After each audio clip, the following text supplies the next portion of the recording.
Sharjah Kart Track for round 5 of the Iame series. This is the halfway point, guys. This is a 10-round championship, and this is where we start to see the stories really unfold as we look forward to the exciting racing today. It's pretty much a repeat of yesterday, but with more excitement and more battles. Welcome to Sharjah. Let's get started for round 5. It's going to be another great day. The weather is a little bit warmer than yesterday, so we might see the drivers potentially struggle a little bit more. As long as they stay hydrated, I'm sure they'll be all okay, but fatigue tends to set in with more heat and, well, just as much of a long day as it was yesterday. But don't worry, I'm your host, Jack Johns. I'll be with you for the next 8 hours. But before we get to the action, let's have another look at behind the scenes of Iame, and a big shout out and a thank you to those guys in the factory.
And there we go, another quick insight into behind the scenes of what goes on in all sorts of areas around the world. Iame, of course, not just centered in the UAE, but worldwide as a karting series.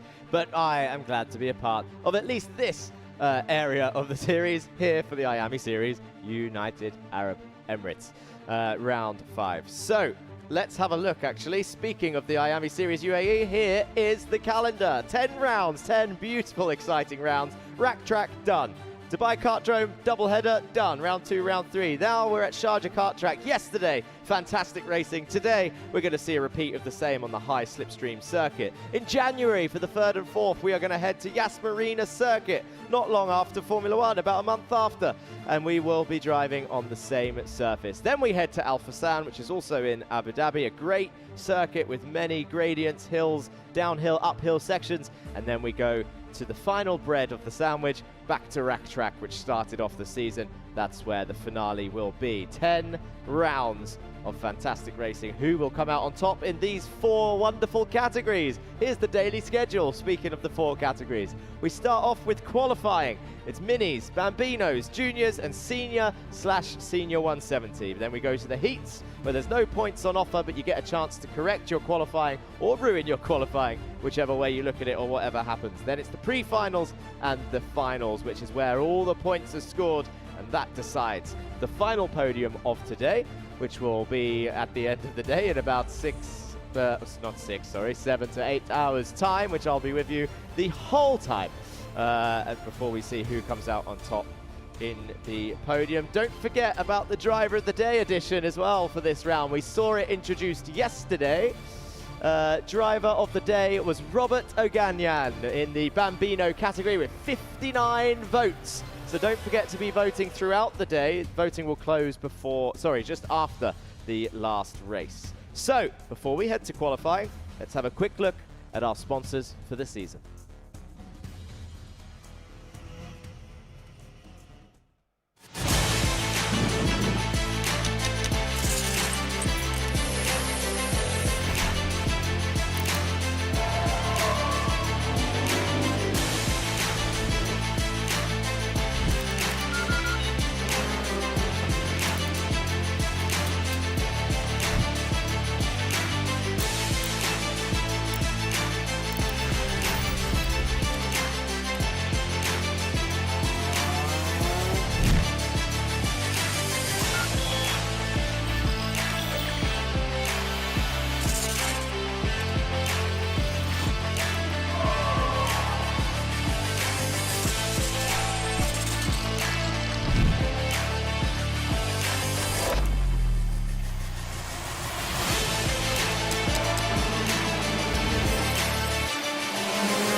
Instead of the traditional system, we've built a school specifically for athletes and anyone who needs a more flexible education. We provide a full school curriculum including GCSEs and A-levels, mentoring support from ex-athletes, and the ability to study from anywhere in the world at any time. Welcome to MBA, the #1 school for athletes. That's it. A huge shout out and thank you to everyone you just saw in that video. And don't forget, you can join them.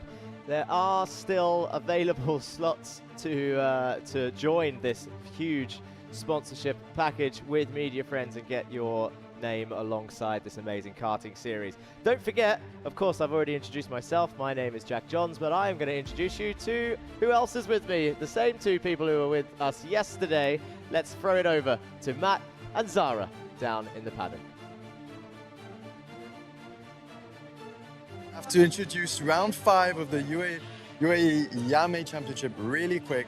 It's similar faces now. We've got Zara by my side. She's going to be bringing you driver interviews, driver insights, and me, Matthew Wells, over here with some pre-grid interviews. Zara, anything you want to say just to introduce round 5, halfway point of this championship? Yesterday was exciting, but today is going to even be more exciting, and just best of luck to all the drivers today. Looking forward for this race. Fantastic. Well, there's going to be plenty of action. We're going to hand it back to you, Jack, in the commentary. Thank you very much, Matt and Zara. Very quick introduction to them in the pit lane. They're probably going to be ushered out very shortly as the drivers get ready for the first qualifying of the day.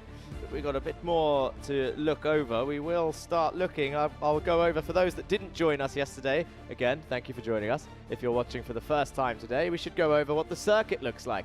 Don't worry, it's not a dirt track, despite the... look at this guy. He's got some skills. But here is the track that we are driving. It is tarmac, although a little bit sandy as we are in the desert. It's super high speed. We mentioned it a lot yesterday. Toe and slipstream is worth a lot of time around here. It's 15 turns of absolute carnage sometimes. But the main overtaking zones are in this first sector. Turn 1, 2, 3, and 5 tend to be a solid overtaking zone, and then as they go down into turn 6, we also saw a lot of people throw it down the inside. 7, 8, and 9, and 10 tend to be just a straight line, and you get in single file before some people made a move into turn 11 at the back there. Then they go through 12, 13, and 14, and we sometimes saw fights into 14, and then at 15 is pretty much just a flat-out straight line across the line. Look how long that straight is. Here are the drivers for the next category.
I'll never get bored of watching the driver intro videos, to be honest.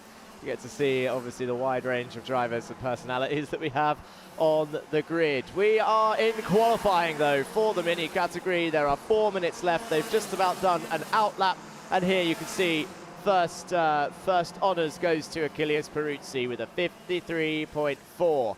But we probably, well, yesterday was a little bit cooler, but it was about an extra second of time. I think we were in the 52s yesterday. I'd have to double check that, but just from memory, that's what I feel like.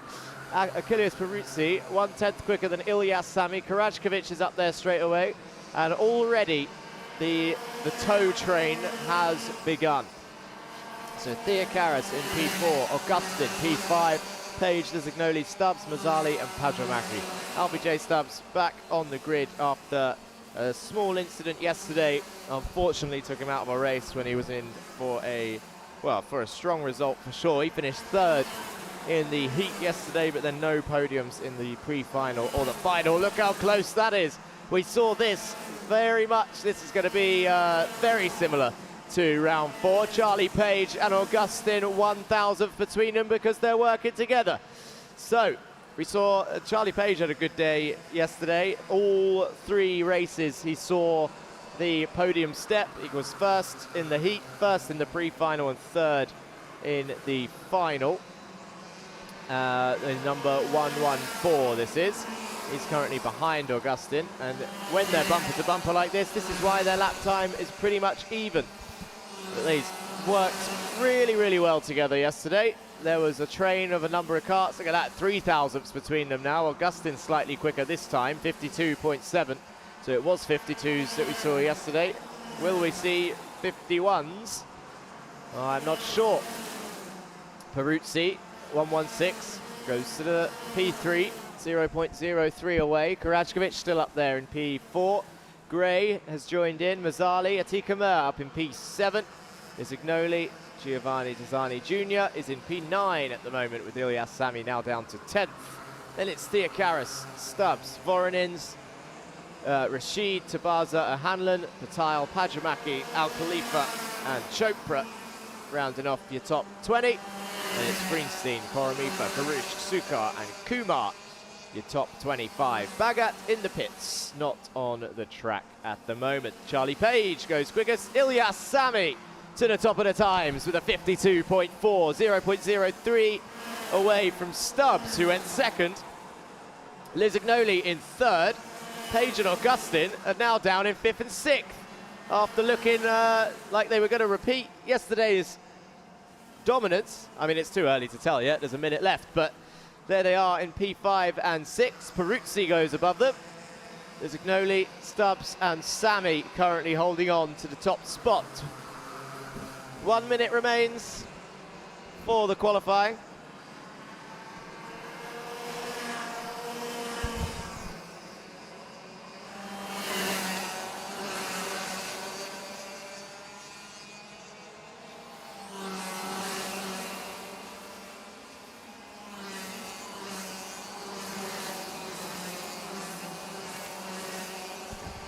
Sorry about that. It's just given an updated list of drivers for today, and it's 93 drivers across all 4 categories, which is amazing to see. I love how many people are on the grid. It makes the commentary super exciting, actually, because you just never know who's going to win. I was joined by Andre Curry yesterday, and he was saying like the grids are super competitive and super high level. I'll be joined by somebody today also. I think I'll keep it a surprise, but I'll introduce him later for another go-karting and driver perspective. Will be joining me for the junior final. And here we go then. It's Stubbs on top with a 52.3, and Ilyas Sami. The checkered flag is out. Are we going to see a change? Page goes to second. Sami goes to second now. Knocks Page down to third, and LBJ Stubbs, number 199, after a surprise exit in the final yesterday, takes pole position at round 5. Number 199 back with a vengeance on top of the timesheets, 52.2. So great news for Stubbs. And now, I mentioned it briefly yesterday, but I can confirm because I've seen it a couple times now. He does have a logo on his visor. And I don't understand how it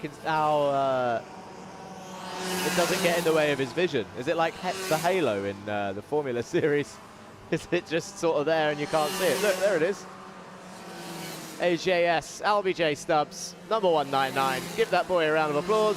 That is your pole sitter for round 5. Just the director just said maybe it's his target marker. He uses it to aim at the apexes and then just manages to commit to the racing line. Right, first qualifying done. Not a bad start to the day. Good stuff. Up next will be a warm-up for the Bambinos. And here we go. We can see the usual weighbridge as the kids roll their carts on. And here's confirmation of your order. It's Albie Stubbs for XL Motorsport. Then it's Ilyas Sami for GGM. And Charlie Page manages to continue his top 3 streak by finishing or qualifying in P3 for XL Motorsport. An exciting race ahead for the mini category for certain, as they did provide all of, well, not all of the action, there was action everywhere, but a lot of the action yesterday. As we mentioned, the racing, the ferocity in which these guys fight comes in all sorts of shapes and sizes. And here's confirmation of that, yeah, okay. That's for confirmation of your full order. They'll just refresh the data capture. Again, it's okay. We move through. Oh, hello. That looks like... I don't know what to say about this. This is was a great camel. Can we go back to that? I want to see the camel right. I've never ridden on a camel before, but the lady's face on the front camel, I'm guessing it was her first time as well. I've spoken to a few people who have done that activity before. Apparently they're taller than you expect when they originally stand up. So maybe in YouTube chat you can come in and tell me. Have you guys that are watching at home around the world, have you ever ridden a camel? That's the question. Oh, the director has. He said it's an unpleasant experience. Do they even go fast? I know they do camel racing out here. But I'm going to, in fact, speaking of the YouTube chat, let's go and have a look. Let's see if we've got anyone joining in chat today to say hello and good morning to. It is 10 a.m. here in the UAE. I know a number of you are watching in different countries around the world. Oh, there we go. They're getting used to it now. Yeah. I don't want to say that one. I can't repeat it. In-house.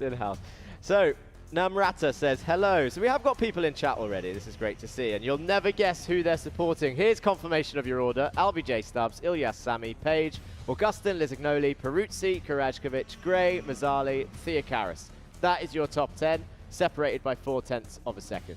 Giovanni Desani Jr. is in P11 with Atika Mer in P12, Amar Tabaza and Ivan Zvorinins up next in 13th and 14th, then Vaiko Pajamaki, Samar Chopra, Liam O'Hanlon, Rehan Khan Rashid, Louis Bataille and Hamad Koramifa in P20. Then it's Alex Freenstein, Saif Al Khalifa, Kushagra Kumar, Jacques Garouche and Lucas Sukar rounding off your field with Ivan Bagad not setting a time going out onto track. I asked you to guess who people in the chat are supporting. It's the usual talkers, which is good to see. We've got Mark 80 go go go. I'm guessing that's Mark Ristic. I think it's 88 for whoever, I can't see the name, who was commenting. And then we've got Drive Safely Everyone from Warona. Drive safely, everyone. We salute Bambino's leaders and mechanics for doing a good job. Greetings from Slovenia and Oscar in CRG 413. We've got people answering my questions at last. Thank you, guys. Let's go down to Matt, though, in the pit lane and see who he's talking to. Yes, thank you very much. Super exciting stuff going on there with the minis, the first session of the day, and here we are now with the Bambinos, and we have Youssef over here. Youssef, great performance yesterday. I see you're starting first now. You want to really go out and give your best. Number 7. Fun fact, that's my lucky number, and I just found out that that's Youssef's lucky number. Youssef, why number 7? Tell us. Is there a story behind? Is it the day of your birthday? Or tell us, well, why number 7? When I was young, I liked Cristiano Ronaldo, so that's why I chose the number 7. Amazing. Wow, fantastic. And so far, has this number brought you good luck? Yeah. Well, hopefully more luck today with the quickest lap time. Any friends or families or anything any people you want to say hi to or shout them out? Yeah, I just want to say thank you to my dad for supporting me for 2 years.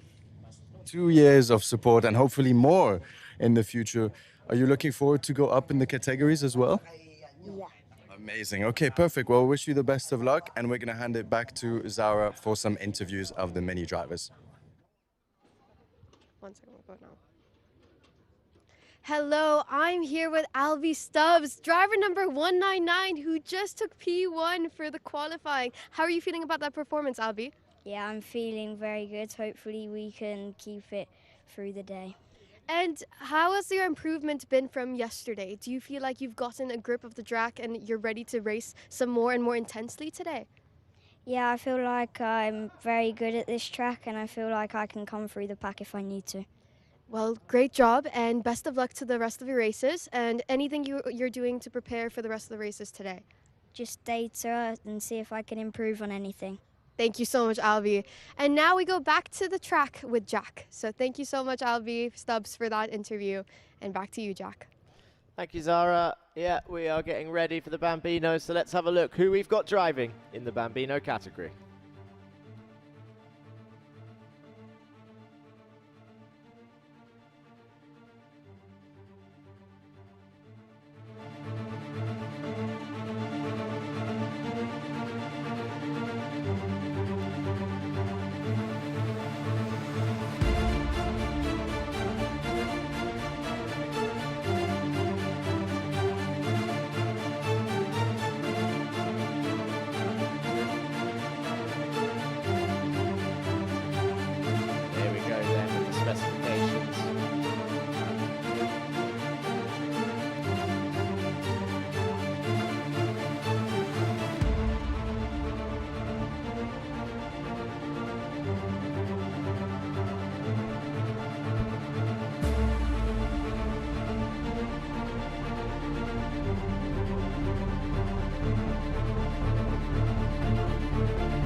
So there was your engine specifications being shown on the screen. 5 to 8 years old, 2 horsepower, 60cc, 50 to 55 kilometers an hour, model K1D tyres from Comet, 77 kilograms and numbers 1 to 99.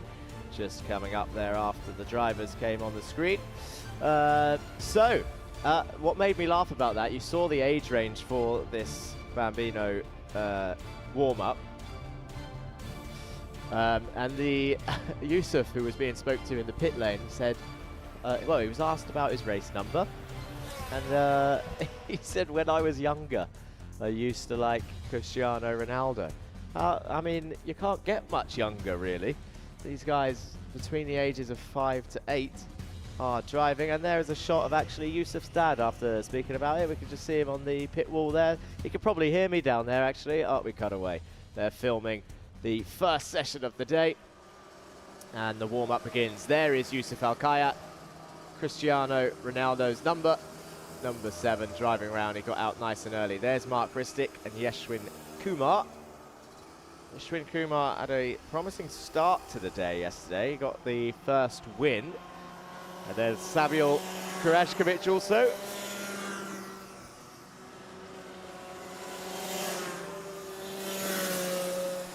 Sam Tester has had a pretty strong run.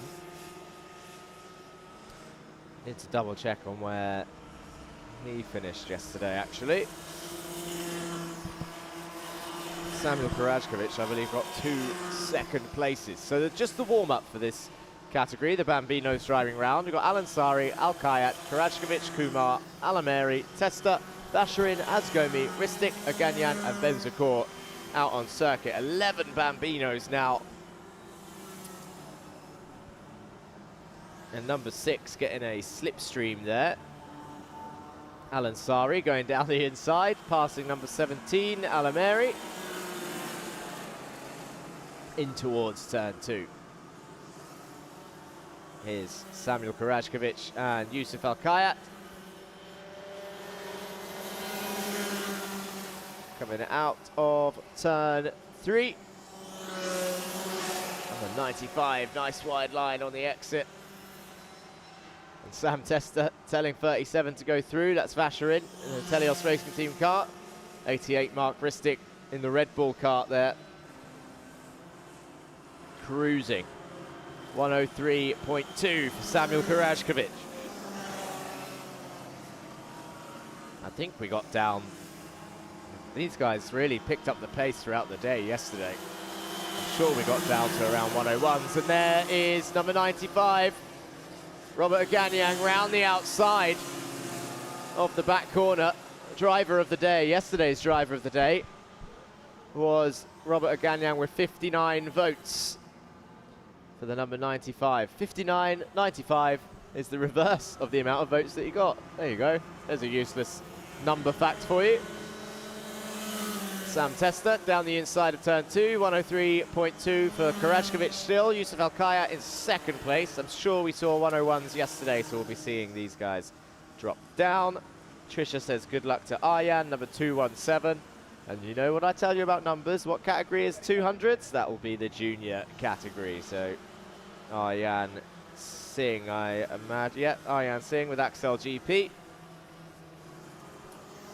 And good to see, good to see so many people jumping in the chat to say hello.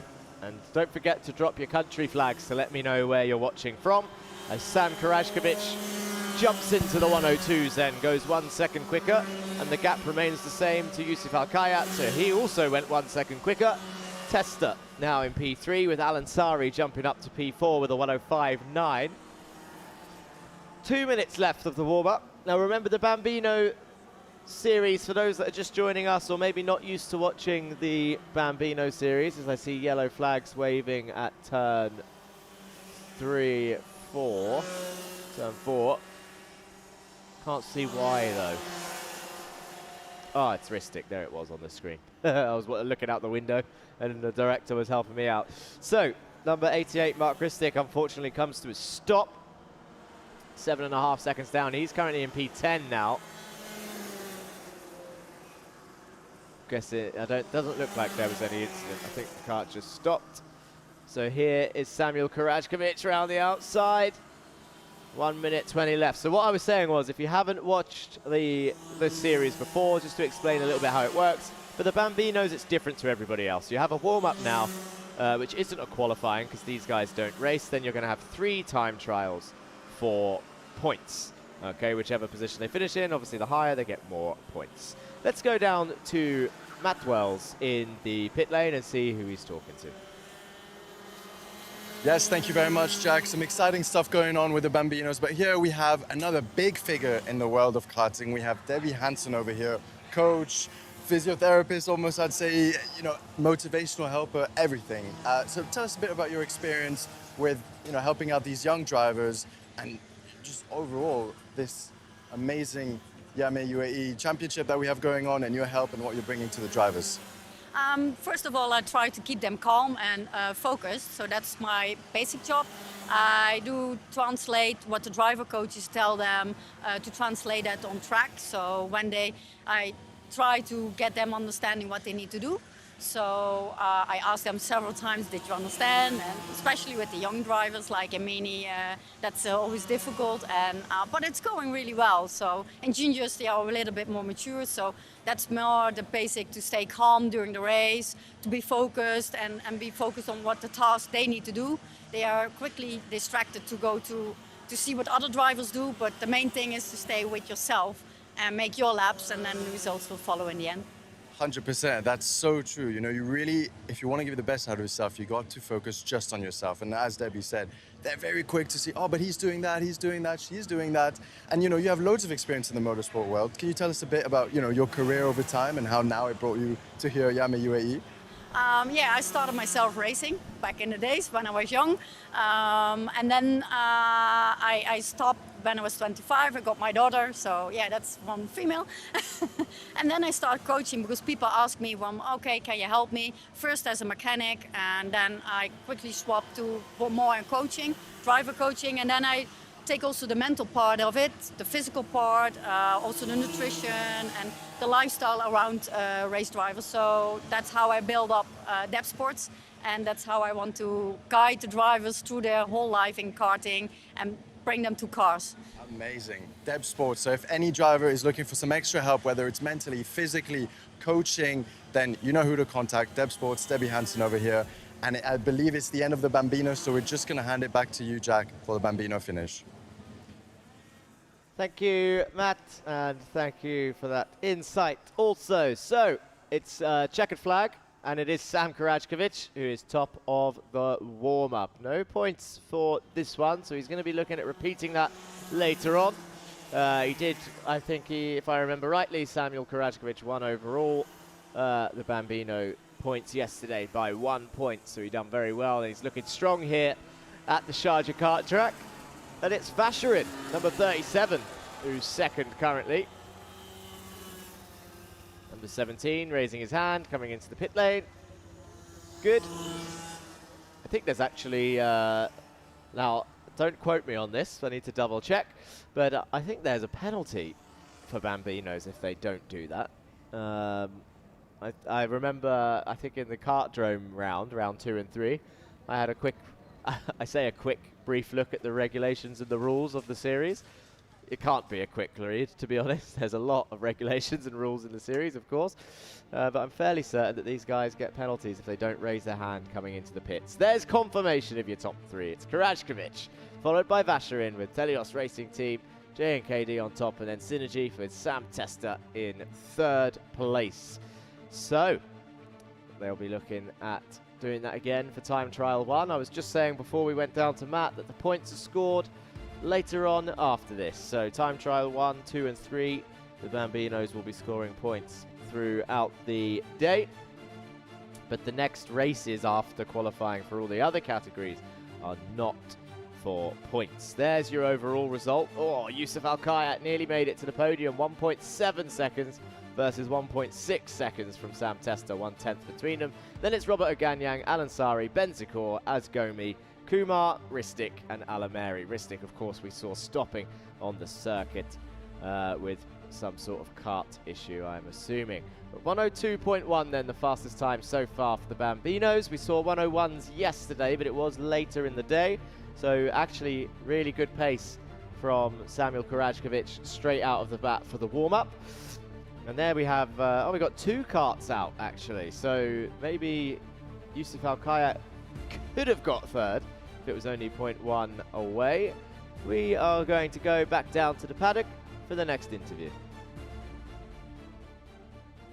Hello, I'm here with Samuel P1 of qualifying. How are you feeling about that race? Good. Good. You should be proud of yourself because also yesterday I had a few chats with you about everything. So how was your race today compared to yesterday's? Very good. And how did you prepare from yesterday to today? Did you do anything different? No. No. Well, Samuel, you did a fantastic job. Am I going to see you later on?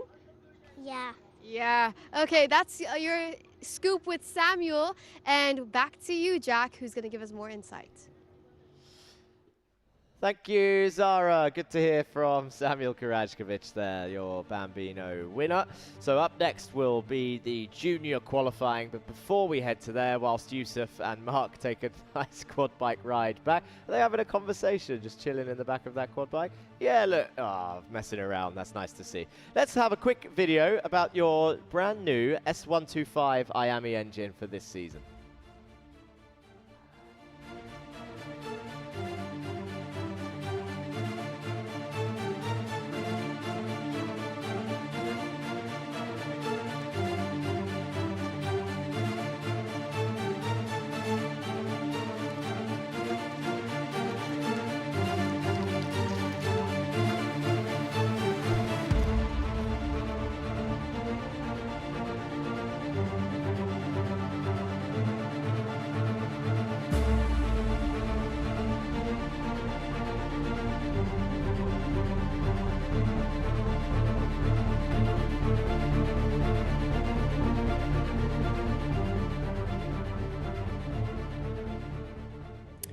Yes, well, that was a great video about these engines, but now we're on the pre-grid, about to head out for the juniors qualifying session. They have 7 minutes left, so I don't want to take too long with this interview.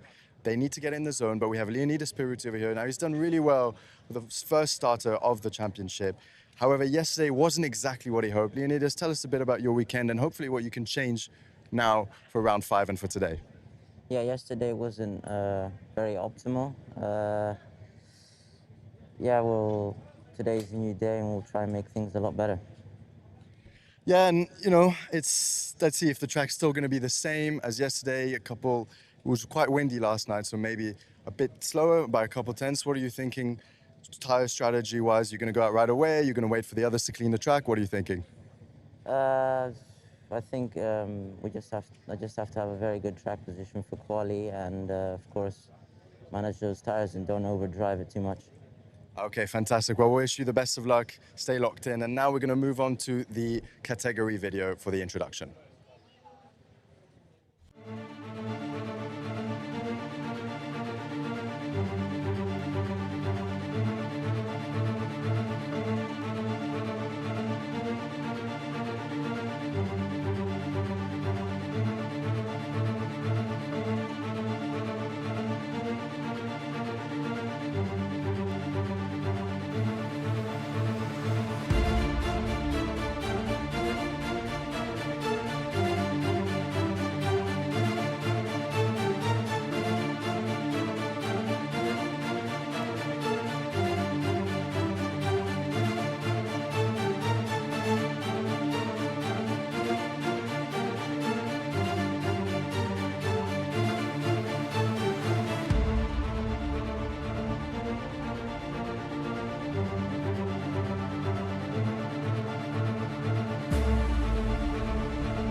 Okay, so the specifications for the junior category, ages 12 to 15 years old, and the speed ramps up. They have the Iame S125 junior engine, 29 horsepower, 125 cc, hence its name. And then the top speed looking at 120 to 125 kilometers an hour. And on this slipstreamy track, it is pretty damn fast. You got the Comet tires, the Model K3H, which will be the same for the seniors. Also, the minimum weight for this category, 145 kilograms. Racing numbers, we've mentioned it already, 200 to 299. So easily spottable when you're in the YouTube chat. You can put your driver's race number so I know exactly who you're talking about, because we've got a lot of similar names on the grid. Actually, every time we do the driver intro videos, you don't realize how many brothers are here across the series in different categories. I don't want to list them all because I fear that I will miss out some of them, and I know that there are quite a lot. I know that obviously you've got 2 Karajkovic's out there, you've got 2 Peruzzis out there also, but there's an increase, I think, this season of brothers across different categories, which is pretty cool to see. And here we go. They are already underway then, so the driver's starting to leave the pit lane. Remember what we said yesterday, the juniors, they tend to do this thing where they sit and wait for about half of qualifying to be done. I still haven't quite I need to talk to some of the juniors. Actually, my guest later on might give me a bit of insight on this. But I still haven't figured out if it's to save tyres or if it's to find space on track. If it's to find space on track, it doesn't really make sense, since a majority of them tend to wait for the final phase, and then they all go out together in traffic. A couple more now leaving the pit lane by the looks of it, as we see a move from number 223 there. That was Rayan Albani in the MN Motorsport Kart. And now a few more start to leave the pits, but the majority still very much in there.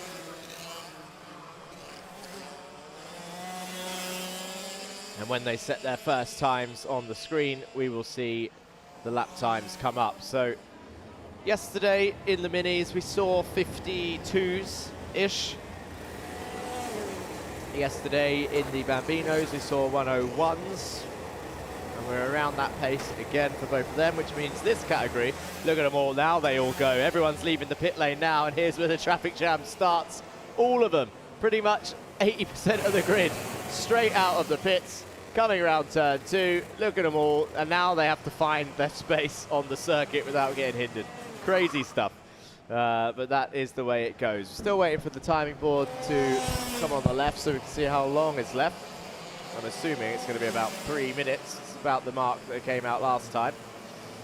And now I forgot what I was saying. Barracordi is leading this train. Oh, lap times. I was talking about lap times across categories. So this one, I think, if I remember right, was around 47s. 47 seconds, 46 seconds a lap. Which is, it's crazy. Crazy good pace. And here they come then, down towards turn 1, a train of about 8 karts. But again, I keep saying, look at you can see none of them are trying to go for a lap. Barracordi's holding them all up again. They're backing off. No one wants to lead. We've seen this a couple of times in a certain top-tier motorsport around tracks like Monza, where slipstream is imperative to a great lap time, and no one wanting to lead this train. They're all still swapping over in turn 3 to be 80% of the grid. Or not 80, actually, this is now about 50, so some people are out there setting lap times. Down towards turn 11. And now they're starting to sort themselves out, and Leo Aina says, no, actually, I'm not leading. Go on, go ahead, everybody. Go through. And they've swapped over about 4 times each now. I wonder, I'm sure, with the experience of these guys, they're not going to keep this going until the checkered flag. But it would give us an exciting grid, that's for sure. Look at this! Starting to get a little bit dangerous now, to be honest. 4, 5 wide, all slow down the straight, trying to work out whether to go or not. As long as no one's coming through on a flying lap, I guess that it doesn't matter. There's a minute and a half left, and it's Albani on top of the times. Number 223.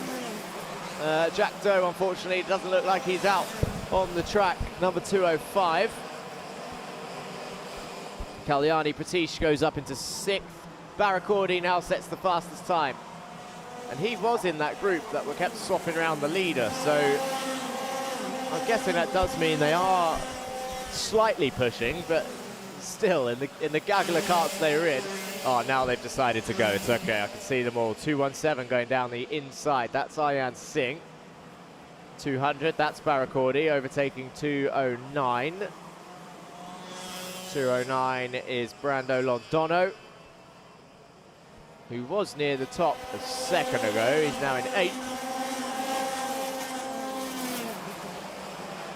So 30 seconds left on the clock, and now this is around the time that they should have found the space they needed.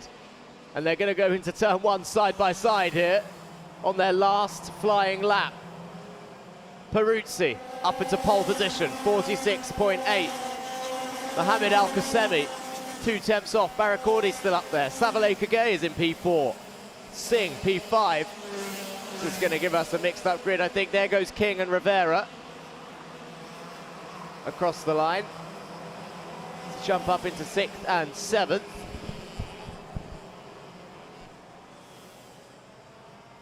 And now you can tell. Look at the difference in driving now. They're all trying to go as fast as they can. This is their last lap runs, remember. So, and there's a yellow flag out because the checkered is waves.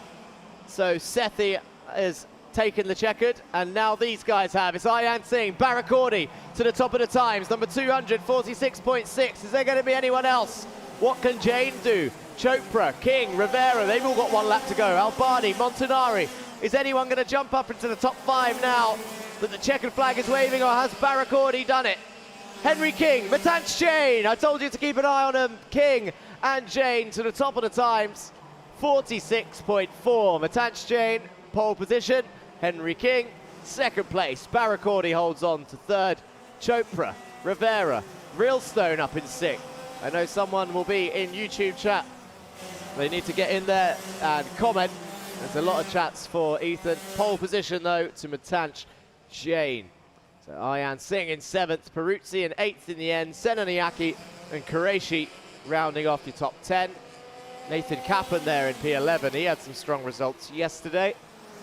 Al-Qasemi ended up down in 12th. But Henry King starts in 2nd place, and I believe yesterday his run of results was 2nd, 1st, which is pretty insane. And he's in a good position to continue that today. So Matanch Jain, Henry King on the left, and Gabriel Barracordi on the right-hand side. 1st, 2nd, and 3rd. There's Mr. Singh with his nice gold, black, and white helmet combination, and his confirmation of the full order. It was Chopra and Rivera in 4th and 5th, with Ethan Reelstone in 6th place. Ian Singh, Leonidas Peruzzi, Johansa Senaniaki, and Arhan Qureshi rounding off your top 10. Then it was Nathan Joseph Kappen in P11, Mohamed Al-Qasemi, Harrison Stevens, Savalay Kagay, Rayan Albani, Aaron Mason, Giuseppe Montanari, and Kalyani Pratish up in 18th place. Malik Debussy, Leo Aina, Esther Al-Hamadi, Albert Tam, Aham Siddiqui, Brando Londono down in 24th, Jasvir Bhatia 25th, Ari James Kallenberg, Ivan Borinov, Antonio Hasari in 28th, and then Arhan Sethi rounding off the field for the last lap time set. Jack Doe, unfortunately, not in the qualifying session in 30th place. If Jack Doe is here today, he will be having a fun race later on, starting from 30th to see how far he can climb up the order. I mentioned it yesterday, there was a few people after incidents in the heat race who ended up starting the pre-final quite far down. A driver never wants to start that far down, but they end up really enjoying the races when they do, because they have to overtake so many people. I believe we're going to go down, so the seniors now are getting ready in the pit lane. So let's throw it over to Matt Wells in pit lane.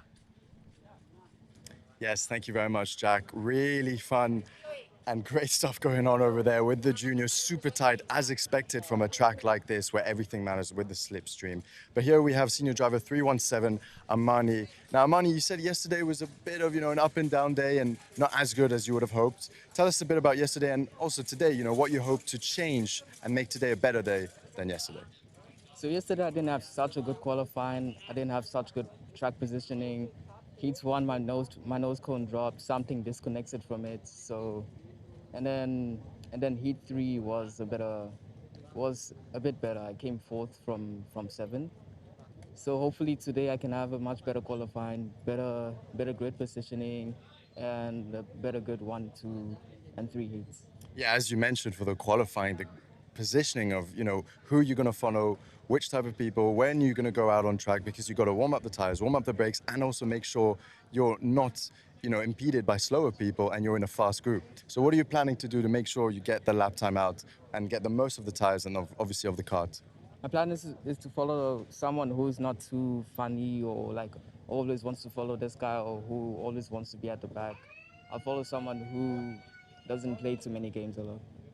Fantastic. And obviously GGM, you guys have been quick yesterday, today as well. What can you learn from your teammates who are just that much quicker than you? What tips and tricks are they giving you to hopefully, get all of GGM up there?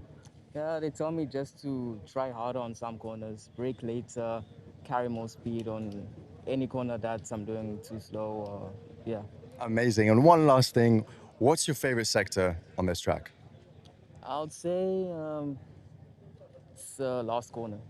The last corner, and then it's flat all the way into the first corner, right? Yeah. Fantastic. Okay, great. Well, best of luck, Amani, and we're going to pass it back to Zara for some interviews with the juniors. So yesterday we had a chat with Matanch, but we're back in the interview pits. That I keep on seeing you yesterday. Hopefully I'll see you again today. So how was that race overall? What was the most difficult, challenging parts of today's race? Qualifying. I mean, Yeah, I mean, there wasn't really challenges, I'd say. It was just track positioning. Again, everyone's slowing down, just really hard to get in place, and I did. And I was having a chat before this about the technical aspect of the karts and how much you can push the karts without losing your grip, losing the tires. So what is a misconception about the kart that we don't know behind the scenes? Like, I remember hearing you guys saying, okay, can these tires last long? Can you push? It's, you can push throughout every lap and you'd be fine normally. So it's not like you have to cool the tires down. You can just push throughout and it won't be that much of a problem. Well, I'm going to get more in depth with you about the technical aspect later. Thank you so much, Mitaj. And now we are going to move on to getting an insight about the Iame engine and what's it all about.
Okay, so the senior and senior 170 category, 15 years and over, and a multi-class race effectively with the Iame S125 engine, 37 horsepower, 125cc. You've got two categories in one grid, but 125 to 130 kilometers an hour is the top speed that they will reach. Comet tires again, model K3M, of course, Comet providing all the tires throughout the Iame series.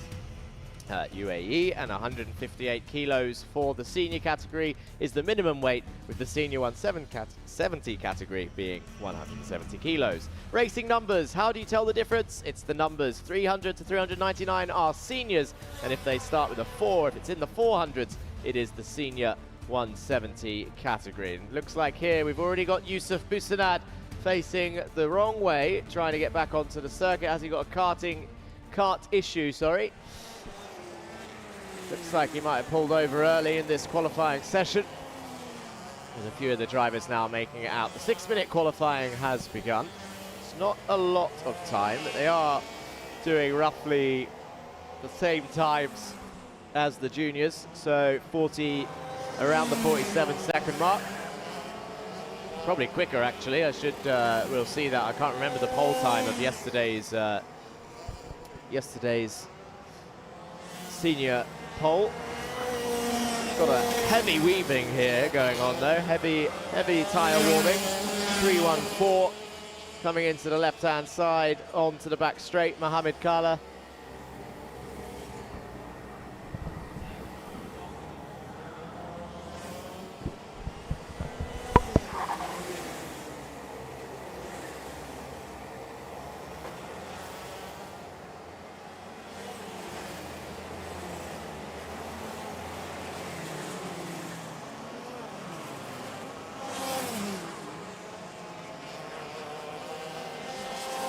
Okay, so we're just waiting for the first lap times to come on the board. Looks like Rafael Martinez, 49.2. is the first to set a time. They're doing similar stuff to the juniors,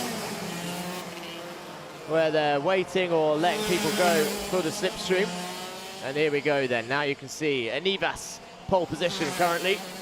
He was said that he was saving himself for today. He didn't, as I bumped into him after the podium yesterday, he said, I was just conserving my energy for today's round. And maybe now we're seeing it as he sets the pole time for the senior 170. He's 7/10 quicker than Yusuf Busanad.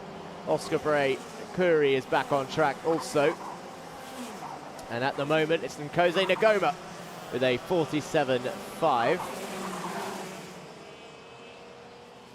And Martinez half a second away now. So we should see, there's Busanad, sets a good time. Yusuf Busanad then pole for 170s at the moment, 1.5 seconds off of the current senior time. Oscar Bray goes up.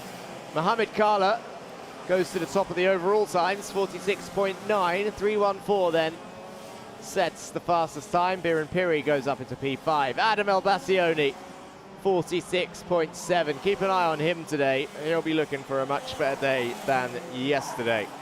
Now, he got second in the heat, and then no podiums later on, but in terms of his driving, he had a super strong overtaking streak. He was on an absolute charge, was Adam El Bassioni. Not shy of an overtake, that's for sure. Really lifting up that rear left wheel as he's throwing it into these left-hand corners. Bouncing over the curbs. Great shots from the camera guys and the director here, as they get a real sense of speed when it's zoomed in like that on the one car.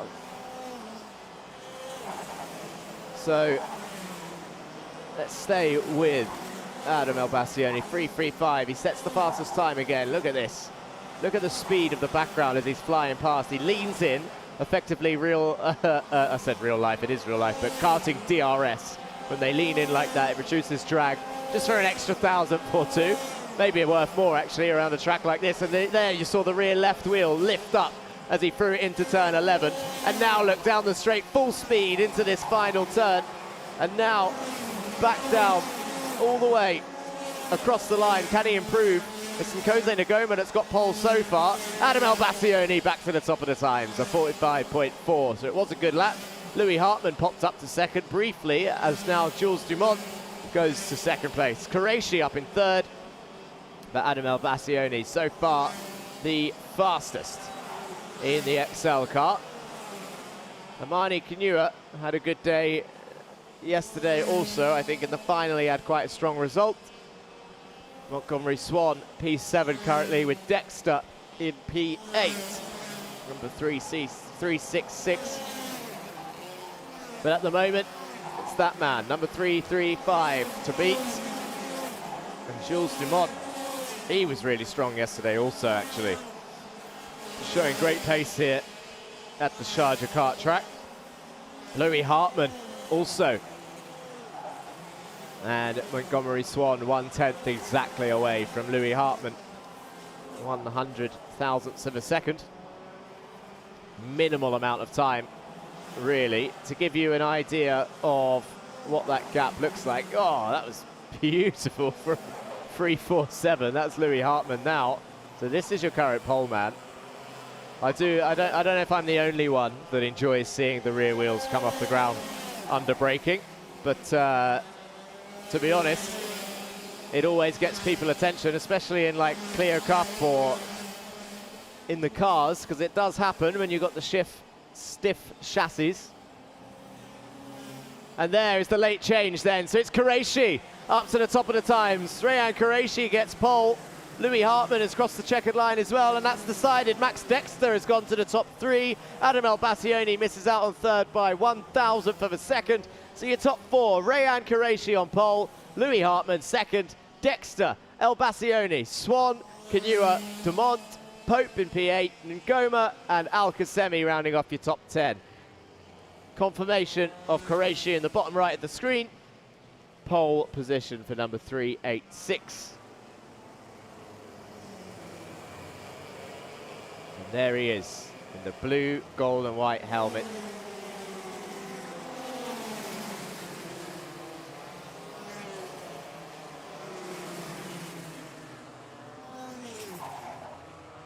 I need to find out where some of these guys are getting their helmets painted, to be honest. Mine, I just got a plainish carbon one. Carbon fiber. Yeah, the director just threw back to an MTV show called Pimp My Ride, and now these days it's Pimp My Helmet. Well, that's how the helmets start, that plain white one there that we can see on the screens. There's confirmation of your top three. Qureshi, Hartman and Dexter, first, second and third. Mumbai Falcons, XL Motorsport and Telios Racing Team, your top three. So there we see this beginning of karting helmets journey, and here is 334. Jeremy Montgomery Swan with what it looks like after it's been painted or designed by one of these talented helmet painters out there. Adam El Bassioni in P4, Montgomery Swan 5th, Canua 6th, Dumont 7th, Pope 8th, and Goma 9th, Alcasemi in 10th. Then it's Eloy Gonzalez Moreno in P11, with Linus Volungvicius in P12, Shivan Kartik Mohan in P13, and Antonius Haddad in P14. Jagrat de Troja for Axel GP in 15th place, followed by Rayan Dharmadasa, number 321. Biren Piri in 17th, Rain K. Ruse 18th, Mohamed Kala and Rafael Martinez rounding off your top 20. And then the senior 170s, Oscar Bray on pole position with Alexandros Anivas only 1/10 behind. Then Yusuf Busanad, Arsen Jlovic, Andrei Curie and Daria Salome is the order for your senior 170s. Very close between the pole time there of your fastest drivers in the 170 category. 1.7 seconds off of pole and 1.8 seconds off of pole overall, but only a 10th between them. Senior qualifying coming to a close.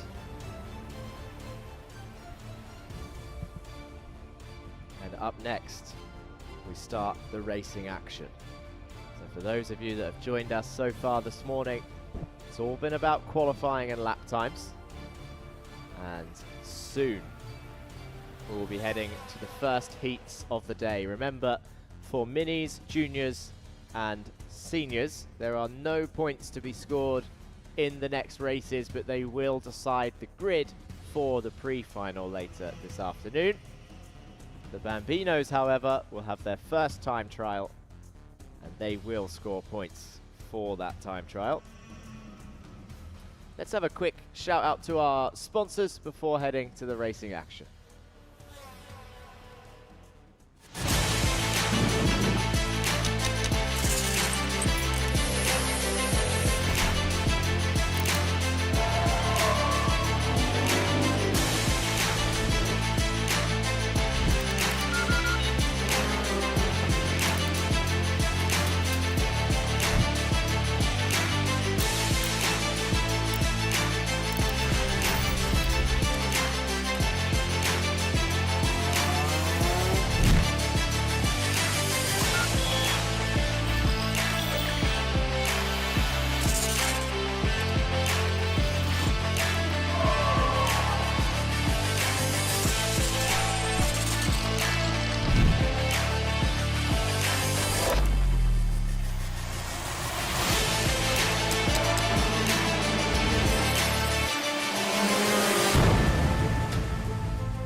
Instead of the traditional system, we've built a school specifically for athletes and anyone who needs a more flexible education.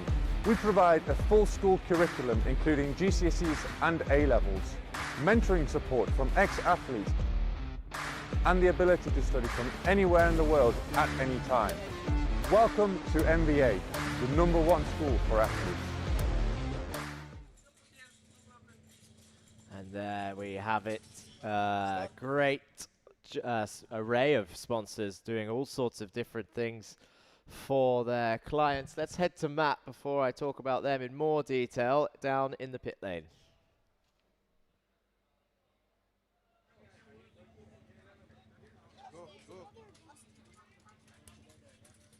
Alrighty, well, I'm not sure if everything is we're on to Jack or we're on to Sarah or on to me. But anyways, let's hope we're on to me right now. And we have the winner from yesterday's round 4, Francesco Lisinoli over here. Francesco, P5 for quali.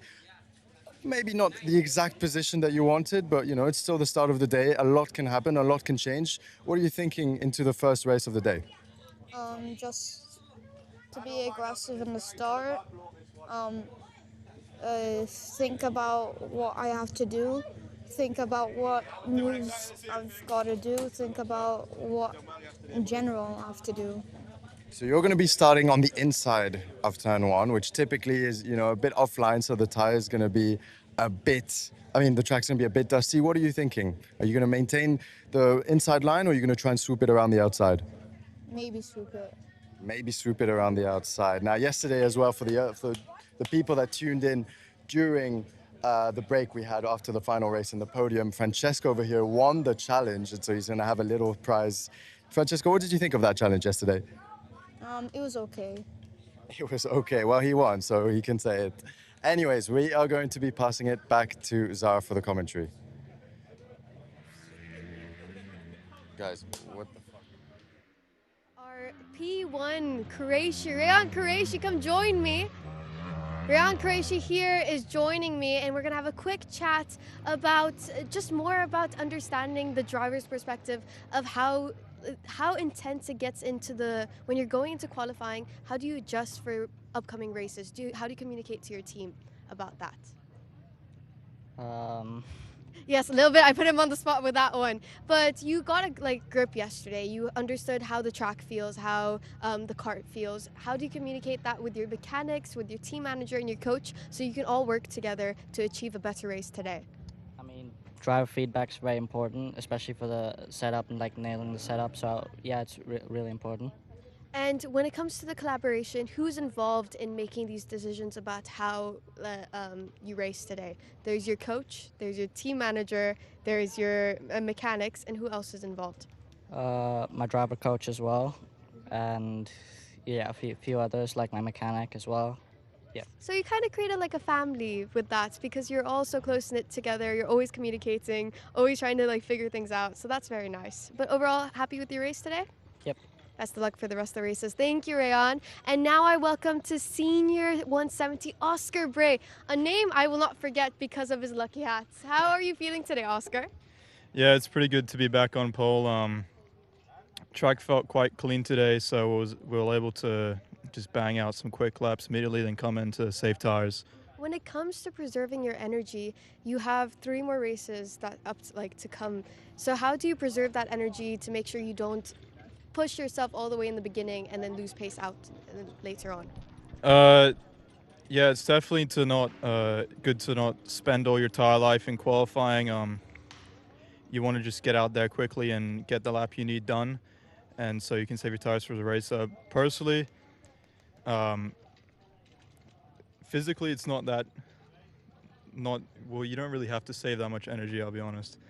But definitely for qualifying, you want to run with high tire pressures, so you don't have to put as much effort into warming up.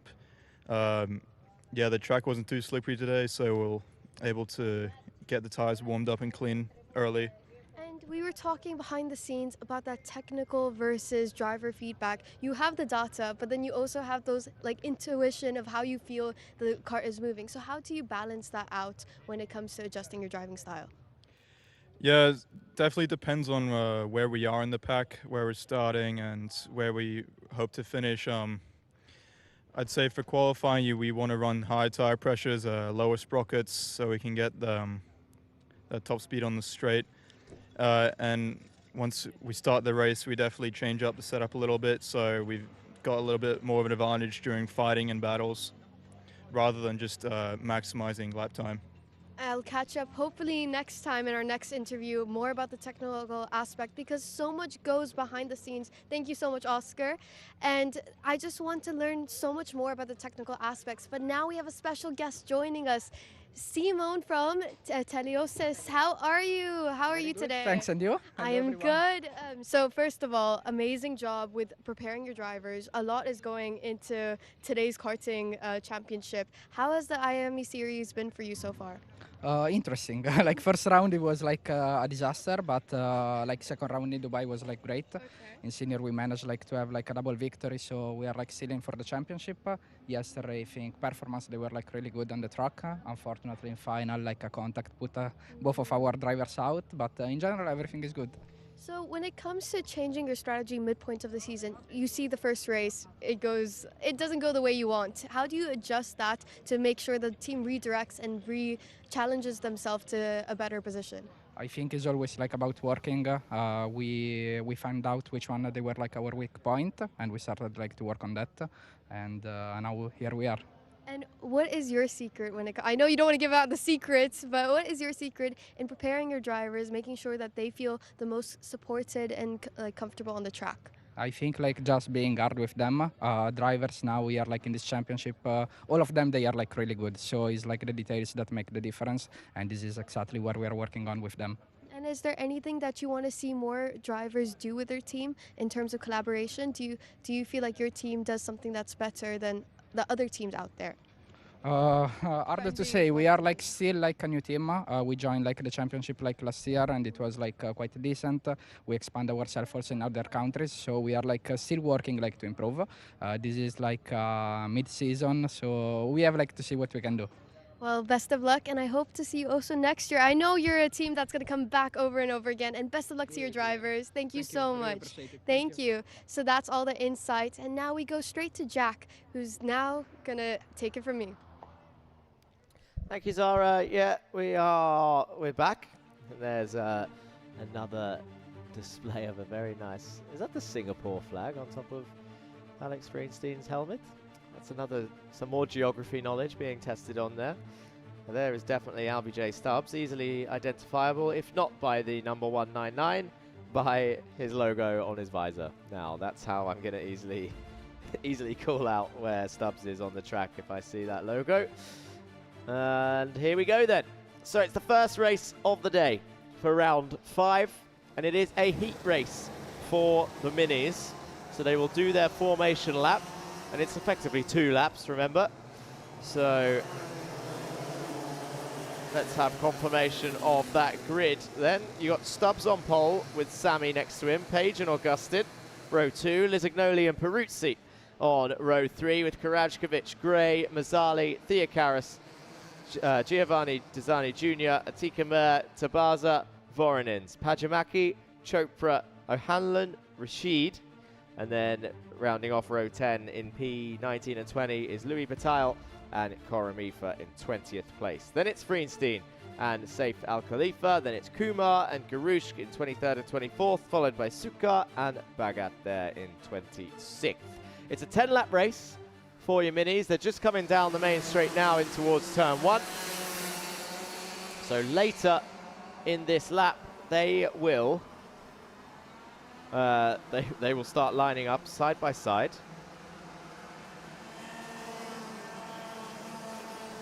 And start their formation run.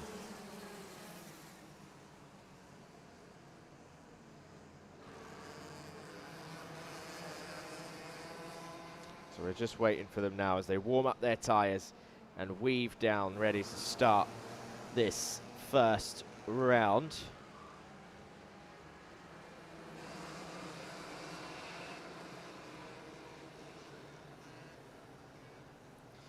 And here they go then. So they're lined up backing each other off. And I think, is that 1-2-6? Ilyas Sami telling LBJ Stubbs to speed up, come up in front of me, line up alongside. And here we go. I love that they have conversations in these moments. This is the highest peak of adrenaline at the race start, and they're all waving their hands at each other. The red lights are on as they come round the final turn, all in formation to start the first heat of the day for round 5. Oh, there's contact there before the race has started. 171 has an issue, and they're coming through the tram lines. Another light's going to go green. They do. They go out, and they're going down towards turn 1, weaving down. LBJ Stubbs holds the lead in towards turn 1 as they come flying through the left-hander. Now down towards turn 2. We've got more hand waving. They're 3 wide down towards turn 2, into the tight left, and Stubbs has a clear lead. Number 171 is William Mazzali for J&KD Racing. He's the one that tumbled down the order and had an issue. And now they're coming down towards turn 4. Stubbs round the wide line, holds on to the lead. And now they're going through the S section, flat out through the S's, all in tow, down into the braking zone of turn 11. I think that's Peruzzi up in P5 there, easily spottable in the orange car. And the names will come up on the screen after they cross the line for the first lap. They're coming down the back straight now to complete the first lap of this 10-lap heat. Here will be the order. Then it's Karachkovic up into second place as he's gained 5 positions off the start for J&KD Racing. Benjamin Karachkovic, 2 tenths behind LBJ Stubbs, and he's putting him under pressure. Down towards turn 3. Lisignoli passes Ilyas Sami in towards 3 and 4 now. Down the back straight towards turn 6. Number 199 leads. Karachkovic to the inside. Down the inside of 6. Takes the lead for J&KD Racing. That's 6 positions. J&KD up into first. LBJ Stubbs down into second for XL Motorsport. But it's early days. It's only lap 1 of 2. They've got a long race to go. And they're all still very much in a train. Are we going to see another move down the inside of turn 1? We do. It's LBJ Stubbs retaking the lead, and 114 coming through as well. 114 is Charlie Page. He had a strong day yesterday, and he's got Peruzzi alongside down towards turn 2. And Lisignoli comes through as well. Page bounces over the curb as he tries to rejoin. 183 gets frustrated. That's Karachkovic waving his hand at the rejoin of Charlie Page. But it's LBJ Stubbs. Lisignoli down the inside of Peruzzi into 2. 116 now down to third place. Francesco Lisignoli somehow in all of that has found himself up in second. And LBJ Stubbs is still leading the way. Number 199 goes into the final section. Karachkovic now down into around 5th place. 4th now, because he has got back past number 134, Baptiste Augustin. So Page has lost another position. And I'm wondering if Karachkovic may have a bumper issue because of the contact with Page, as Page rejoined after being forced off by Peruzzi. I think it looks okay, but Augustin has actually got through also. Lisignoli to the lead, number 133 in turn 6. Francesco Lisignoli, but Stubbs has a look to come back. Nearly threw it down the inside of turn 11. Now down towards 12, 13 and 14. And it's bumper to bumper for your top 3, but keep an eye on Achilles Peruzzi. Didn't have as strong a day as he normally does yesterday for round 4. But today is a new day, and we're here for round 5 as Lisignoli. Peruzzi goes down the inside of Stubbs, takes second place. Lisignoli wise to it. Augustin sets the fastest lap. He's in P4 right now, trying to catch up. Oh, not trying to catch up, he's right there, right behind Stubbs, down the inside, and Karachkovic goes through as well. Stubbs down another 2 places. So Augustin up into 3rd. Karachkovic up into 4th. And Stubbs down into 5th. But watch Lisignoli and Peruzzi. Down towards turn 11. No move there. Quick nod down from Francesco Lisignoli in the lead. Trying to force himself forward. Baptiste Augustin and Benjamin Karachkovic working together to try and catch the top two. They're all pushing each other now. They know that it's the only way on this bump draft circuit. We're halfway through the race. It's lap 5 out of 10. Francesco Lisignoli still leads. It's Ilyas Sami who sets the fastest lap, but he's down in P6, down 4 places. Who has gained the most positions in this race? It's actually Samar Chopra, who's gained 5, matching with Garushk in 19th, who's also gained 5 positions. But your top 2 have gained 4. So if Peruzzi goes down the inside like this, he's also going to have gained 5 positions. Peruzzi to the lead. Karachkovic with a switchback, 3 wide, goes up into 3rd place. Couldn't get Lisignoli with the exit of the tighter line, but Karachkovic holds on to 3rd.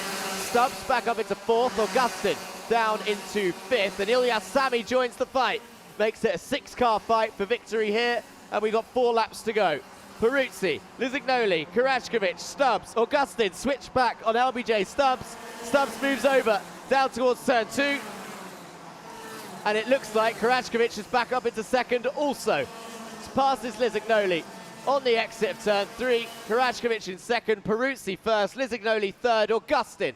Stubbs under attack from Ilyas Sami. Oh, they're side by side. Peruzzi down, Karachkovic in the lead. Peruzzi down to 3rd, Lisignoli behind in 2nd, and now Peruzzi attacked by Augustin, who's up into 3rd place. Benjamin Karachkovic back in the lead on lap 6.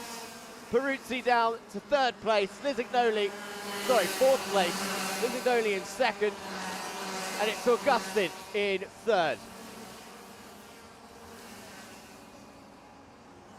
Stubbs still holding on. Ilyas Sami down the inside of Stubbs into turn 1. Gains the position up into P5 for Ilyas Sami. But all eyes are on your lead fight. It's Karachkovic, Lisignoli, Augustin, Peruzzi, Sami, and Page. Sorry, Stubbs. Page is the XL car in the distance. He's just got about a second to catch up to join this fight. LBJ Stubbs is currently in 6th. Charlie Page is trying to join them, as is Gray. Atika Mur, who's up 3 positions. And Giovanni Tizani Jr. up in the top 10 also. But now Karachkovic has made the most moves so far in this heat race. It's lap 7 of 10. Augustin down the inside. Karachkovic looks over and defends. Lisignoli down to 3rd.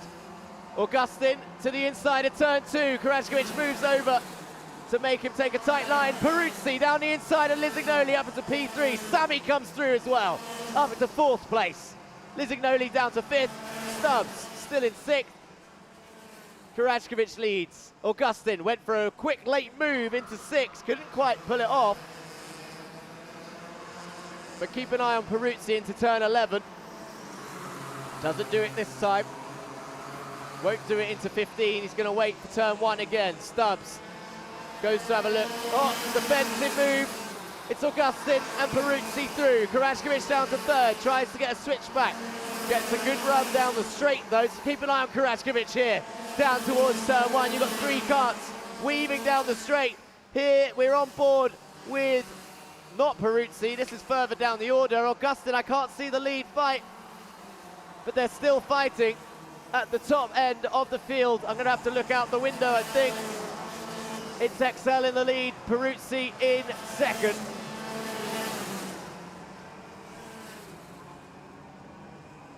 And we are on the last lap. Here we go. Now we're back with the leaders. Augustin, Peruzzi, Karachkovic, Sami. That's your top 4. Augustin leads. Sami pushes Peruzzi through the corner, goes up into P3. Karachkovic lets him through, says focus forward, we've still got this. This is the final lap.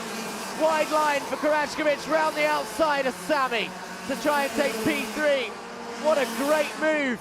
Forces Sami onto the curb, comes across the line, and there is the checkered flag waving. It's Augustin took victory from Peruzzi. Karachkovic did manage to get P3 again. That was a great and well thought of overtake from Benjamin Karachkovic. And a strong race from your top 3 in general.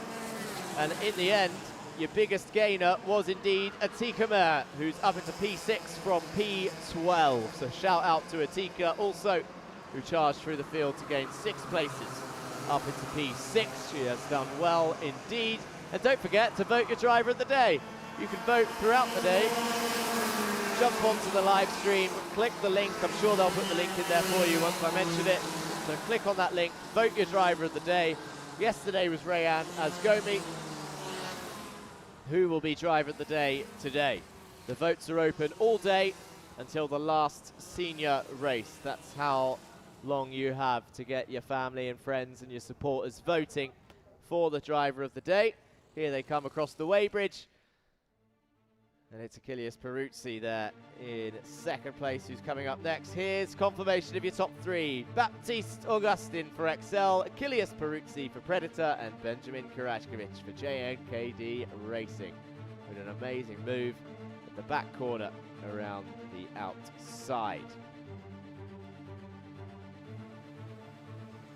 So the first race of the day, providing the entertainment that was expected. You got Ilyas Sami and Charlie Page for 4th and 5th. Then you got Atika Mer up 6 positions. Francesco Lisignoli ended up down in 7th after being up there for a majority, and Albie J. Stubbs in P8. Austin Gray, Giovanni Tazani Jr. finishes off your top 10. Then Ivan Voronin, Samar Chopra, Alex Theocaris, Rashid Mazali, Pajamaki, Threenstein, Hanlon, Koramifa, and Karushk are your top 20. Then it's Saif Al Khalifa, Amar Tabaza, Louis Bataille, and Kushagra Kumar, 21st to 24th. And then rounding off the field in 25th and 26th is Lucas Sukar and Ivan Bagat, not here by the looks of it because he did not start the race. So, great stuff. Let's go to the highlights then of our mini race.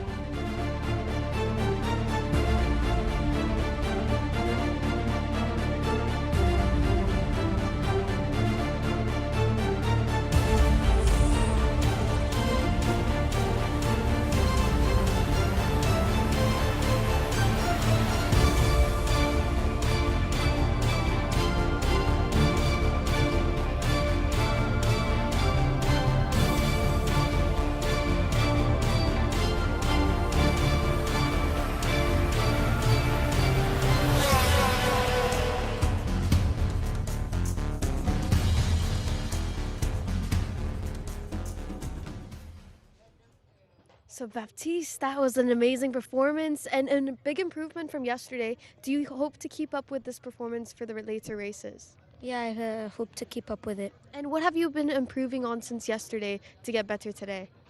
I've been calmer a bit. And how important is that focus and that calm zen when it comes to racing? Because lots of action is happening there and lots of pressure on your shoulders. So how do you maintain that focus when you're racing out there? Just try to not think about anything else apart from what's happening on the track. Now, let's get a little bit of insight about how you are as a driver. Is there any driving regimen, like anything you do as your lucky charm before going onto the track that helps you? Me and my dad just do something together. So your dad's your biggest supporter? Yeah. Very nice. Thank you so much, Baptiste, and best of luck to the other races. I'll see you soon. And that's it from Baptiste. Now we go back to Jack, who's going to give us more insight from his little box. Thank you, Zara, for mentioning my little box that I've sat in for the 8 hours of today. But I get to come out at the end of the day and see you all on the podium, so that's great. Let's go down to Matt Wells down in the pit lane and see who he's talking to. Yes, thank you very much, Jack. Wow, I mean, that mini race, the first race of the day, was unbelievable. So much going on, whether it's at the front of the field, in the mid-pack, at the back as well. I mean, you know, you couldn't take your eyes off it. But now we have the Bambinos, and I'm here with driver 99. Some of you may recognize this helmet. I think everyone's going to recognize this helmet. Ali, I love your helmet. What can you tell us about, is Senna your idol? Hmm? Is Senna your idol, the guy that you have your helmet? Yes. And so how's it been today? I see you have some fresh new tires. Are you going to get the best lap time? Maybe yes. Maybe yes. Okay, well, hopefully there's going to be a bit more motivation once he goes out there, but we're going to hand it back to Jack. So, thank you, Matt. You, yeah, it's always good to hear from the drivers, and you just never know. The younger they get, the younger the category, you never know what they're gonna say, or if they're gonna say anything when they're asked a question. But yes, everyone I think recognizes the design on that helmet. It is Ayrton Senna, Brazilian driver, of course. Sounds like. I mean, I would love to know. I'd love to know what's going through their minds at that age, between 5 and 8, for this Bambino category. At this moment, like right now, they're about to go out on track and just try and set fastest lap times. But what are they actually focused on? This is the real question. Next time we're in the Bambino paddock, Matt, maybe you can ask them what they're thinking about at that moment in time. And I want to know if it's about the track or maybe about what's for lunch or what's for dinner or anything like this. We will see. There is number 10. Nice spider design. Yeshwin Kumar on his lid for Synergy UAE. He got a win yesterday in the earlier time trials. His first time trial, he was fastest.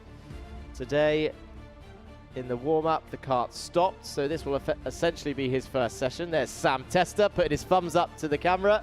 That's what we like to see. The number 31, nice and energized. And then number 9, Samuel Karashkovic there. Shakes the hand of his mechanic, looks into the camera, and of course, they are looking at you guys at home that are watching and supporting on the live stream. There's Yusuf Al-Kayat, number 7. Got his glasses on ready. Puts his thumbs up, number 1. Don't forget to vote for your driver of the day. Here's number 37. That's Igor Vasherin. Waving, puts the peace sign up, the phone sign. There he is for Telios Racing Team. And number 17 in the background there, having a quick chat. That's Rayan Alameri, if I remember rightly. Yes, it is. Rayan Alameri for Yas Heat, talking about what he's going to do on the track. Any tips and tricks? I should speak to some of the coaches, actually. I would like to know if the Bambinos do, because the circuits are quite wide, and obviously the chassis of the Bambino kart is very, very small. And I think I mentioned this in one of the last rounds. Do they actually have to brake for some of these corners, or is it just a lift and coast essentially around the corners? I would love to get some insight on that. Also, maybe need to speak to some of the team engineers and stuff like this. Let's have a quick look at the chat. So I haven't seen a link for voting driver of the day in there just yet, unless I'm filtering messages. Let me just check I can see all the messages. Let's have a look then as the time trial is about to go out. So 10 minutes will be on the clock, and of course I think this is a good time to quickly shout out our sponsors once more.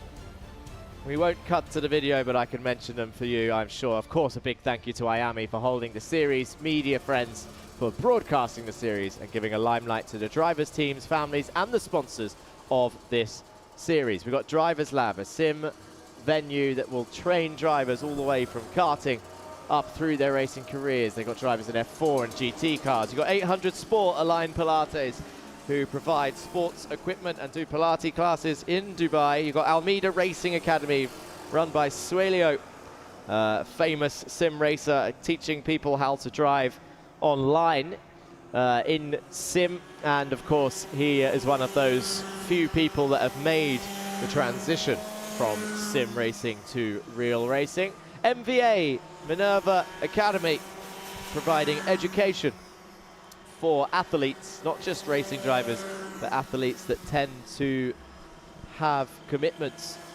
outside of your normal education schedule, and this allows, obviously, the young ones to keep that education going whilst following or pursuing their careers in sports or athletics, whatever they are doing. You've then got Drake Kart, you've got Keysol, you've got Dia Design Helmet Art. Speaking of Dia Design, maybe I should go to them to see if I can get my helmet painted. Keysol, the information technologies, and Drake Kart is obviously a kart website. Then you've got K-Roos and Associates, the loyal firm, and Dan Wells Driver management, Comet Tires, of course, we've mentioned a couple of times also. And now this is the point where I start to wonder if I'm forgetting anyone. I know, of course, I'm going to leave this one till last because we'll mention our newest sponsor, Chorus, who joined us for this round onwards. Chorus being a conglomerate of Italian racing companies like Tatus, etc., etc. They are the first video in the list when we watch the sponsorship video, which of course we'll see one or two more times throughout the day, but they were only joined, or I don't want to say founded, I don't know if that's the right word, but on the 27th of October 2025, and now they are with us supporting the series, and of course Iame as well. So a huge shout out to the Chorus group. And of course Rack Track as well, Rack Track Maxi running the series, starting the series off round 1, we were there, round 10 we will be back there. But a huge shout out to Maxi and everyone behind the scenes, and Emzo, who are running sort of scrutineering, stewarding, and all of this sort of stuff that goes behind the scenes. And he doesn't need to tell me this time, I will shout out the director, of course, and everyone that's in the truck controlling the cameras, and us out here, I guess, the personalities. Thank you for Matt and Sarah for giving us the insights of the drivers and the teams down there in the paddock and the pit lane.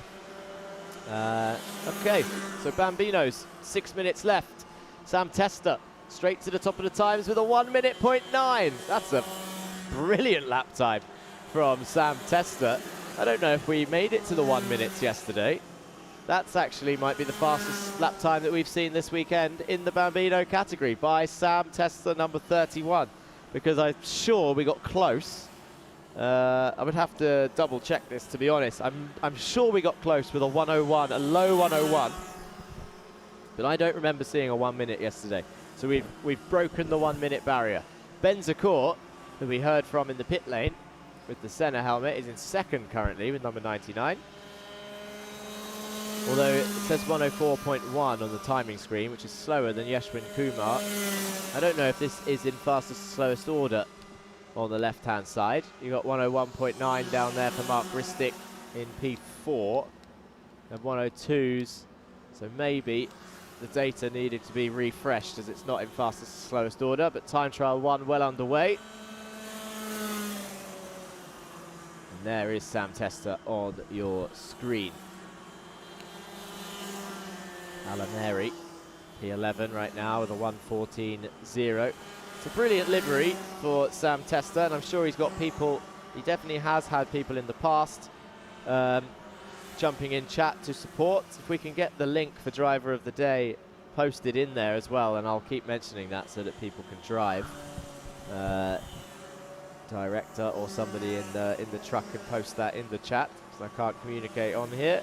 But we have, who else have we got in here? We saw the Oscar comments. This is good. Mark obviously has a lot of comments.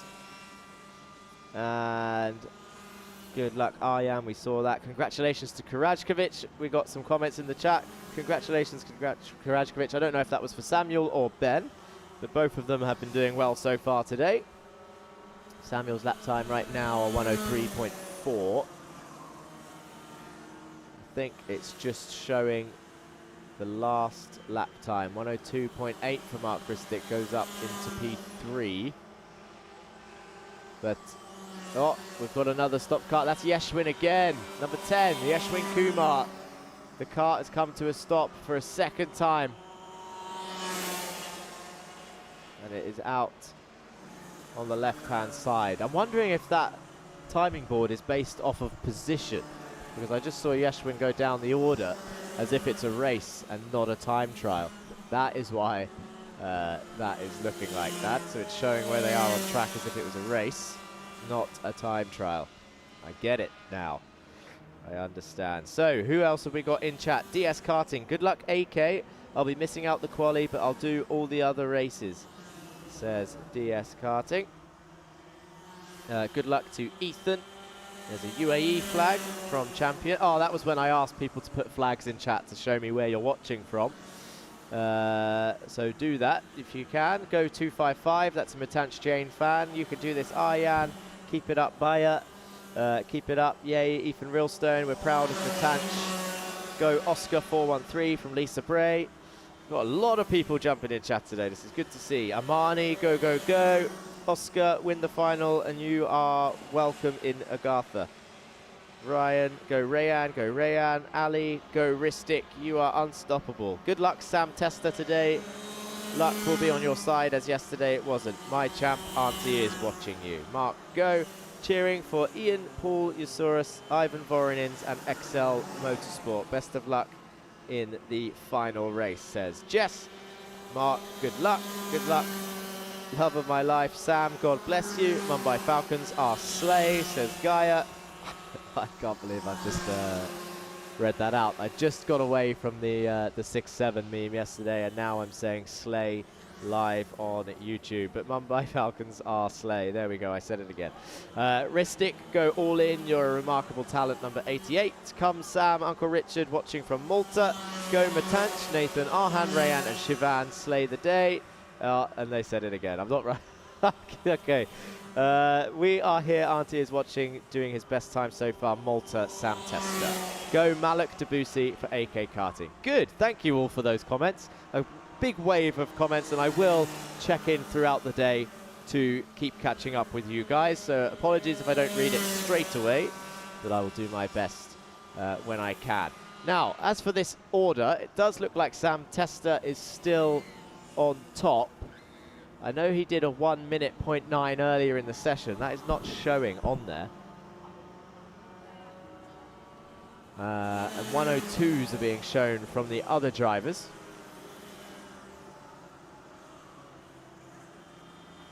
And we will see. You're watching 31 Sam Tester now. We've had a few people in chat. Mark Ristic is also out there. Where is number 88? Mark Ristic. He's on the circuit somewhere in his Red Bull livery. Number 10, we saw Yeshwin Kumar come to a stop.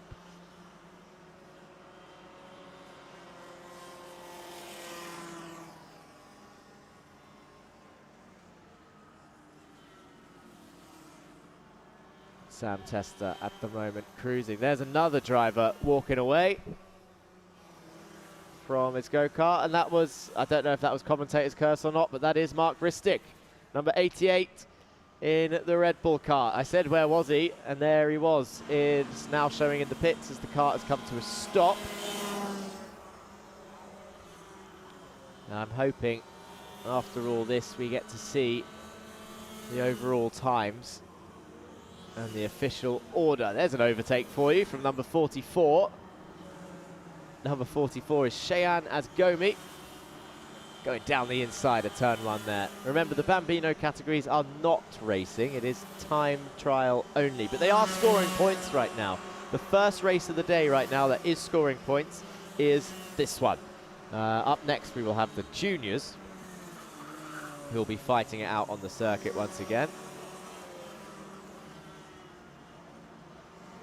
But right now, we've got 3 seconds left. Checkered flag is going to come out. And I imagine Sam Tester is going to be the one to pick it up nearly first. Let's go to Matt in the pit lane and see who he's talking to.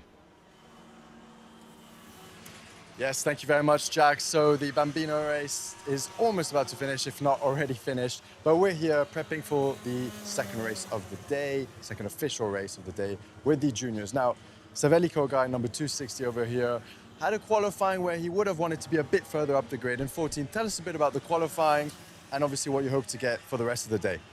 Well, my qualifying was not the greatest. We had the pace, but on my best lap where everybody improved, I had to slow down on turn 4.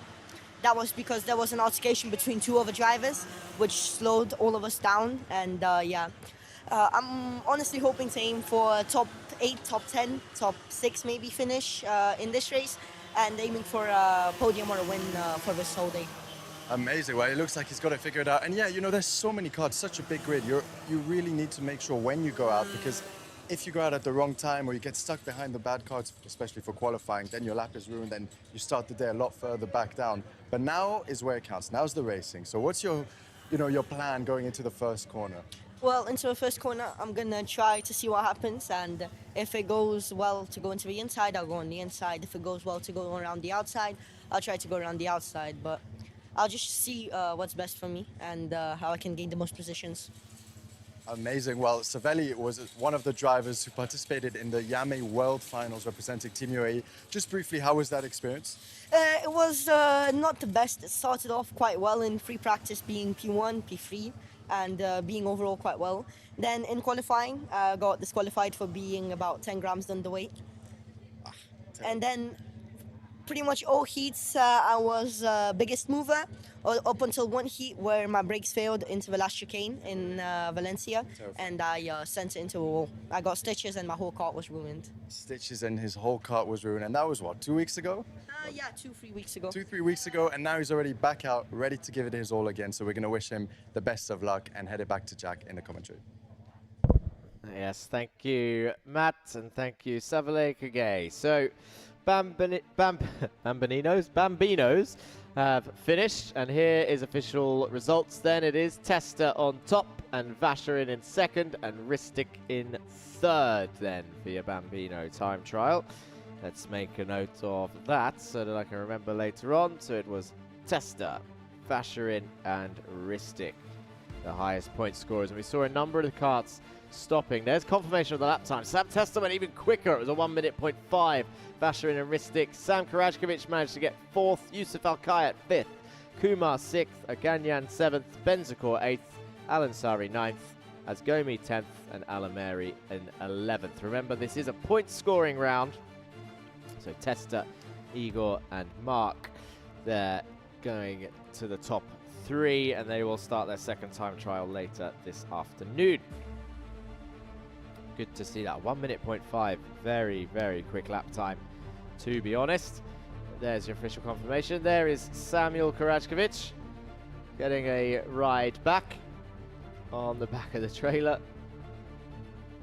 Always like watching the suspension bounce the drivers around as they hitch a ride back. We have got the juniors up next, and we will be racing. We saw a number of karts stopping, but whilst these guys get their karts brought back, let's go down to Zara in the paddock. So I'm with no other than Sam Testa. Sam Testa, I've been seeing and talking to you yesterday, and now we're back at it, and I think we're getting to be friends, right? Yep. Yep. Okay, I'm glad to hear that. So Sam Testa, that race was, it was intense. It's just the beginning. There's still more races to go. How are you feeling overall? Good. For now, I'm confident. And yeah. And when it came to yesterday's racing versus today's performance, do you feel a big difference, or is it all now coming to you naturally? No, it's a big difference from yesterday to today. What's the difference between the two races? The difference is just the lap times, and that's all. And now I also wanted to get some insights. So here's the track. Now you have to explain to me what's your favorite part and what's the most difficult part. Let's walk us through it for the viewers at home about what's your favorite. Okay, let's see. There's some hard parts, but for me they're not that hard. Like, this is turn 2 is a bit hard. I'm gonna say on turn 1, because on turn 1 you will fly out and probably can end up in. I hope you don't fly out, right? Yesterday I did do that. I kind of went on the sand and I ruined my engine. But today I'm being more careful and I'm not doing anymore. Very nice, Sam Testa. Sam Testa, I hope to see you again. You are a rock star and you're doing such a brilliant job on the track today. Thank you so much. Thank you. Bye. Thank you. Bye-bye. And that's a word from Sam Testa. Now we go back to Jack, and he has more information coming to you. Thank you, Zara. Yeah, up next we have the juniors heat race. So another race for position, but not for points. This will decide the grid for your pre-final later this afternoon. So everyone that qualified well is going to hope to keep their positions, or they will end up starting lower down if they get into some sort of incident or ruckus on the circuit. And then, of course, people who didn't have a good qualifying are aiming to climb up the order to get a better position for their pre-final race. There's Ethan Realstone. Chilling, relaxed. There's one of the drivers who had not Ethan, but there was a driver earlier who was having an interview with his visor down. That normally is a signal of don't talk to me in the adult racing world. If they have their helmet on, visor down, it's leave me alone signal. And there, the Hive, I can see the Hive Academy suit chilling in the shade. That's Ristic. Thumbs up. So looks like he was pretending to be on the phone there. This is Leonidas Peruzzi. Sat, waiting, focused, planning. I always, quite often actually, drivers get asked, what's the plan for turn one? Where do you want to be? And of course, obviously, the answer's always be like gaining positions or be in P1, etc., etc. But actually, you can't plan these things. As much as a driver can sit and be like, oh yeah, I think I'm going to go around the outside and then I'll just gain 3 or 4 positions, or I'll commit to the inside line and then hopefully everything will work out. Realistically, you can't make that decision until you're about to enter turn 1 or like down the main straight as the green lights go out, because everyone else is also planning what to do. All of a sudden, everyone's all over the track. They're 3, 4, 5 karts wide, throwing it into turn 1, and someone is not where you expected them to be, so you have to react to it. This is why reaction times are so important in racing. Not just for the starting lights, once you're out, you're out. Reaction time in general throughout the race is very, very much needed. Let's have a look at the starting grid after we see the sticker-bombed helmet of number 237. That's Ivan Borinov. Nice slow zooming out shot there from the director. But let's have a look at the grid then for your junior heat. 12 laps coming right up. Who's starting at the front? It is Matanch Jain and Henry King on your front row. Then it's Barakordi and Chopra on row 2. Rivera and Realstone on row 3. And then it's Singh and Peruzzi on row 4. Senaniaki and Qureshi on row 5. Kappen and Alkasemi on row 6. Then it's Stevens and Savale Kage in 13th and 14th, Albani 15th and Mason 16th. Montanari and Pratish on row 9. Then it's Debussy and Leo Aina on row 10. Then it's El Hamadi and Tam on row 11. And Siddiqui and Londono in 23rd and 24th place. Then it's Batia and Kallenberg in 25th and 26th. And then Borinov and Hasari in 27th and 28th. Sethi and Doe in 29th and 30th. Although Doe we didn't see in qualifying, so maybe not on the grid. We may see a DNS.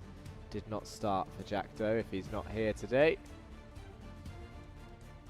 Can't see the number 205 back there. Yeah, but there is Jane and King, 255 and 248 on your front row. And away they go then, down to start their formation lap.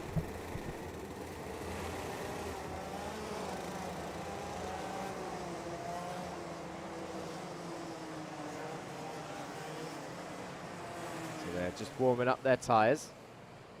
That's why you see them weaving from left to right. So they all go around the main straight, or main corner, sorry.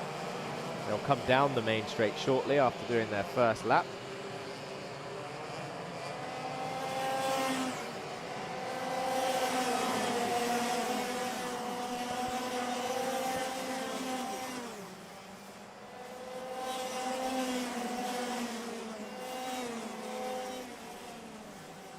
And now that they've completed their first lap, they will all line up in Sector 3 for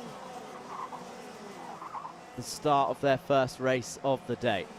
So they're all still going at quite high speed to put load into those tyres to create friction and warm up those temperatures, but they don't want to do too much because they use the same set throughout the day. And then towards the end of this second formation lap, they They will come round this final section. Gets slowed down by the marshals. Actually, do you know what? I don't think we shouted out the marshals in the last 2 days. So round 5 and round 4. So a quick shout out to those guys. This guy that gets to stand in front of all these drivers and try and slow them down as they now get ready to start. There's Matanch Jain looking over at Henry King, ready to start their first race of the day. I'm sure I saw Peruzzi just come off the ground there, maybe from contact or maybe from a bump. But here we go, the formation lap, round the final turn, side by side, line astern, for the first race of the day for the juniors. It's the heat race. No points on offer, but positions are important. They come down the main straight into the tram lines, and it's a full start, so they are going to go round again. Matanch Jain confused at why, raises his hand in confusion. Gives it one of these, but it is a full start. So now they get to go round again, sort it all over again for this first race of the day.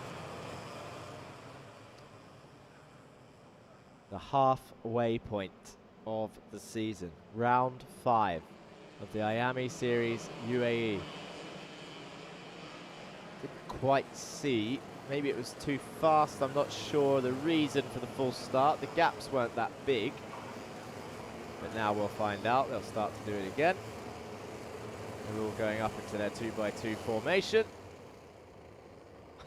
Matanch Jain again, showing the hand signals of frustration there as they come round the final turn.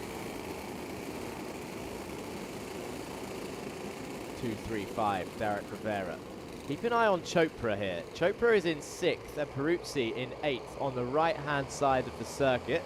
They are going to have the outside line for turn 1, which has proven strong for some people. So keep an eye on P6 and 8. Chopra and Samir, they're coming down. The lights are out and it's green. Jain on the dirty side of the track. Throws it down the inside and the race has begun. Jain leads as we got Karts off around. That's 2-1-0 Al-Qasemi. His bumper and nose cone looks a little bit worse for wear, and I think he is way down the order. He's in 30th place. There's more Karts round. 2-11 is out of the race. 2-11 is Malik Debussy. He has stopped at turn 2, and now into turn 3 they go. They started to sort each other out. So Chopra and Peruzzi did not get the start that I expected round the outside, I think. Or it's Jain, but Jain and King did get a good start. They are still in the lead. First and second for Matanch Jain and Henry King. As they come down, you will see them now crossing the line. Barakordi is still in 4th in the number 200. And it is Chopra in 3rd, I believe. Number 219, you'll see as the timing screen comes up on the left-hand side. And now everything seems to be settled. Here's a replay of turn 2. We had a spinner there just get collected. So 211 spun on that turn by the looks of it. Malik Debussy, and then got collected by a cart behind. But here's your order. So Barakordi down a position. Chopra up. Realstone up. Rivera down. Peruzzi, Seleniaki up. Mason 5 places. Essa Al-Hamadi up 7 places. Kallenberg up 9 places. Batia up 7 places. Some big movers in the mid-pack there. Jain wiggling on the brakes down into turn 1. Barakordi is going to look down the inside of 2, I reckon, on Chopra. Yep, there he goes. Throws it down the inside. Called it. Lifts the rear wheel up. Goes down the inside of turn 2. And look at Chopra come back into 3. Knocks him over the curb. Now they're side by side towards 6. Barakordi says, come on, let's look forward. Don't race me for 3rd. Let's go race these two for 1st and 2nd. Good stuff from both of them. At least they're putting on a show. But in karting, they tend to wait towards the end. They try and work together to just try and group each other up into a train of 4, 5, 6, sometimes even 8 karts. And then at the end, that is when they start to investigate. Not investigate, that was because of the sign on the screen. They'll start to really charge and overtake. But that sign, I'm guessing, means that Henry King is under investigation.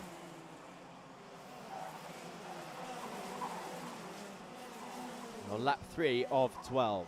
Quarter of the way through. So I'm wondering, there was no reason shown on the screens. I'm guessing it was for the something, because he hasn't really touched anyone, so I'm guessing it's for the start, some sort of starting infringement potentially for Henry King. Baracordi holds on to third. Chopra down to fourth. Rivera still in fifth. Realstone still in sixth. So your top six is actually as they started now. They're all back in the same position. Peruzzi, as I say that, overtakes Realstone and goes up into sixth place, up 2 positions. And someone's going down the order. That's Essa Al-Hamadi. His car has stopped. Number 246, Essa Al-Hamadi, out of this race for some reason. He had a great start, so that is a shame. He had the most overtakes. And King, down the inside of Jane, takes the lead. Jane down into second place, and Baracordi is behind. Jane down the inside of 11. Baracordi switches back, side by side with King. King retakes the lead from the outside line, gets a better exit. Baracordi up into second, Jane down into fourth place, Chopra now in third, and Derek Rivera and Peruzzi right behind. It's a 6-kart fight all of a sudden for the lead. Down the inside, Baracordi into turn 1. Switch back for Chopra, takes the lead from both of them. King tries to move over, Rivera's going to come through as well. Pushes Baracordi into second place. King slots into third. Rivera through turn 3 stays in fourth place, but Chopra takes the lead of the race then. 2-1-9. Baracordi has a quick look down the inside. Henry King's trying to get through. Jane is now down in, he's behind Peruzzi now also. Peruzzi went to attack Rivera. Rivera defends. Jane gets a switchback, gets past Peruzzi, gets past Rivera. Back up into P5, I think, is now Matanch Jane. That's Chopra, Baracordi. King is your top 3. Jane might be back in P4 now. Yes, he's P4. In the background, Chopra gets a big push from Baracordi.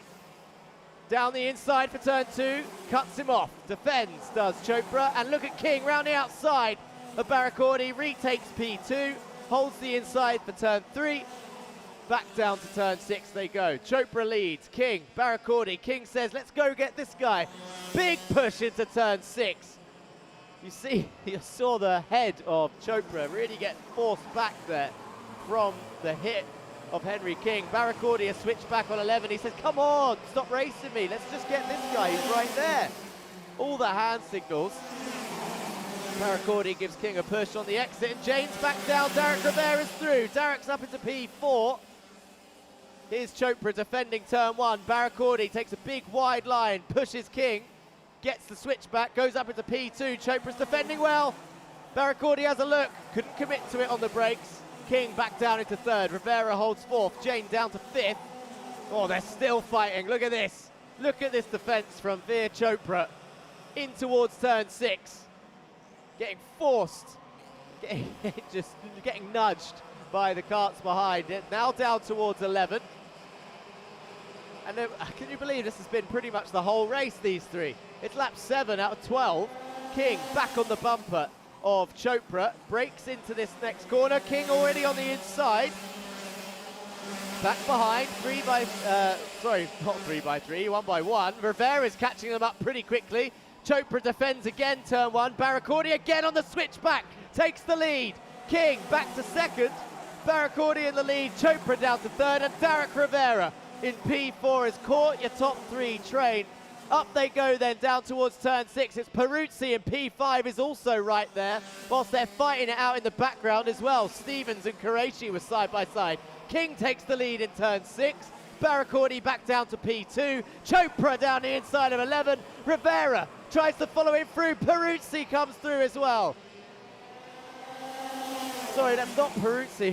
What car number is that? Is it Peruzzi in the 5th place? So we'll see them when they come over the line. It's Singh, 217. Singh is up into 5th place. Peruzzi's down in P8. So it's Singh that's joining the fight as they go into turn 1 again. Baracordi again with the switch back up into the lead. Aryan Singh up into 3rd out of nowhere has come and joined the fight. He's now in P3, number 217. Aryan Singh up into 3rd ahead of Derek Rivera. Baracordi back in the lead. Henry King back in 2nd, Aryan Singh in 3rd. He's saying focus on the 2 ahead to Derek Rivera behind. Matanch Jain is now in 6th place. Coming through this next section into the final corner. What will Baracordi do? We're still not on the last lap. Now these two are going to try and pull away from the carts behind. The gap about 0.7 of a second. And Derek Rivera is too busy defending from the carts behind to worry about what Ian Singh's trying to tell him with his hand signals. And actually, I think Chopra's going to come back through now. Chopra is fighting with Matanch Jain for P5 and 6 after leading some of this race. Barakordi still leads. Not sure on the exact gap, but it's not much. It's about 0.4 of a second from Ian Singh and Barakordi. Down towards turn 11. And they're going to come onto the last lap this time round. After all of that fighting, it was a 6-kart fight at one point, but now it looks like it's going to be a 2-kart fight to the lead. Or what can Ian Singh do from P3? Are these two going to fight too hard? And will Ian Singh come through and gain a position? Barakordi's defending the inside of turn 1. King to the outside, switchback, tries to get the run down towards turn 2. Barakordi looks over the shoulder, defends turn 2. Big push from behind from King, who's now on the outside of 3. Looks to the inside. Who's going to come out in front on the exit of 3? It's Barakordi. Look at Ian Singh, he's right there. King is weaving to defend. Barakordi still defends into 6. Down towards 11, Ian Singh, what can he do? He's in P3. Down towards turn 11. Barakordi leads into 11. King was too busy defending. That might have been his last opportunity. Now it's a drag race. Down to the main straight. A drag race to the finish line. Barakordi leads. Henry King in second. And it's Ian Singh in third, but who's going to cross the line first? It is the same order. Barakordi, King, Singh, Chopra, and Jain has gone down to 6th right at the end there. Rivera got P5, Stevens, Tam, Mason, and Kage. Your top 10 for the heat final. Not even racing for points, and what a show. And 286 has just been launched into the barrier after the race. Not sure how that happened. That's Aham Siddiqui, who is backwards into the turn 1 wall.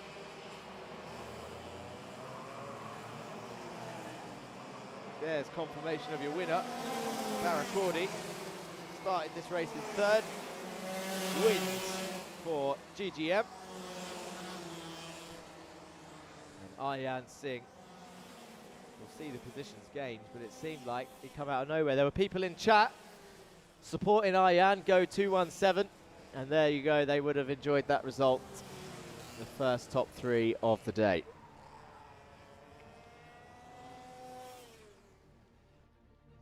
And here we go then, it's Barakordi, Henry King, and Ian Singh for 200. Henry King 248 and Ian Singh 217. I think none of them, apart from Henry King, got podiums yesterday. Up 4 positions was Ian. Chopra, Rivera, Jain, Stevens, Tam, Mason and Kage are your top 10. And then it's Arhan Qureshi, Leonidas Peruzzi down in 12th, Joseph Kappen in 13th, Senanayaki, Kallenberg, Leo Einer, Realstone, Montanari, Batia, Londono rounding off your top 20. 11 places gained for Kallenberg. Aham Siddiqui, Albani, Kalyani Pratish, Malak Debussy, 24th, Ivan Buranov, Antonio Hisari, Arhan Sethi, Essa Al-Hamadi out of the race also, and then the last 2, I think, not starting by the looks. Mohamed Al-Qasemi was out on lap 1, but Jack Doe not starting the race. Let's go down to Matt in the pit lane, see if he's talking to any of the drivers. Yes, thank you very much, Jack. Now, wow, I mean, it seems every race so far today has been fantastic. The minis was great. The juniors, I mean, we could not take our eyes off the top 3 and even down to the top 6. So this only goes to show what's going to happen for the senior class, what we hope is going to happen with the senior class. But now I'm here with Jules Dumont, senior driver 337, starting in 7th place. So obviously not as high up as you wanted, but still, you know, loads of positives to take. You're still really close, and you know, these guys, there's going to be a lot of fighting. So maybe if there's a crash or 2, you can capitalize off of that and make your way up. What's your plan, you know, for the first race of the day? Just move forward. Obviously, we're not where we want to be right now. P7 is not what we want. So yeah, just move forward. Move forward, okay. And you're going to be on the inside line of the first corner. Any tips and tricks you could share with some viewers? Just see what happens. It's really, starts are really just instincts, and it all goes so fast, so you can't really think about a plan before. I'm sure these drivers all have visualized something, though. They just don't want to share it with all the viewers back home and the other competitors. Anyways, we are going to be sharing it back to Zara for some interviews with the juniors. I'm with Gabriel Paragodi. Can you please help me pronounce your name right? Baricordi. I will not try to do that because I will butcher it, but that's, first of all, race name. That's just a driver's name. So overall, you got P1 in the pre-heats. Are you looking forward to the next 2 races? How are you adjusting your driving style to keep up that P1 position? I mean, it was a overall good race, good pace, good fighting, and I'll just try work forward with whoever's with me and, yeah, pull away from the mid-pack. When you're talking about the battles that go on track, how do you keep focus and how's that balance between attack and defense strategy when you're on that Sharjah kart track? Especially on this track, you gotta think about it because there's a lot of sand picking up. So it's just controlling the brakes into the corners. And when it comes to the track conditions, you are more familiar with how it operates because of yesterday's race. So how is the weather playing a big impact in your driving today? I mean, if let's say a sandstorm comes, it will make it a lot more dusty, making a slide. So it's just predicting what's going to happen because no one's going on that inside because it's the slower line. Okay, thank you so much and hope to see you again. Best of luck for your other races. Thank you so much. And now we can go back to Jack, who's going to take it from here. Thank you, Zara. Yeah, what a great race, Baracordi there. Talking about, giving us some insight about the track itself. But yeah, I can't get over that. You can see your next sessions on the screen. So we've got one more heat race, and then we're on to the pre-finals. So points races on offer for the next races after this. Heats for seniors and senior 170s coming right up, 13 laps, and then on to the pre-finals for the mini. Time trial 2 for Bambinos, pre-finals for juniors, pre-finals for seniors, and then we'll have a quick break before the finals. Let's go and see if Matt has got any of the drivers to talk to us before this heat race. Yes, indeed. We have here the pole position for the senior 170 class, Oscar number 413 for the CRG. Now, Oscar, it seems like you've got a new helmet, full chrome. Tell us a bit about the helmet. Yeah, I really like it. I spent quite a bit designing it, and the guys over at Color Me Crazy did a great job painting it and shipping it to me on time. Amazing. So hopefully with this helmet, it's what, an extra 2/10? Yeah, maybe a whole second with the... We got 30 seconds, guys. Not sure what the organization's going on because drivers are still not even in their car, but you know, we're gonna make our way out, and I'm gonna tell my cameraman to come with me, and we're gonna pass it back to Jack because we need to get out, unless we want to get run over. Thank you, Matt. Yeah, the sheer panic in Matt's eyes there as the 30-second board came out of nowhere, but it's okay. It's everyone's sat in their karts now, and everyone's safe and out the way. But before the karters get going, here's confirmation of your grid. For the senior and senior 170s, it's Qureshi followed by Hartman, then it's Dexter and Albacione, then it's Swan and Kinua, then it's Dumont and Pope, then it's Ngoma and Alcasemi, then it's Moreno and Voling Vicious on row 6.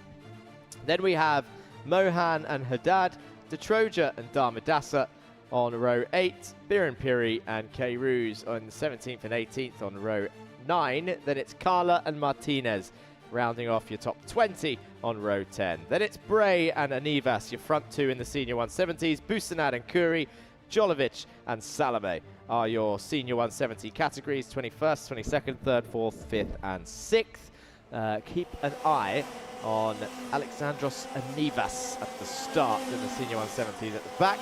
But as for the front runners in the senior category, I do not know what to say. The racing that we've had today has been pretty insane so far, especially considering there's no points on offer during this phase of the day.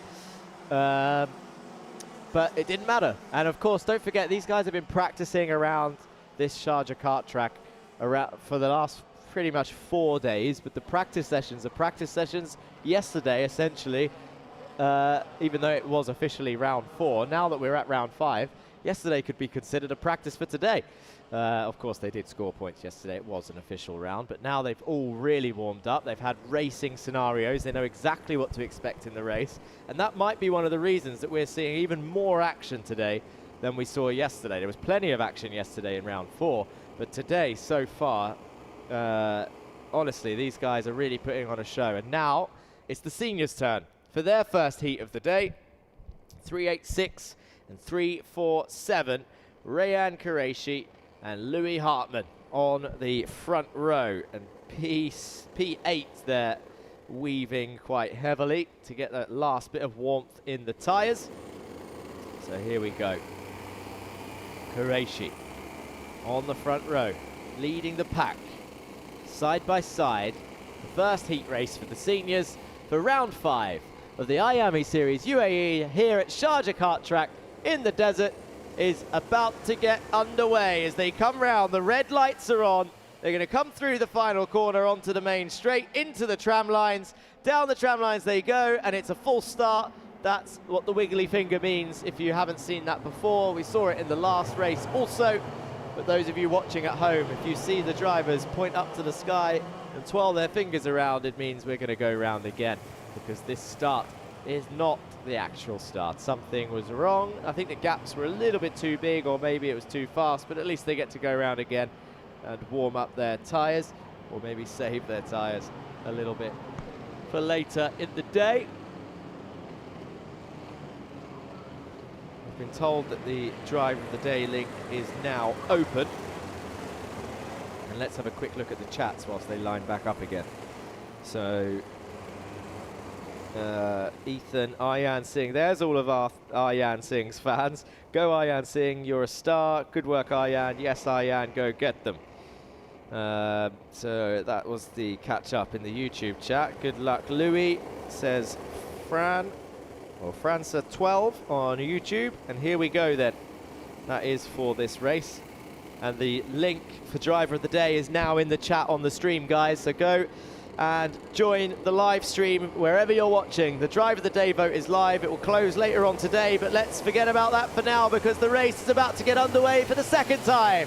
They're coming down the main straight then, and round 5, the first heat of the day for the seniors, is about to begin. No, it's not. They're going to go around again. It's a second full start for your senior category. So now we can talk about Driver of the Day again. Go in, click on that vote. It's a red flag by the looks of it, so they're going to stop and talk to the drivers. The red flag is waving, and Mr. Bean, the clerk of the course, walking out of the pit lane. He's going to talk to the grid by the looks of it. He's on his way across the track. The red flags are out.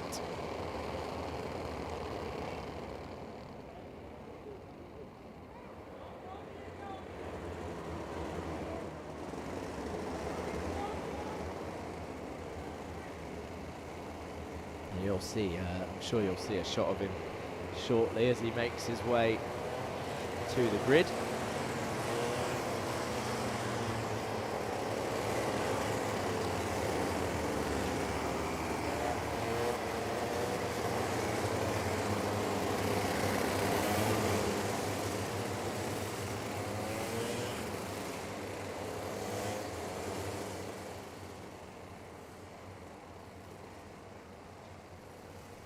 And here they are then. There he is, walking. Can we put some like cowboy music on? Can we put some cowboy music on in the background as he walks down? Gunslinger walking. And now look, all the drivers are talking about what they're doing wrong. Yeah, Max Dexter says, no, it's not me. Don't worry about it. Yeah, here comes the lesson on how to start the race from the clerk of the course then, as they all get out of the karts now. Busy blaming each other at first, but here comes the principal. He's talking to the top two only. They are leading the way, Qureshi and Hartmann. in for a telling off, a detention, or maybe just a lesson. I don't think they are. Maybe they are fully to blame, maybe they're not. You can only speculate without hearing the conversation. Points over there, he goes, yeah, look, over there, that's where you should slow down. You're in control, you got pole position. Over there.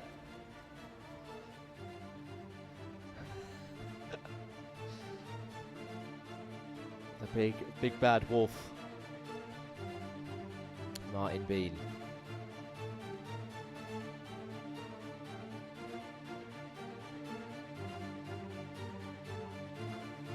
Louis looks like he's stopped listening. He's talking mainly to Rayan.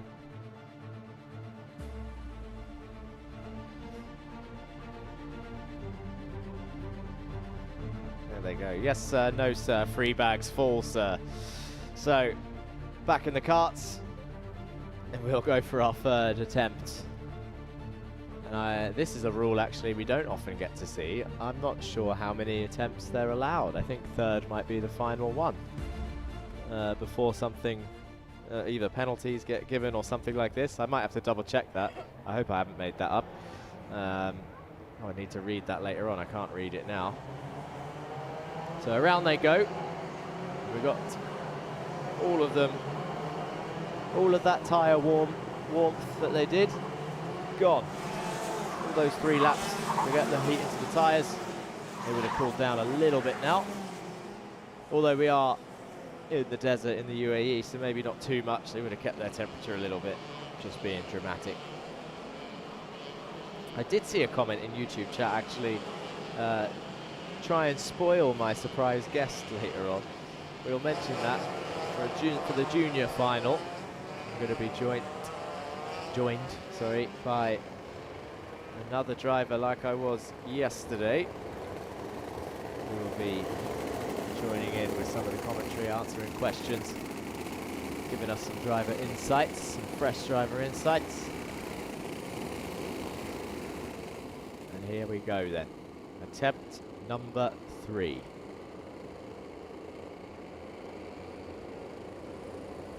Red lights are on. And we'll hype it up again. The first heat race of the day for the seniors and the senior 170s. Coming through the final turn. Still side by side. And here they go then, away they go. I can hear the revs of the engines. And it's another full start.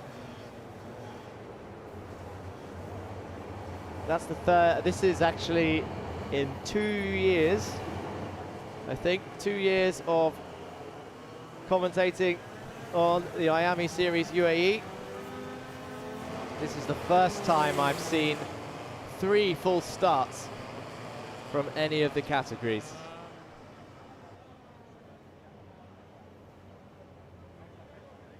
We also had one of the drivers there.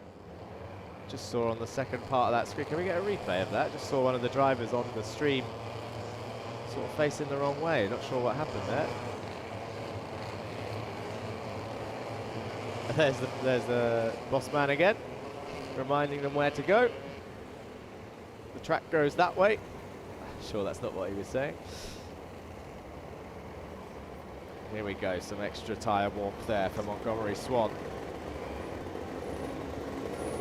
Okay, attempt number 4.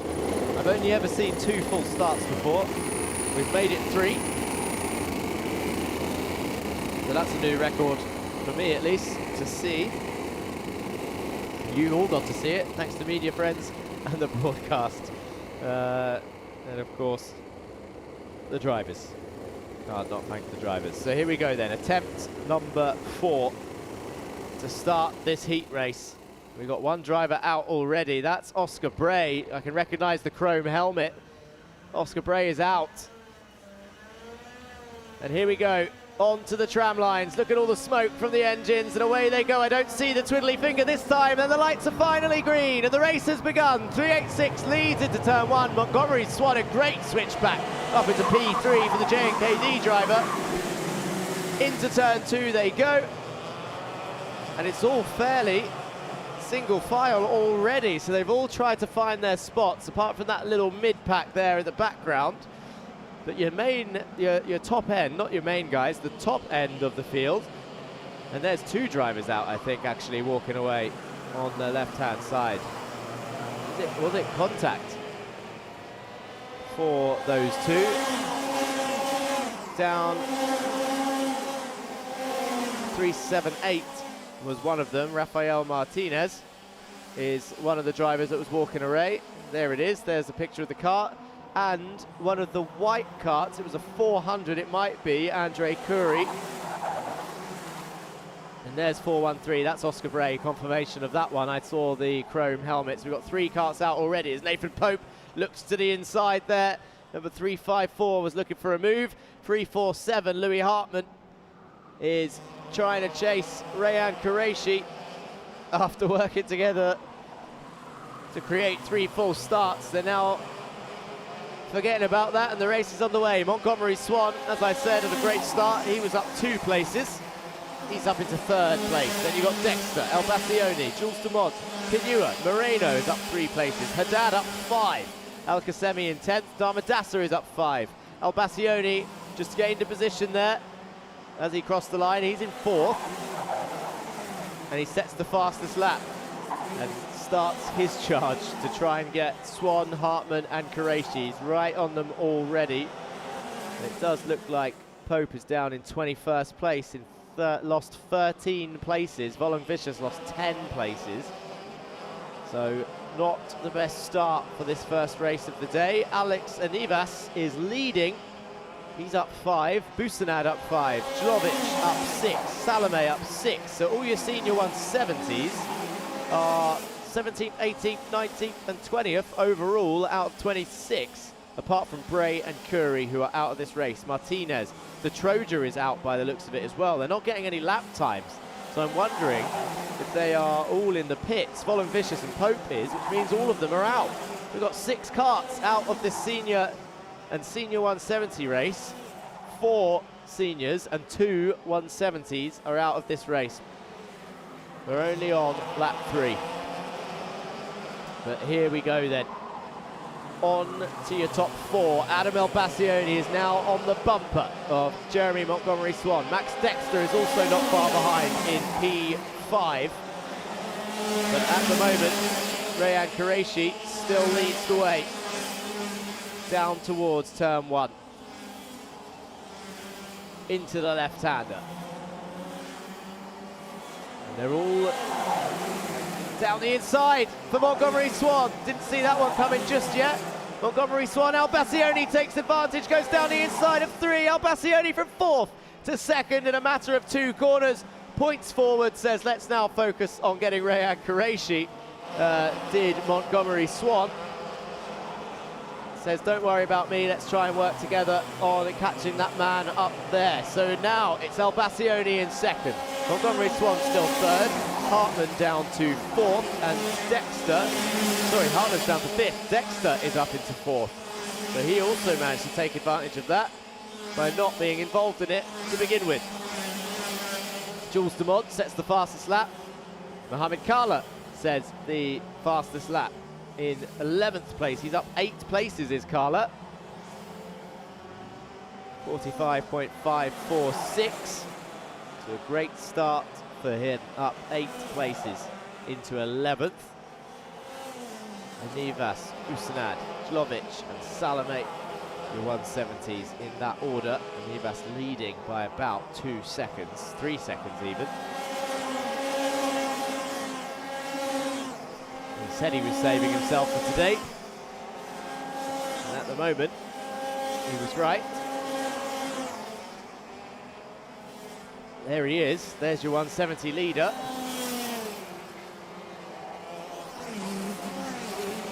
Jeremy Montgomery Swan sets the fastest lap. So Alexandros Anivas down the main straight, your 170 leader right now by about 3 seconds. He's got Yusuf Busanad in the background, trying to close that gap with Oscar Bray out of this race. after a dominant performance yesterday. There's Busanad. And Jlovic is not far behind Yusuf, actually. Even with the novice plate on, Max Dexter sets the fastest lap up the front end. It's still Qureshi from Elbassioni, from Swan, from Dexter, from Hartmann. Carla is going down the order after having a great start, so Carla has had an issue. And Nivas has passed him also. I think Carla is out somewhere, number 314. Carla is either come into the pit lane or he is had an accident somewhere. He's coming in by the looks of it, so he's dropped down the order. 386. Qureshi by 6/10 is leading this race, or he was leading by 6/10 on the last lap. The gap looks bigger than 6/10 now. Is he pulling away? No, it's actually smaller. It's 5/10. It's about the same. So Montgomery Swan still in third with Adam Elbassioni. They need to try and push each other and catch this guy up. Moreno has set the fastest lap. Now Carla, oh, it was a black flag for Carla, 314. So he got pulled in and out of the race.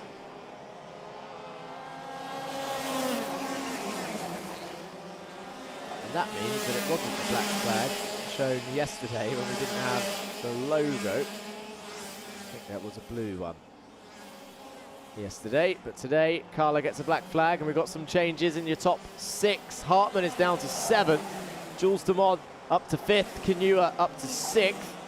Max Dexter sets the fastest lap once again. So lap 9 out of 13. And Qureshi is making it look easy. I'm not going to say it is easy, but he's making it look easy so far. He is in control of this race. Adam Elbassioni is also kind of chilling in P2 now that he's done the hard work. I'm wondering if drivers ever, no, I don't think they ever just sort of think, oh, this is my starting place for the pre-final. That's more important. I'm just going to sit here. I don't think they think like that. Surely they just want to get as high up as they can. Louis Hartmann is going further down the order. Has that boy got an issue as well? Has he come into the pits? He's going down, down, down. 15th place for Louis Hartmann now. Down 13 places. So here is Elbassioni, Swan, Dexter, Qureshi leading. And Kinua up into 5th, ahead of Jules Dumont. Number 317, Amani Kinua. There he is. Jules Dumont just behind, Moreno just behind him. It's a meatball flag for Louis Hartmann. 347, the black and orange flag. Call it the meatball. That is a mechanical failure then for Hartmann. Normally considered a dangerous failure if it's been brought back to the pit lane, something that can't be continued. This is great for the 170s position. 337, it's Dumont. He's in the wall. Jules Dumont, 337, out of the race on the exit of turn 3. And an overtake here of 3-1-12 around the outside. That was Al-Qasemi around the outside of 3-6-4 for Aiden K. Roos. That was a pretty good move. Your top 4 is pretty much as it was. No changes in your top 4. So what happened between Dumont, I was going to say either by himself or with someone else, but it's very unlikely that they end up in the wall by themselves. So it would have been as a result of scrapping. We are on the final lap, though, of this senior and senior 170 race. This is the last lap. Jules Dumont is out, but Rayan Qureshi, who has been in control of this whole race pretty much from start to finish. Rayan Qureshi around the final corner. Adam Elbassioni not far behind. Jeremy Montgomery Swan in 3rd. They're going to cross the line, and it's Qureshi that wins. Elbassioni in 2nd. Jeremy Montgomery Swan in 3rd. And Dexter in 4th position. Kinua 5th. Moreno 6th. Damadasa up 9 places into 7th. And Kose Nagoma in 8th. Haddad 9th. Biran Piri in 10th. And look at the 170s. It's Alexandros and Ivas, 3 seconds ahead of Yusuf Busanad. They're both up 8 positions. Chlovic and Salome up 9 positions each. And quite a lot of drivers out at the end of that first senior heat. Dumont, that we saw on the exit of turn 3. Hartmann, a meatball flag. Carla, a black flag.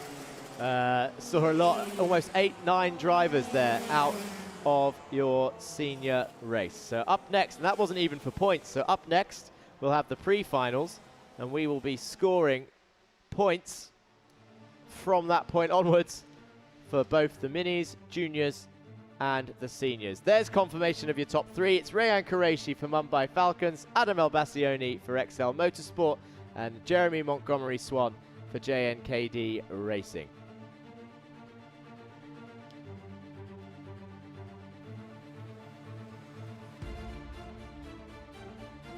Confirmation of your overall order.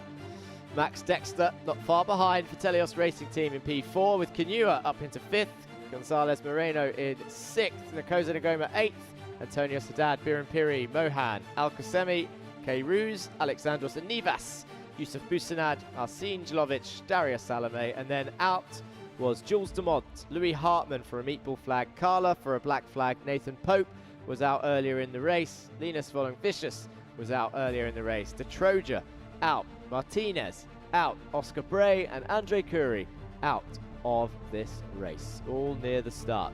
So plenty of drivers off, but the pre-final is about to get spicy. So after this, we will, there's Jules Dumont. I hope everything's okay. He looks a little bit winded, so we didn't get to see the incident. He's out of the car at least. So we will hear for an update from Jules later on. Let's go to Matt in the pit lane and see who he's speaking to. Yes, thank you very much. We send our best wishes to Jules. Hopefully he's all right. But now, anyways, let's put our focus to the pre-final for the minis. And we have Atika May over here for XLGP, the only female driver in the grid and, you know, right at the top end of the field. So far, these drivers just in front of you have been battling like crazy, you know, from the heat, from lap 1, just as if it was the world finals. So what are you hoping? You know, maybe a couple crashes up ahead and then you could sneak in and grab a couple higher positions? No, I think like when you're in the front, anything can happen as long as you're kind of in the front group. Yeah, amazing. Well, you know, clearly you have the pace, and, you know, how's it working with XL so far? It's going very good. The pace is pretty good. The overtakes are good. Everything is pretty good. And yeah, I really want to win the final and yeah, see how it goes. And you know, you mentioned you really want to win the final. Can you give to the viewers a bit of a background of the amount of work that you're putting in, whether it's mental or the training, the physical training, to make sure that throughout the whole weekend, since we've been driving for a while and you were driving last weekend and all that, you know, you need to be at the top of your game. So what amount of, whether it's mental preparation or physical preparation, what are you doing? I do a lot of both, mental and physical. So yeah, I go to the gym almost every day, except for the days I'm driving. So yeah, you need to really work hard for it in order to be at the top of your game. Amazing, that's the right mindset. Gym almost every single day. Fantastic. Well, we'll leave you to it. Best of luck, get in the zone, and we're going to be handing it back to Zara for some commentary. Hello, and I am with P1 again. You are doing brilliantly today and just coming back on top all the time. I think I've already understood that you are just like set and focused and just keep on going straight. But has there been any challenges in this race compared to the last one? No, not really. Not really. Do you feel really comfortable with this track? Is this now becoming your favorite track? I mean, it's definitely up there, one of my favorite tracks, but yeah, I do enjoy it. And when it comes to the victory, like what does this round mean to your leadership and your your leaderboard? Does this victory in the Sharjah karting track will push you up that leaderboard? Yeah, 100%, but it's the same as any other race, so. Thank you so much, Qureshi, and best of luck for your finals, and I'll speak to you soon. And now we will introduce the Senior 170, no other than Alexandros Alexandros, how are you feeling? How has it been today? Is it better Hello. than yesterday? It is better than yesterday, results-wise. We'll keep pushing. We changed a few stuff overnight, and we're taking one step at a time. So yesterday we talked a little bit about your injury. How has that been in today's race? Do you feel like you finally got the hang of how to work around it? I have to work around it. I found it since yesterday, which is making me slow in two particular corners. But it is what it is. Whenever an issue comes, it's like the go-kart. When you have a technical issue, you have to drive around it. So now we're driving around the rib. And also driving around, lots of DNFs today, lots of people just not making it to the end. When you are racing, you see the grid getting smaller. Does that give you a little bit of a push that it feels easier to get through? No, because we always we are here to have fun, and having most of the fun is when you're fighting against other people. Unfortunately, we had some aborted starts and very slow pace during the restart, which made some spark plugs get wet and stop firing. And also, last thing, it's really hard when you don't like get P1. It's difficult. It's a lot of rejection. It's a lot of like negative feelings. Any advice for those young drivers who are trying to push through and just keep a positive mindset? Always get the best out of the results, which you can. Don't don't let it ruin your mentality, because then you will ruin the rest of your day. That's very wise of you, and thank you so much. And I hope to see you P1 next Hopefully. time. Hopefully. Thank you so much, Alexandros. And now we have a special guest, Christopher Najem, who is from Yas Heat, who's going to give us a bit of an insight of what it's like to be the first Yas Heat team that's racing in Iame karting. So first of all, Christopher, how are you doing? And also, what's your role in all of this? I'm doing great, thank you. The weather is nice, not too hot here. The weather is nice. He's lying and exaggerating on that part. Not at all. We're in end of November, so it's all good. Happy to be here. And yeah, it's a new role for me this year, new role for the team as well. We've switched things up a little bit, and now we have our race team, first year now, and we're looking forward to it. So, also talking about your first fresh start, you are coming back as a race team this year. But in previous years, Yas Heat has always been involved in one way or another. Yes, yes, it was involved, but in a different way.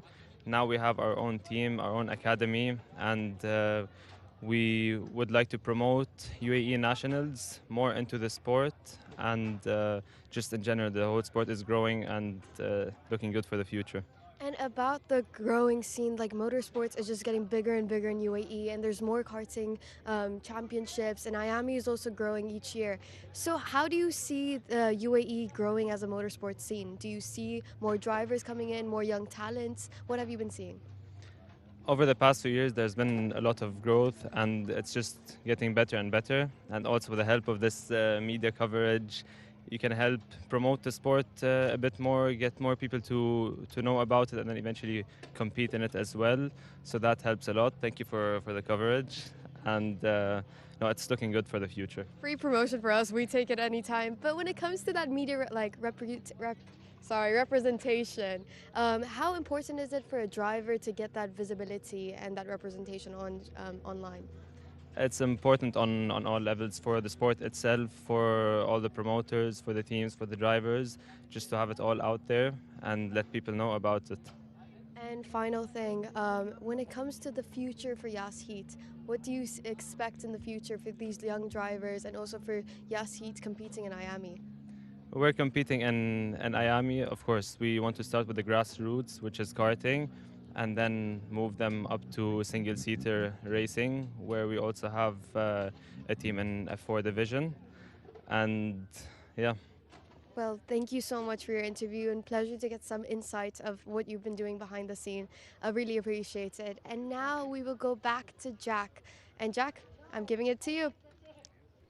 Thank you, Zara. Yeah, great to hear from more team bosses. I think we're hearing from quite a few of them over the course of the season.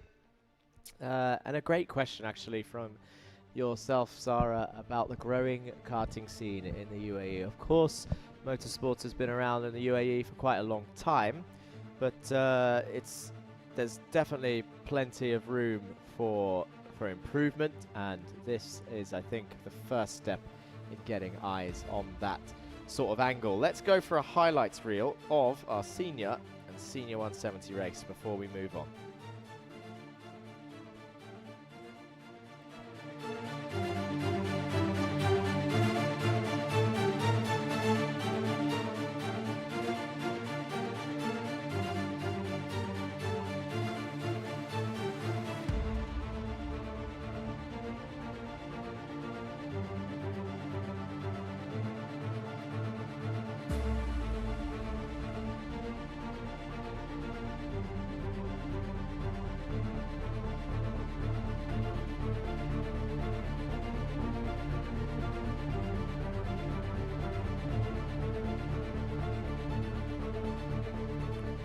Okay, so we're back. There's the highlights reel. The best part of that highlights reel for me is the bit at the start when this gentleman was talking to the drivers and telling them off. The Mr. Bean, Martin Bean, the clerk of the course, talking to the drivers after 3 aborted starts. A new record for me to see in the last 2 years in the Iame series. Hopefully we don't match it or beat that record. And he is actually, if you could just see another shot, he's just rehydrating, is the boss man, the professor, I'm going to call him from now on. Just took a rehydration shot of water before the minis go out and start their first pre-final of the day. Here's the grid. We've got Baptiste, Augustin, Peruzzi on the front row, Karajkovic and Sami on row 2, then it's Page and Atika Mer on row 3. Then it's Lisignoli and Stubbs on row 4, with Gray and Voronins on row 5. Then it's Chopra and Theocaris on row 6. Then it's Rashid and Mazzali on row 7. Pajamaki and Giovanni Desani Jr. on row 8, with Threenstein and O'Hanlon on row 9. Then it's Koramifa and Garushk on row 10, rounding off your top 20. Then it's Saif Al Khalifa and Tabaza, 21st and 22nd. Bataille and Kumar, 23rd and 24th. Suka in 25th. And Bagat, who's not here, showing as 26th. So Suka, the last kart, 25 on the grid. Formation lap has begun. And now, believe it or not, now it gets serious, because now points are on offer. The pre-final, the first pre-final of the day is about to begin for the mini category. So, this is for points, this is where it matters, this decides the result overall today, of course, as well as the final result later on this afternoon. So we're starting the third chunk of the day. Pre-finals are about to begin. We've got minis, we've got time trial 2, we've got juniors, and then seniors, pre-finals, all coming right up after this. And remember, the further we get into the day, more laps are added to the race. The races get slightly longer, this pre-final being 12 laps long for the minis. So I need to try and keep my voice for the end of the day, because the racing has been absolutely mental today. And I do truly think that it's because they had pretty much a whole racing day yesterday and know what to expect now. So now they're all racing that little bit harder, because they are running out of time to get that result that they wanted. So here we go. The mini pre-final for round 5 of the Iame series. They're all in line. The top 6 are looking spicy, shall we say. Who's going to come out on top in this first pre-final? Round 5 of the Iame series UAE, the pre-final for the minis. They're all line astern, 2 by 2 by 2, 25 karts on the grid in the tram lines, and the green lights go out and there's no wiggly fingers, which means it's not a full start. And down the inside for the JNKD kart of Benjamin Karajkovic, who takes the lead into turn 1, down towards turn 2. They all go weaving down, 3 wide, still in the background. There's a spin, and up and over. 2 of the karts are out. There's 3 karts stopped. 151 was the kart that went up into the air there. That's Lucas Suka for the Hive team. And 176 also involved in that, Alex Freenstein. Pretty much out of this race now, so they'll come round to the yellow flags in that section, but the racing will continue. They're both out of the kart, So that is a good sign. But Benjamin Karajkovic, Charlie Page, Baptiste Augustin and Atika Mer are your top 4 in that order, and you will see it as they cross the line. Here they come then, down the back straight in towards the start-finish line. And you will see the timing order come through, and Karajkovic has lost the lead but gets a switch back and retakes it down towards turn 2, but he can't quite make it stick as the XL kart comes through. There's a replay of the crash on the screen in the background there for turn 2. 172 also involved somehow after spinning. That is Kushagra Kumar. Down towards, now we're back live with your racers, and it's XL in the lead. It's 1-1-4. Charlie Page back in first place, down the inside for Baptiste Augustin. Atika Mer also at turn 11.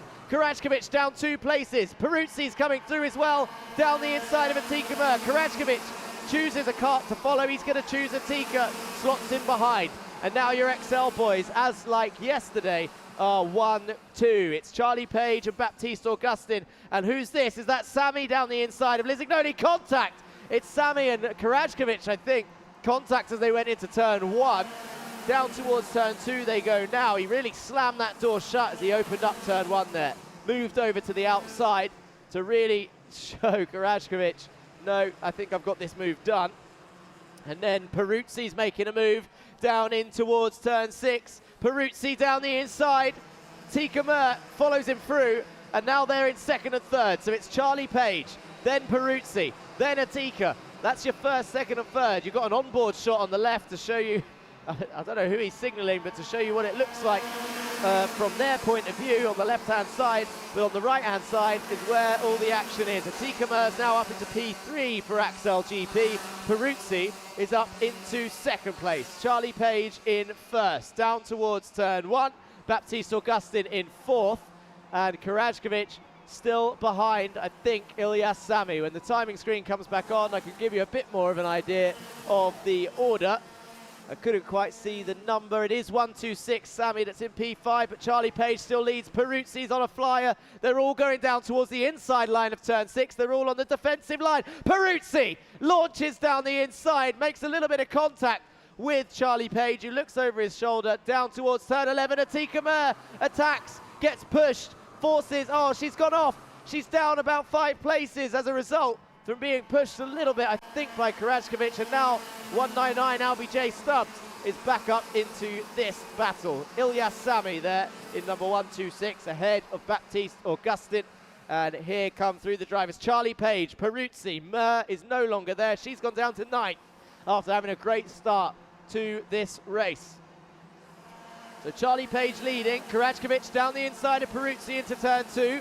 Stubbs follows him through. Peruzzi goes down to P4. Stubbs in P3. Karajkovic back into second. Charlie Page, though, leading by about 8/10 of a second. There we go. There's the timing screens being updated. So down they go in towards turn 6. Peruzzi on the bumper of Francesco Lizignoli now, who's gone up into P5 or 6. And they're all going to come down the main straight. Peruzzi pushing him, and now they can work together to try and catch the drivers ahead. Down the main straight.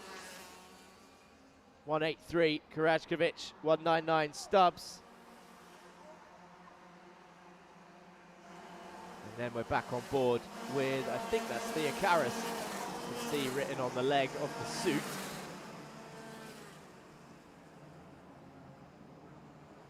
114, Charlie Page, Karajkovic, Stubbs, Lizignoli, Peruzzi fighting in the background there, side by side down towards 6. Ilyas Sami, Gray, Atika Mer still in 9th, Rashid, Chopra, O'Hanlon. Here's Thea Karas down the inside of 11. Is he going to get the move done? Hits the apex nicely. Great onboard shot, and you can see actually from this point of view, well, there was the hand signal to say let's keep going. But I was about to see, you can see how almost loose that they hold the steering wheel, even though they're going at high speeds, because the more you grip it, the more tense you are, the more likely you are to make a mistake. But look at this, down the inside, you had a great view of the fight, but look now, Karajkovic round the outside of Stubbs, who's going down the inside of 2. Stubbs goes up into second place. Karajkovic down the inside of 3 to take it back. And I think Lizignoli has come through as well. He has. He's up into P3, Peruzzi and P4. They're all fighting. It's 3 wide behind. A lot of XL karts in there, so it's difficult to tell who's who when they're 3 wide like that. But you've got Page out front, Karajkovic second, Lizignoli third, Peruzzi in fourth. Then it's Augustin in P5 so far. Lizignoli keeps pointing forward, saying, let's get these guys. Forget about each other. You've got Sammy behind Augustin in P5 and 6. And then LBJ Stubbs in 7th currently. Atika Mur is still in 9th, trying to get back past Austin Gray. Here they go, through turn 1, down towards 2. Page defends from Karajkovic. They're all on the inside line. Sammy tries to get a switch back. Can't quite make it move on Baptiste Augustin. Page still defends. It's too early to be defending this hard, to be honest. Now they're really trying to keep the lead. Now the points are on offer. The defense is coming out. Karajkovic down the inside of 6. Lizignoli follows him through, forces Page off on the exit. Peruzzi comes through to 3rd, Page down to 4th. Look in the background though. There's more going to try and come through and take advantage of it. And I think now Charlie Page down the order. He's in 4th place. Karajkovic leads from Lizignoli, from Peruzzi. Then it's Charlie Page, and then the kart's behind. I can't see if there's a change in order. I think it's Augustin. Sammy still in that order. You'll see them come down across the line now. And Atika Mur going down the inside of Gray, also to take P8 into turn 1. Lizignoli to the inside of Karajkovic into 2.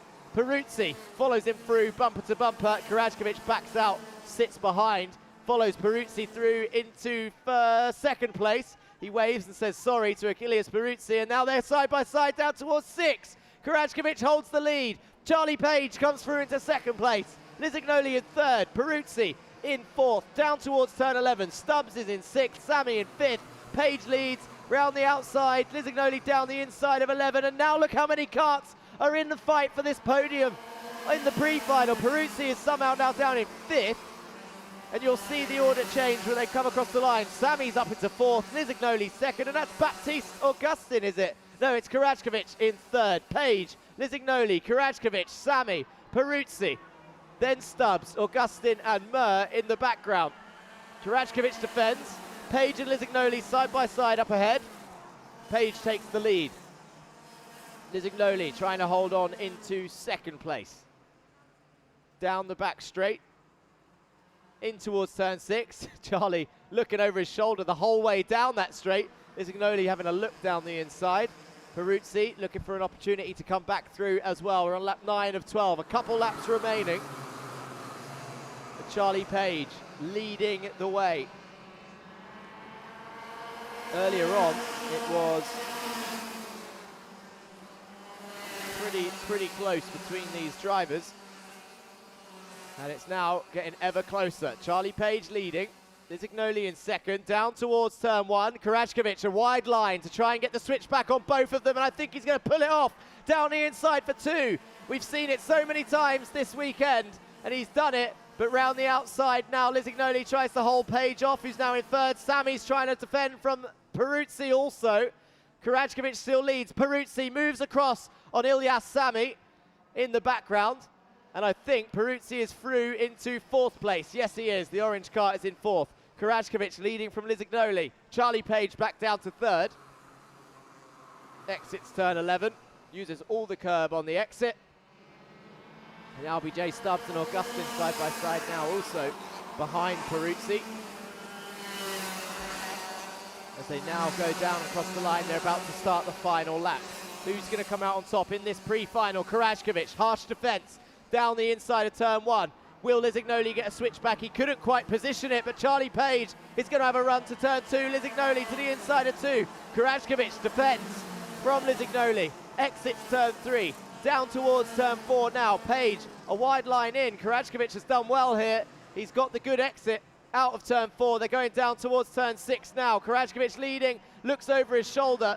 Lizignoli can't do it there. They've got one more proper opportunity to get it done on the brakes. Otherwise, it's going to be a drag race. Charlie Page to the inside of Lizignoli to take 2nd place. Karajkovic now has a breathing space. They're going to come down through the final turn. It's the final lap. He uses a little bit of karting DRS ducks his head behind the helmet, sorry, behind the steering wheel, not the helmet, down round the final corner, down the main straight, and the checkered flag is waved. It's Karachkovic wins the pre-final. Charlie Page in second with Lizignoli. But what about the rest of them? It's Ilyas Sami, Augustin, Theocaris up 6 places to 6th, Stubbs in 7th, Peruzzi 8th, Gray in 9th, and Chopra, your top 10. Atika Mer unfortunately drops to P12 after being well up there at the start of the race. Benjamin Karachkovic there in the bottom corner, winning the pre-final.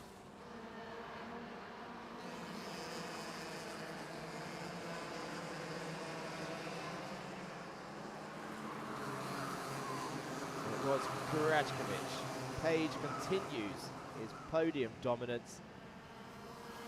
He was on the podium in every race yesterday. He got first, and third. And today in the pre-final, he gets a 2nd place, and I believe he was 3rd earlier on in the heat.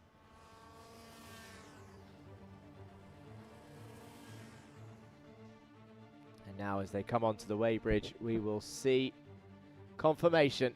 Karachkovic, Page, and Lizignoli, your top 3.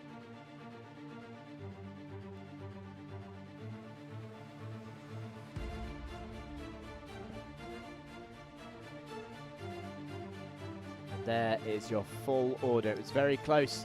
You got Sami and Augustin pretty much crossed the line side by side. Theocaris, Stubbs, Peruzzi, Gray, and Chopra, your top 10. Then it was Rashid in 11th, Atika Mer down in 12th, O'Hanlon up to 13th, Koramifa up to 14th, Voronins down to 15th, Mazzali down to 16th, Giovanni Tazani Jr. down to 17th, Saif Al Khalifa up to 18th, Tabaza up to 19th, Garush stays where he was in 20th, and Pajamaki down to 21st, Kumar up to 22nd, Bataille 23rd, Freenstein retired, and Lucas Sukar retired also.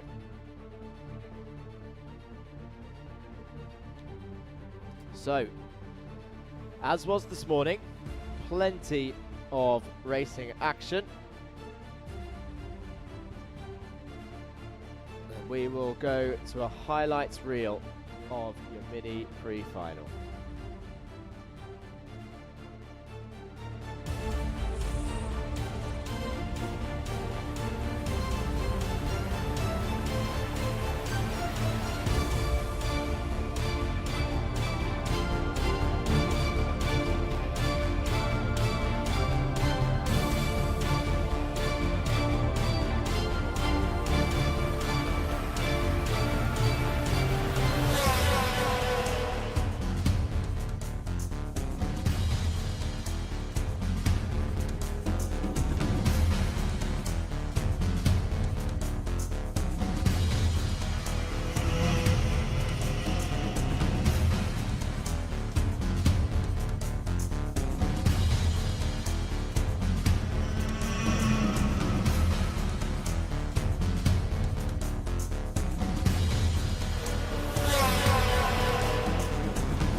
Highlights of your mini final up next on your screen. As you can see, it's time trial 2 for Bambinos, then the junior pre-finals, senior and senior 170 pre-finals, and then the finals after the lunch break at 2:30. Let's head to Zara in the paddock to see who she's speaking to.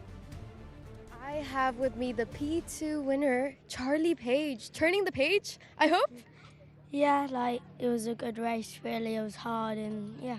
So how do you plan on gaining those tenths of seconds to make it up for the finals? Just stay calm, really. Don't overthink about it, really. And are you pushing your kart to the limit? Are you pushing your driving to the limit? Or do you feel like you can still make it up in the finals? Well, yeah, I'm obviously pushing as hard as I can, and yeah, so everything feels good.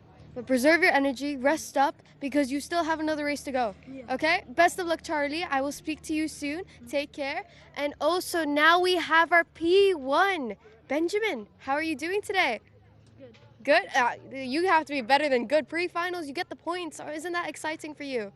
Yes, very. Is that what you were expecting today in the race? And when you were doing your pre-heats and qualifying, were you improving your times to get to P1 right now?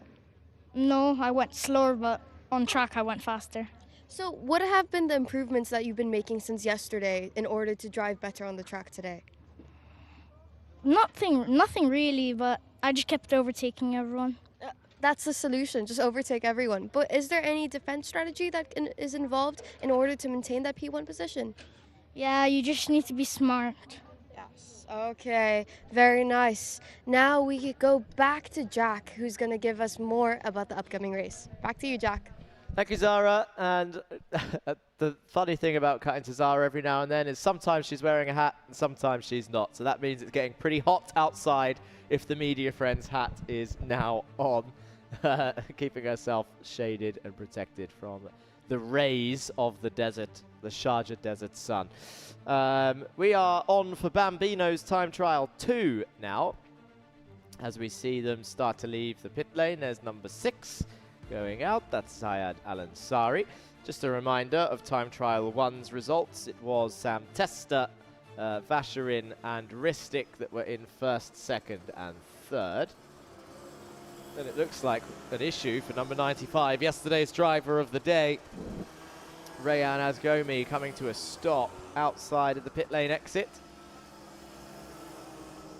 Gets pushed back. Number 17 comes through. That's Alameri. Number 10, Yashwin Kumar. Let's hope that he can finish this session. The kart stopping, I think, in both of the previous sessions.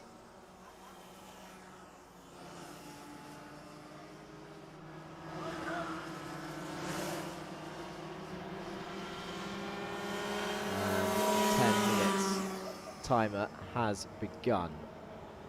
So you have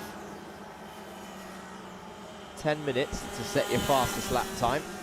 They do score points in essentially qualifying order.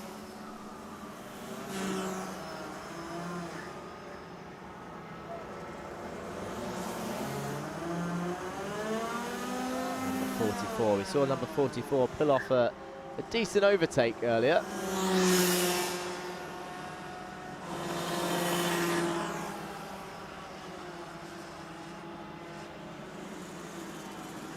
And they're not actually, they're not racing for position, so it's weird to see overtakes. The yellow flags are now cleared from turn 1 as they roll back Rayan Azgomi into the pit lane. Number 44 here. I know I keep mentioning it, but I just can't get over the size of these go-karts. Look at the wheels in comparison to the chassis. Such a short wheelbase. And I asked earlier, is there, do they have to brake for the Bambino category? Yusuf Al-Kayak goes to the top of the times with a 104.2, and then Testa beats it with a 101.3, straight into the 101s. Karajkovic, 102.3, goes second. Vasherin, Ristic up to second place, 101.8. Remember earlier we saw the 1 minute mark. Here is Yusuf Al-Kayak in number 7. Throws it in to the corner. Down towards 6 they go. I'm going to try and watch his feet closely to see if they do need to brake. Doesn't look like it. This is why I'm surprised to see gaps in the lap time, because I'm not sure if braking is needed in the category, which means it ends up being a top speed test. But of course, also being the smoothest on the racing line. This is the important thing, right? Who can find the smoothest way around the circuit and lose the least amount of time as they enter turn 1. And Yusuf looks like he's in serious mode now as he's leaning forward behind the steering wheel. Sam Testa goes quicker again, 1 minute 0.7. He'd done a 1 minute 0.5 earlier.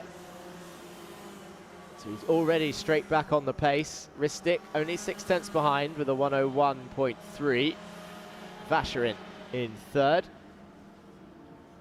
And it looks like Rayan Azgomi has got out on track now. No, I keep saying Azgomi, it's Oganyan. 95.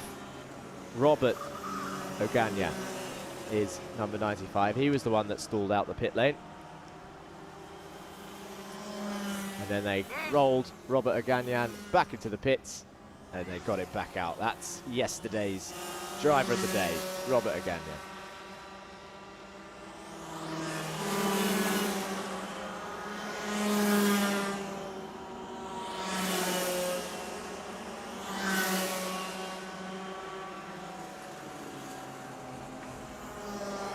So we've got 5 minutes remaining of your Bambino time trial. 2, Vacherin goes ahead of Ristic there. Just trying to open up the stream and catch up with you lovely people in the YouTube chat.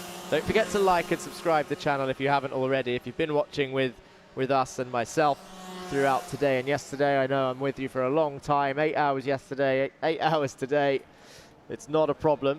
I hope you are enjoying the racing action.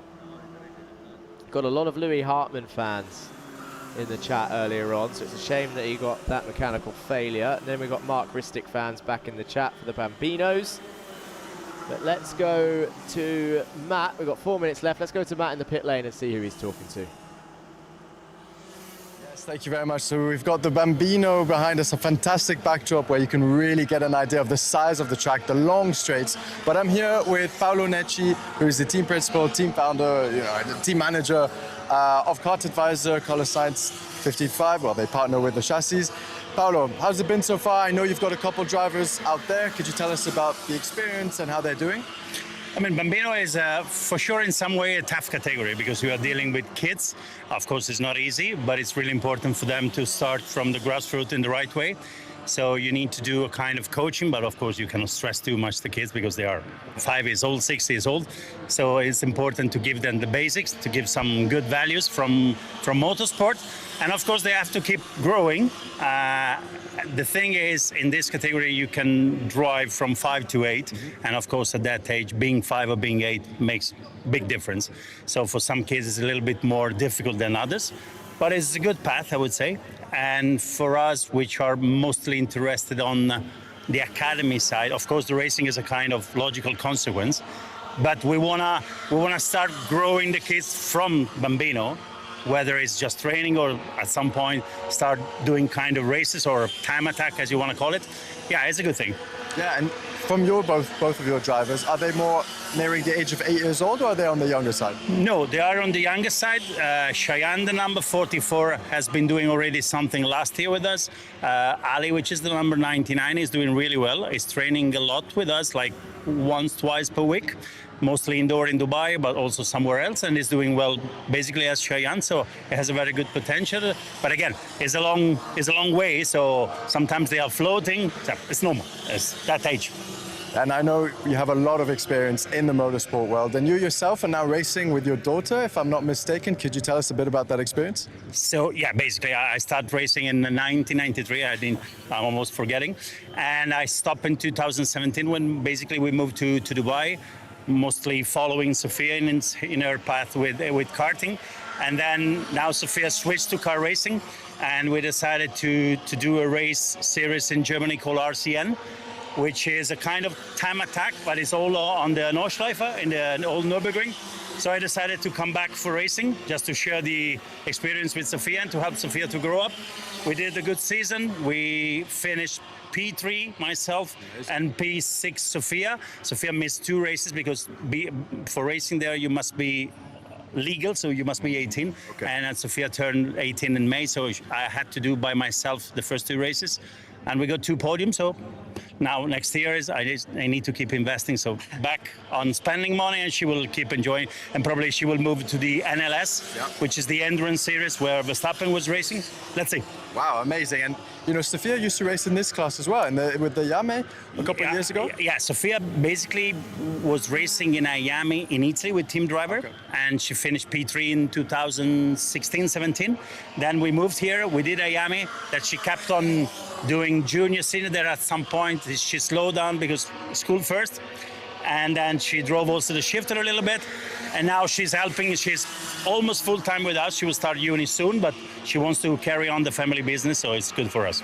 Amazing. And that just goes to show, you know, Iame and making the transition into the cars is possible. We have many drivers on the grid who have done it in the past, and now obviously the daughter of Paolo over here who's done it as well. We're going to be passing it back to Jack for the Bambino racing. Thank you, Matt. Yeah, great to hear always from different people in the pit lane. Standout comment there was started racing in 1993. And I think sometimes we forget just how long.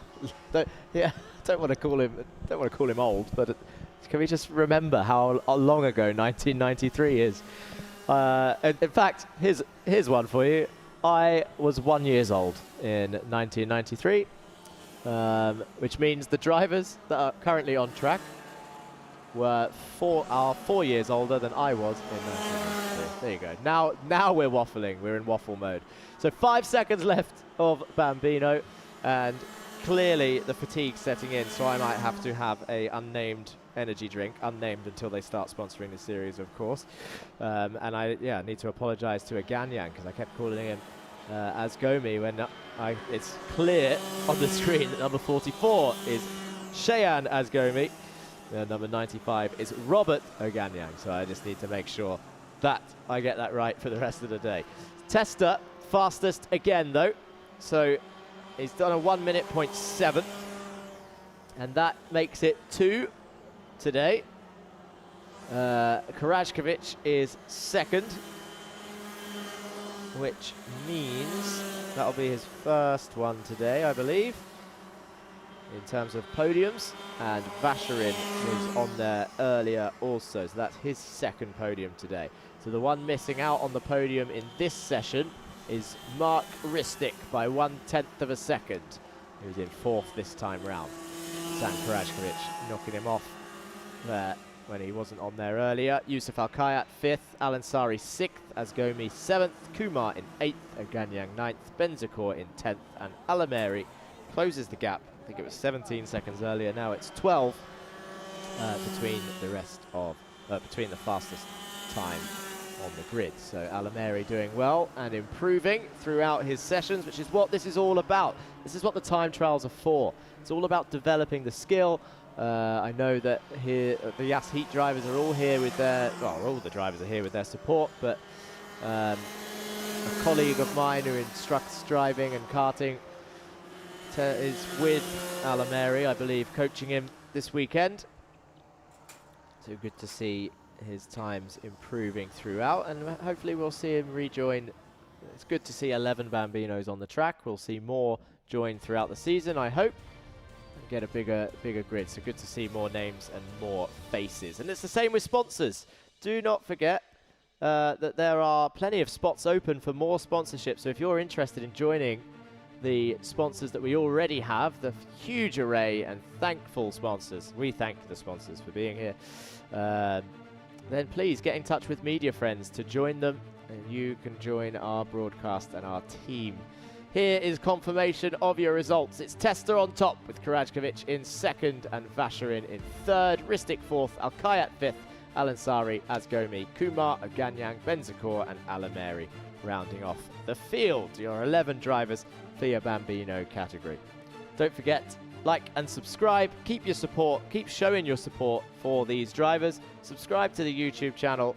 Like and comment. Join into the chat and say hello to me, because when I do eventually read through them, I can have a chat with you guys watching at home and around the world, whether it's in Malta, Kenya, wherever you are, Slovenia. I've seen those flags a couple times. Australia, I think Canada I've seen a couple times. So keep those comments coming in. Make sure you subscribe to the channel, follow all their Instagram channels and all that sort of stuff. I've seen a few of you actually start following both Media Friends and myself throughout this weekend. So thankful for that. And here, oh, look at that. They've crossed out. We've got an updated graphic. We've crossed out what we've done so far today. They're proactive in the director's box.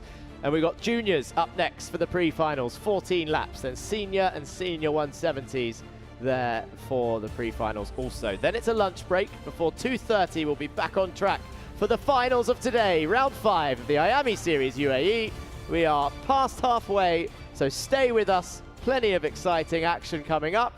So do not go anywhere. Make sure you hit that subscribe button. And let's go say hello to Zara in the paddock.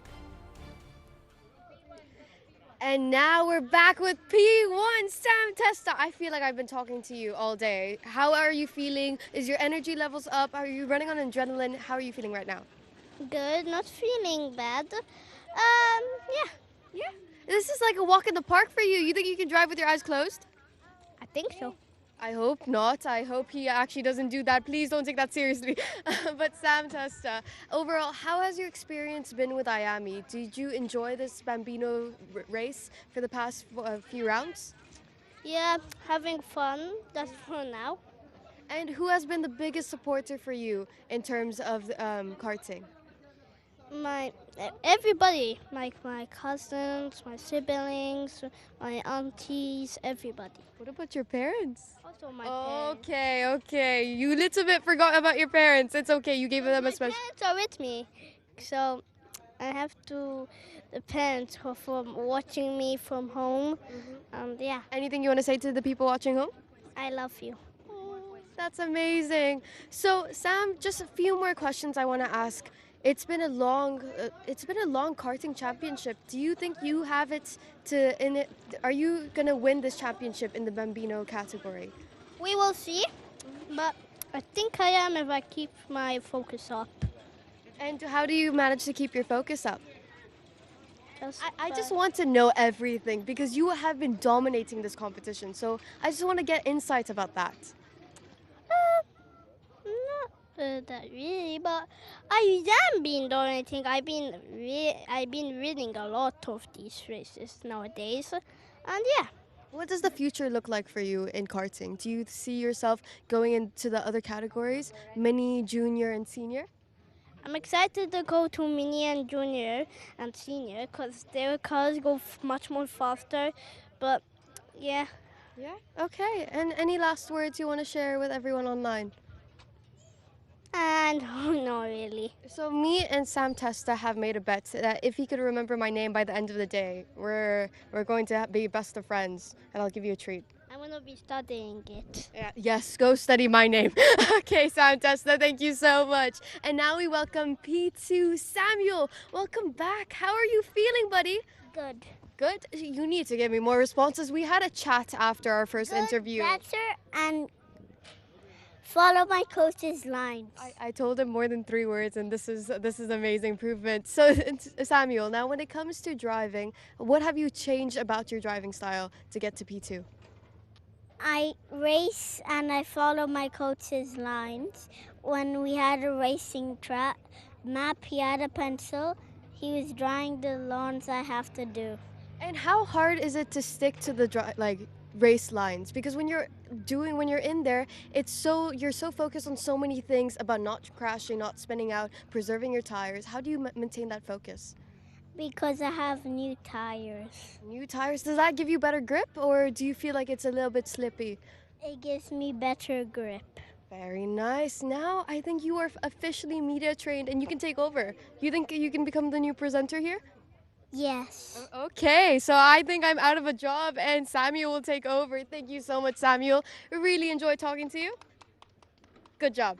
Take care and I'll see you soon. And now, Jack, I am throwing it back to you where you can give us more information. Thank you. Great job, Zara. And yes, the young one's starting to say more than one word, which is good to see. So keep that encouragement up. They will get used to it, of course. This is the first season that they're having to get used to these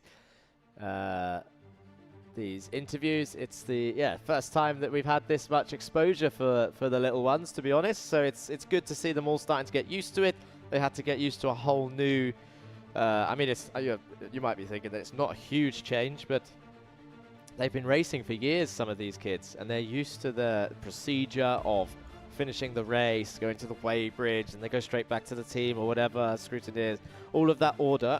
But now they've got the extra step of the media pen, if they're on the podium especially, or even in the pit lane with Matt, where he talks to them sometimes before the 30-second board comes out, otherwise they get kicked out.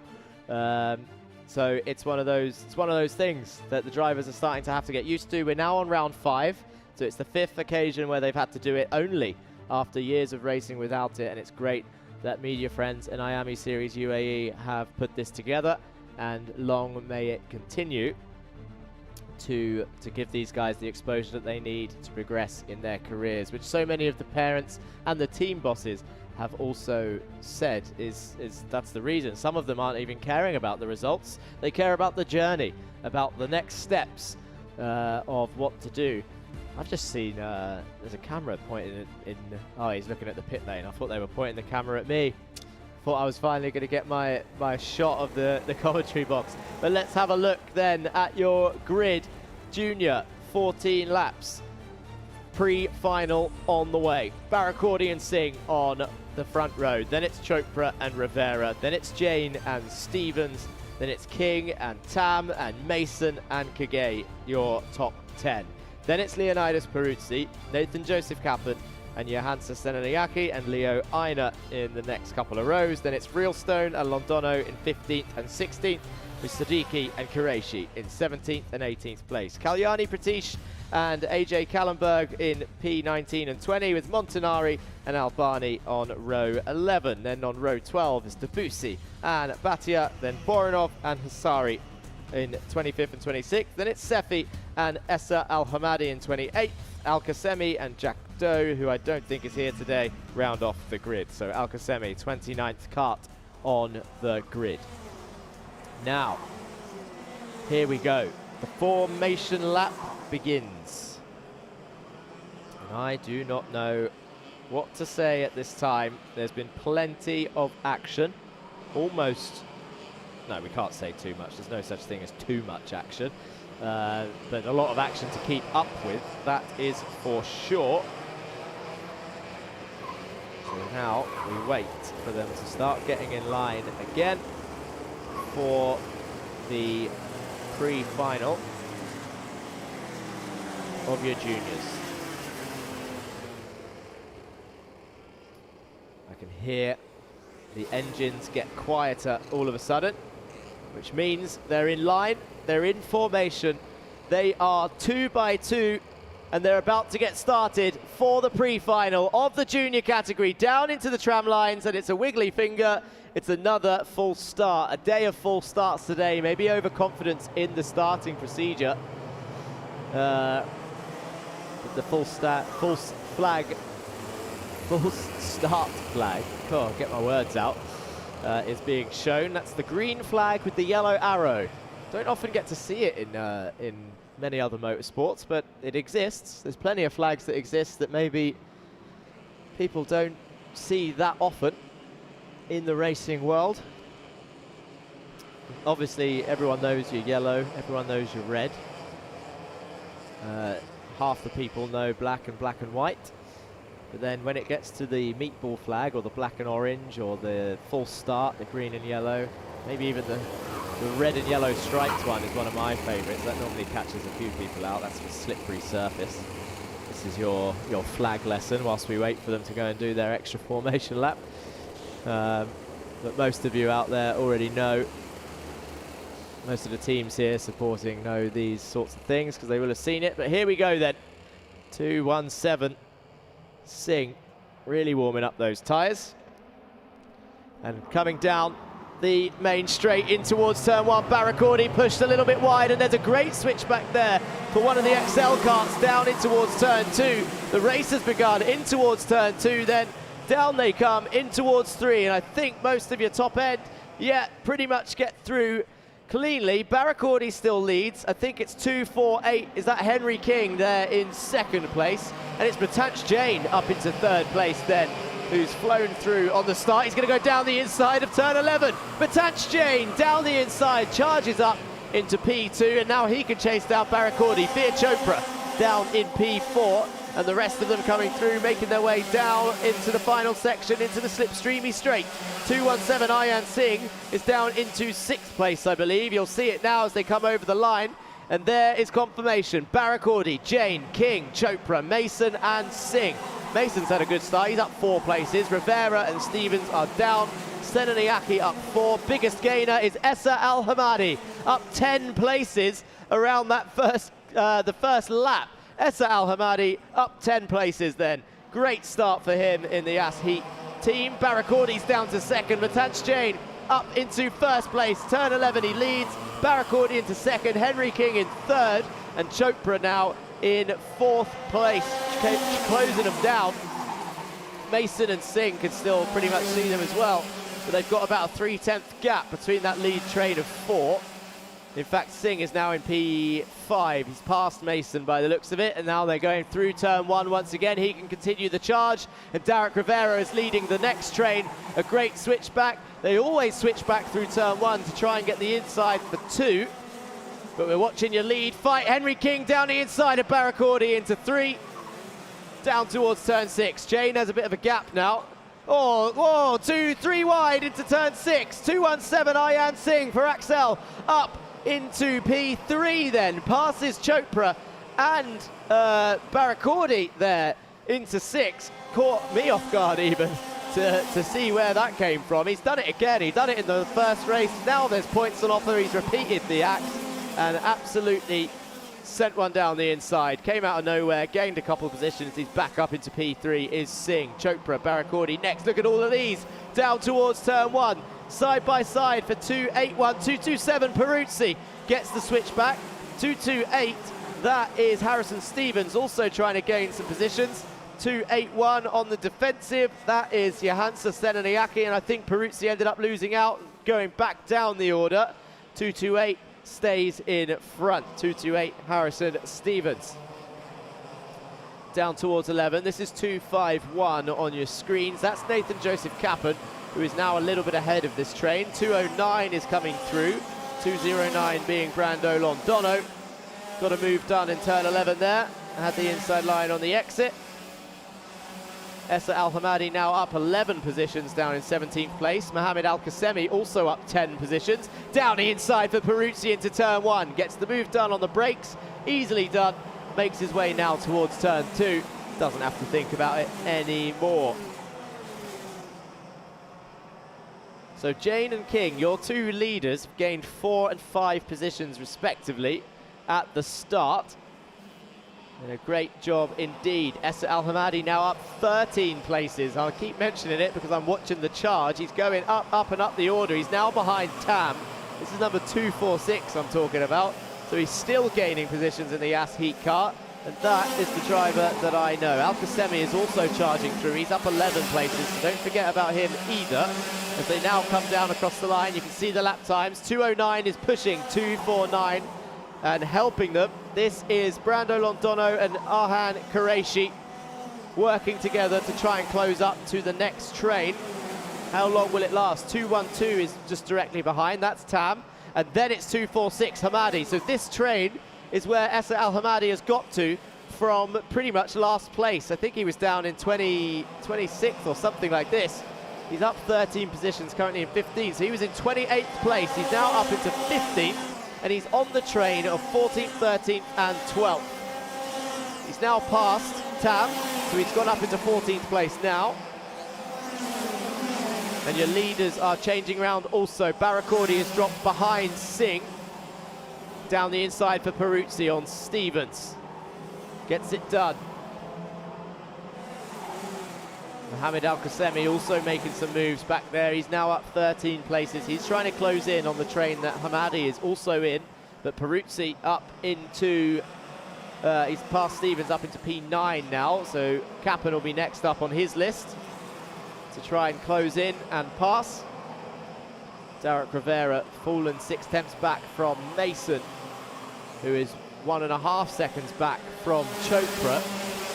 But Singh and Barakordi are 3rd and 4th, right next to each other. Here they are. This is your lead fight. King, Jane, Barakordi down the inside of 2. King wide on the exit, gets a good run down towards 2. He's under no threat here. Jane having a quick half look down the inside of turn 2. Didn't commit to it. But now Singh back on the back of this train, and so is Chopra. So you've got a 5-kart fight. Derek Rivera's there in the background with Kappen just behind him. Kappen keeps pointing the finger to say, I'm not going to attack, let's just try and get that top 5. We're halfway through the race, so there's definitely plenty of time for these guys to catch up and start joining in to make this a 7-kart fight for the lead.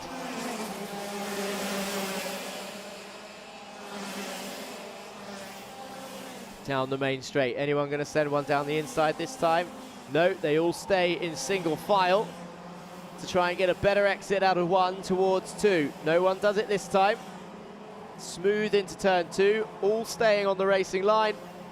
and no one even sticking a nose out slightly. They're all waiting for a different opportunity. Whatever they're waiting for, they haven't seen it yet, but Barracordi's seen it now. Down the inside of 6, number 200, Gabriel Barracordi, down the inside of Henry King into 6. Now they go through 11, the left-hander, and as they exit now, quick duck behind the steering wheel, force himself forward, and Henry King is still right on his bumper, and he might try and take this back into turn 1. But they need to be careful because Jain, Singh and Chopra are right there ready to take advantage.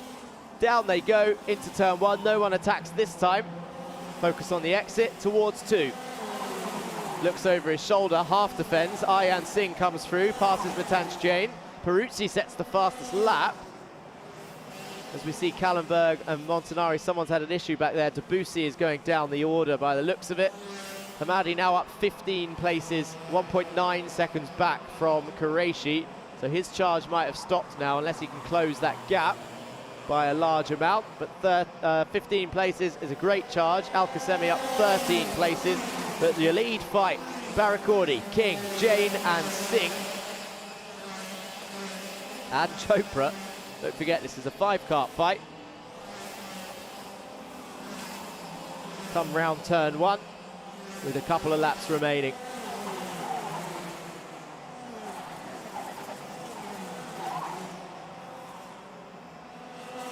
Barracordi, he won the heat earlier, and he's trying to win the second race of the day for GGM.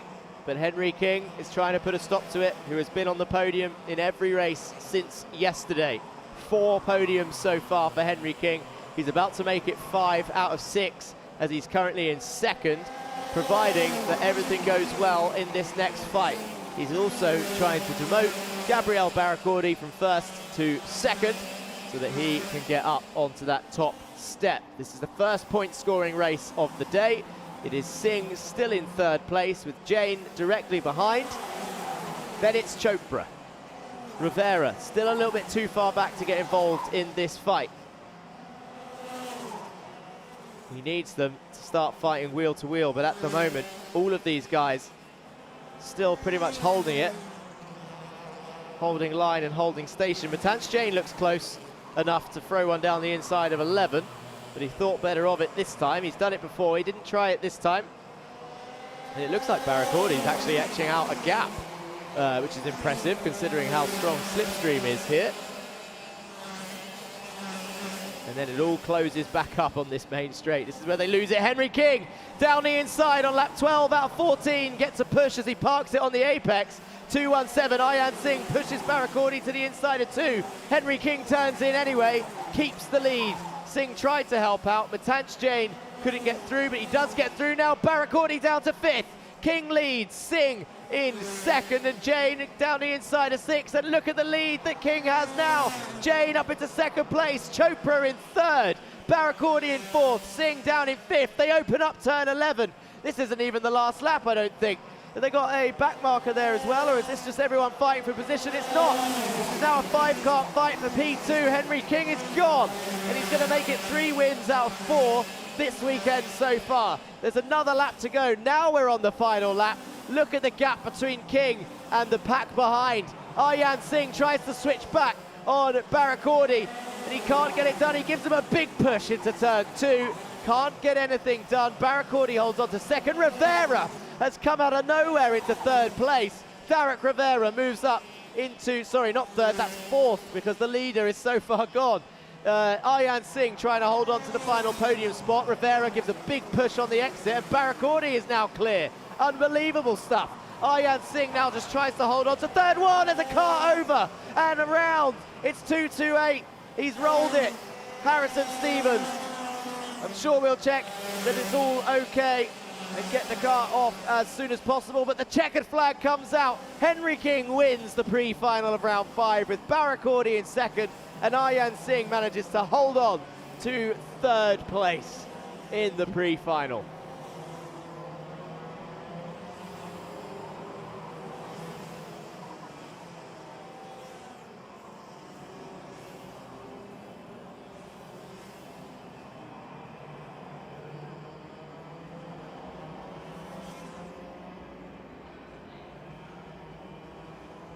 Oh, Just catching my breath a little bit, as is everybody else watching. Such a another stunning pre-final. There is a replay of 228. The water of the radiator coming out there. Not always nice to see, of course, and even worse to feel. But I'm sure we will check on the drivers as soon as possible. So Harrison Stevens there, involved in the rollover.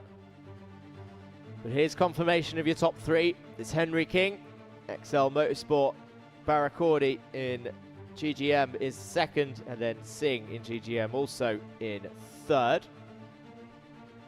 So Henry King continues his podium streak. Another win. Baracordi, second podium of today, first and second. And Singh, 2/3 so far today. And there's the rest of the results. Rivera, Peruzzi, Mason, Kappen, Chopra down in 8th, Jane down in 9th, and Qureshi down in 10th. Or up to 10th, sorry. Gained 8 places, did Arhan Qureshi. Senanayaki, Tam, Essa Al-Hamadi up 15 places. He's my driver of the race for sure. 15 places is a great mover. Brando Londono, Kage, Alcasemi was up 13 places also for the Rack Track team. Kallenberg, Rilstone, Montanari, Aina, Albani, Bhatia, Debussy, Siddiqui, Boranov, Hasari, Stevens and Sethi are the final results. Provisional results, of course. And there's 2 more. Kalyani, Pratish down there also. Doesn't look like there was any lap timers there on the right, so maybe she didn't start this race. And there is Stevens. He's up, out, and he's not, well, he looks fine. He looks fine from this angle, so he's okay. We also need a callback on one of the drivers also earlier on, I think, had an accident. I'll try and find out if they are okay. I think it was Jules. See if anyone could tell me that. But let's go to Matt in the pit lane whilst I look into this.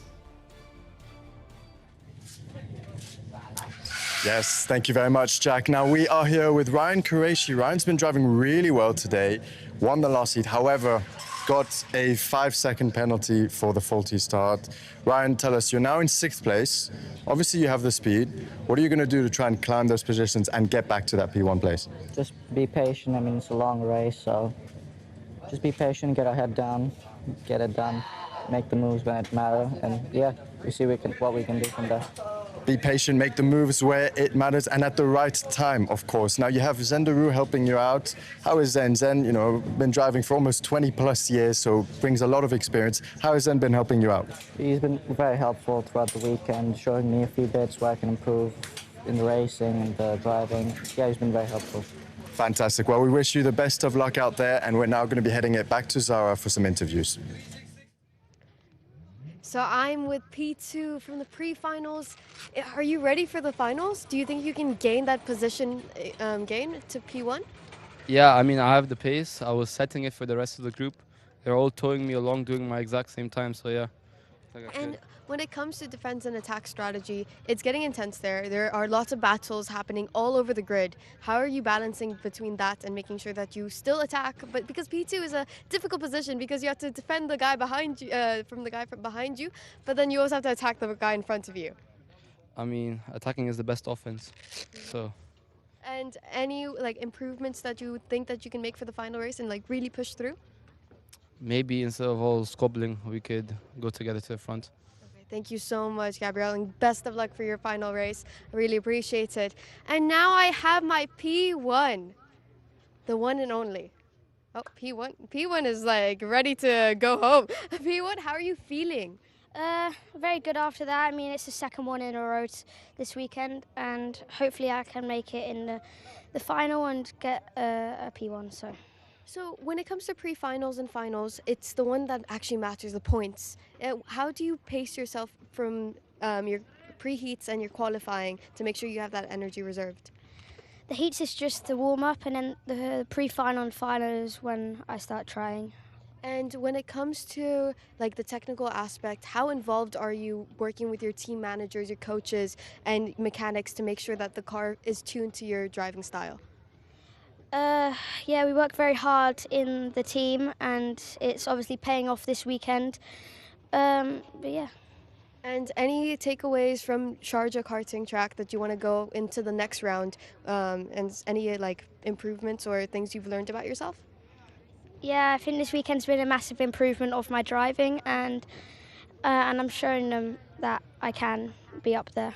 And it's a pleasure to interview you. You are like interview ready, always media present. So thank you so much, and best of luck for the final race. And now we're going back to Jack, who's gonna show us the upcoming races. Yeah, thank you, Zara. So up next is going to be, let's have a look at the highlights of the previous race.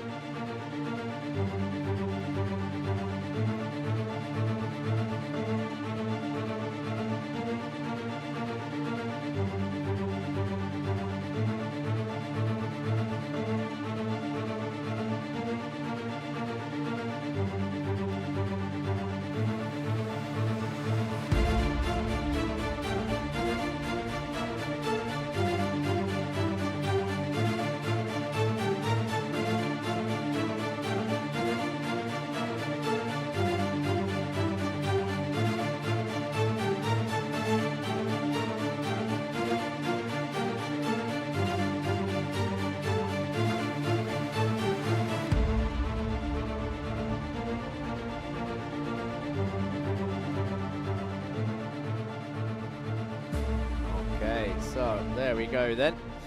That was the highlights of your junior pre-final. And so we have one more pre-final race to go before the break. And then we've got the last section of the day. So you can see the drivers getting ready now. It's the senior, that was Vicious there doing his helmet up. So it's the senior and the senior 170 pre-final.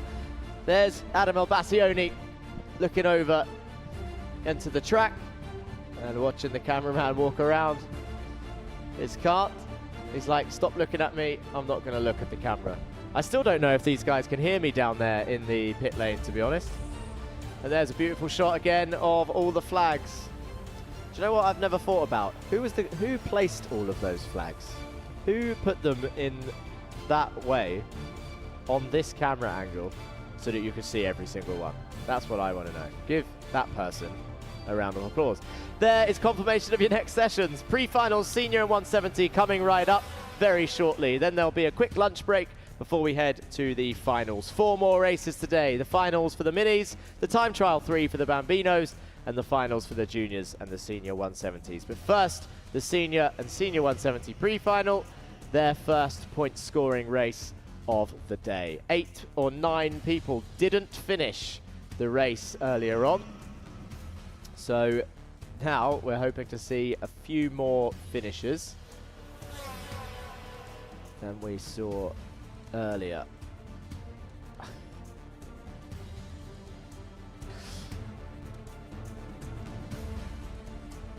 So now they sit and they wait. The calm before the storm, the sandstorm of the Sharjah Desert round here at the Sahara Amusements Sharjah Kart track. And there is Oscar Bray back in the kart. They're all about to leave now for their formation lap.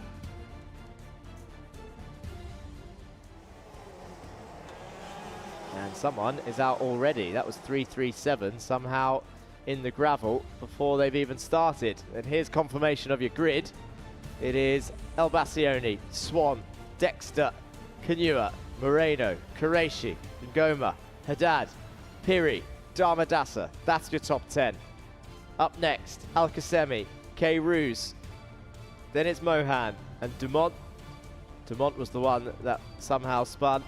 So well, there's your update. He's fine, he's back in the car and racing. Then it's Hartman, Kalla, Pope, Martinez, Vicious, Detroja, Anivas on pole for the 170s, Busanad second, Salome third, Curry in fourth, and Bray in fifth, and Jlovic in 6th. Excuse me. Sorry about that. So here's a replay. And that, you never want to see. To be honest, that's what happens when you warm your tyres up a little bit too much, and then you have to watch the whole grid come out next to you. In, like, what's the karting equivalent of the walk of shame? This is the gravel pit of shame, or the formation lap. The formation lap of shame, we'll call it that, because if it happens in the race, it happens. It's just one of those things. But in the formation lap, no one ever wants to see it. We even see F1 drivers doing it sometimes.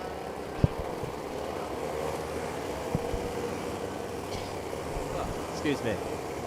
I think, I'm trying to remember the last F1 driver who beached it or crashed during the formation lap. I mean, in this case, Jules Dumont is back out on the track, so he can continue.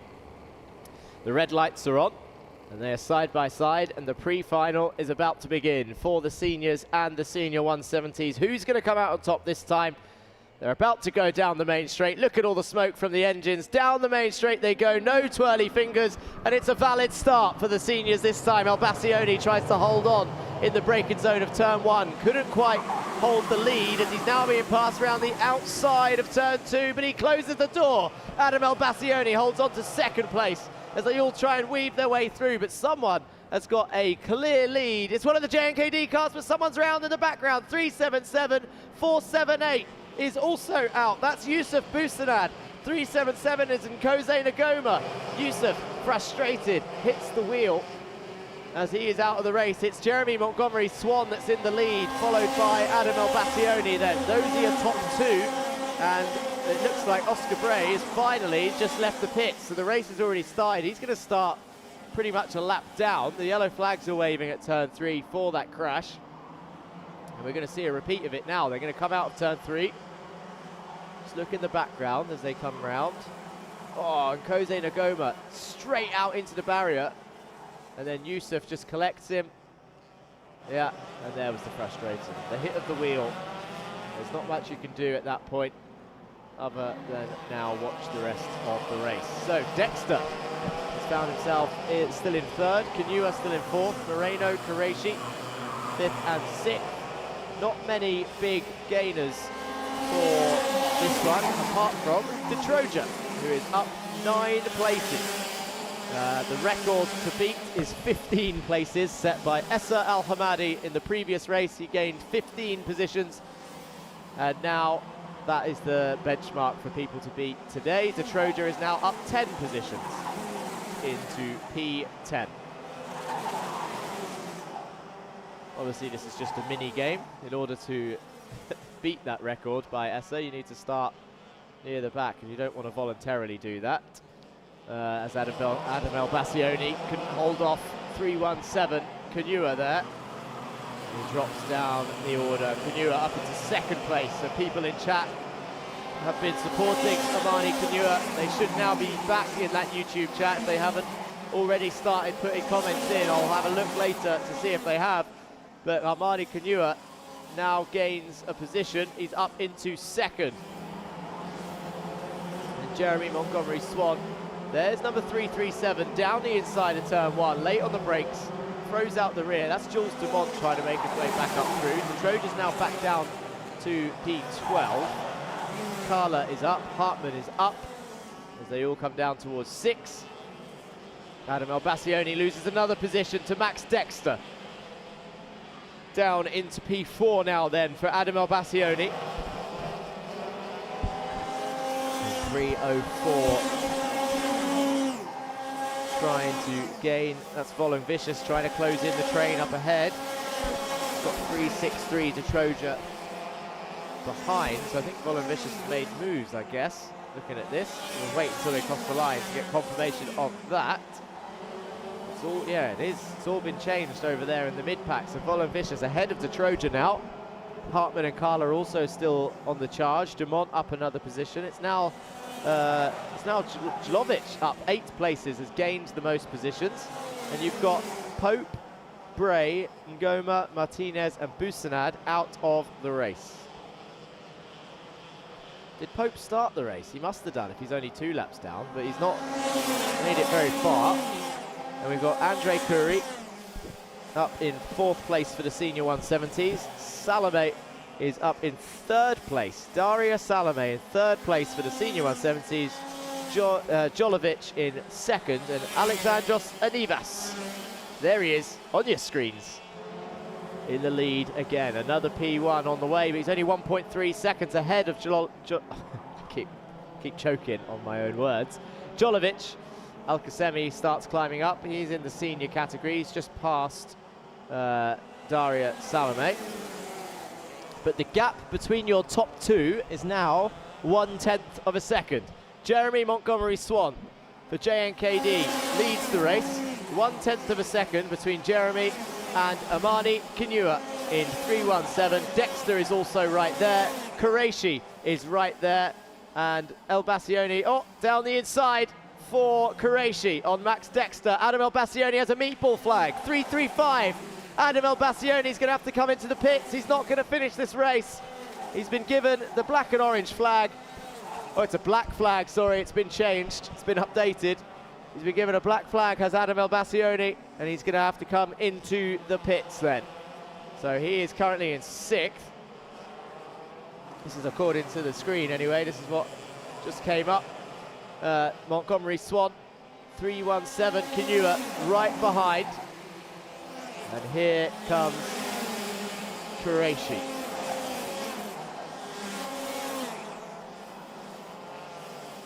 Down the inside. 3:86 gets it done. Easily done on the exit. Gets a great exit. Max Dexter has a half look down the inside, or maybe it was a defense from Moreno, who's behind. So Max Dexter, but he didn't hold off in the next corner. Moreno up into 4th place then. 3:20 goes up a position. 3:20 now up into 4th place. Max Dexter down into 5th. Swan still holding the lead at the moment, but keep an eye on Qureshi because he has been making just one move after the other. He won the last race, and now he's aiming to win another race today. And this one is for points. I believe he won overall yesterday, if I remember rightly, Rayan Qureshi. He was definitely on the podium. Down the inside for turn 1. Rayan Qureshi then takes the lead from Jeremy Montgomery Swan. Down towards turn 2. Jeremy's having another look. He's coming back. Jeremy down the inside. I think he got the lead back from, we can't see it on the screens, but I think he's regained the lead. There he is, Jeremy Montgomery Swan. And now defensive line for 3rd and 4th. 3:17 was being defensive there from 3:20. They're fighting into 11. 3:20's up and around. Moreno up over the back of the cart, manages to save it and rejoins safely, looking over his shoulder. I think the cart is okay. I think the driver is okay. And look how it concertinaed up. Just drives up the back of 3:17. Amani Kinua. But are they still all in the race and surviving? This is 3:21. Rayan Dharmadasa holding off number 369 Byron Piri. 3:47. Louis Hartmann involved in this fight also. 3:47 ahead. Louis Hartmann moves up a position so he can chase Dharmadasa now. And this is Dexter, Swan and Qureshi. So Qureshi leads now. Qureshi has taken the lead of the race. Jeremy Montgomery Swan is in 2nd. Max Dexter in 3rd. Kinua now down to 4th with a bigger gap after the contact. So he needs now to try and catch up. And his bumper looks a little bit low, likely from contact. The front bumper I was looking at.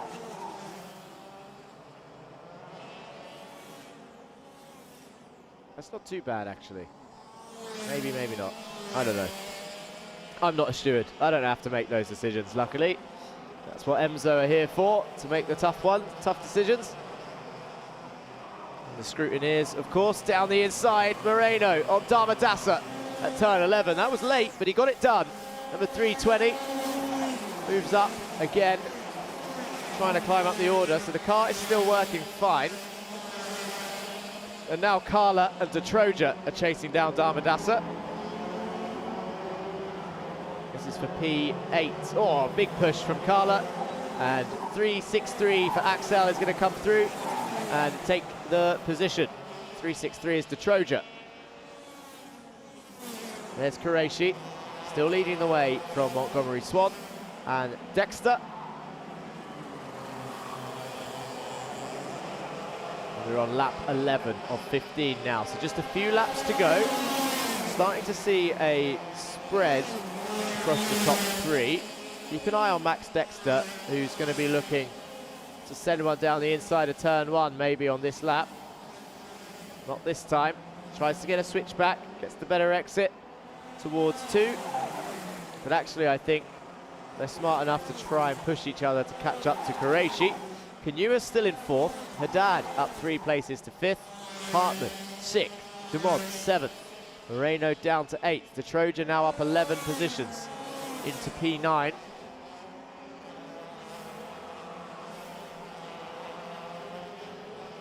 As for your senior 170s, it's Alexandros Anivas still leading the way, and he's holding off Alcasemi still. Dexter has got past Jeremy Montgomery Swan. So Dexter's moved up into second place. Is Jeremy going to come back? Carla's out. 3.14 is out of the car and walking away. But Jeremy Montgomery Swan now looking to try and get back to P2. Anivas still leads the 170 class. Jolovic in second and Salome still in third. Andre Curie closing in on Daria, about a second behind.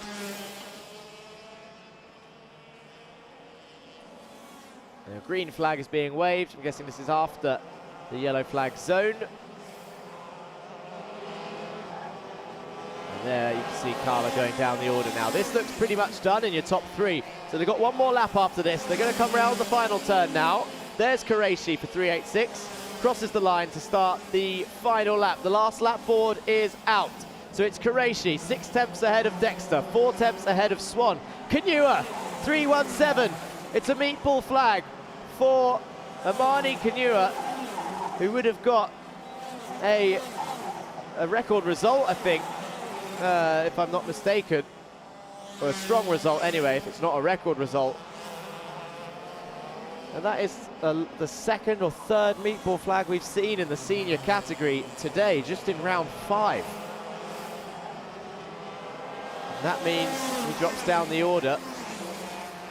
So it's Qureshi, Dexter, Swan, now it's Haddad and Hartman up 10 places. Here he comes across the line. Rayan Qureshi then wins. Max Dexter in second, just 3 tenths behind, and sets the fastest lap. Jeremy Montgomery Swan a second behind in third. Then Haddad and Hartman, Moreno, Dumont, De Troja, Damadasa, Following Vicious is your top 10, but up 5 places. Started in 6th, Rayan Qureshi wins the pre-final.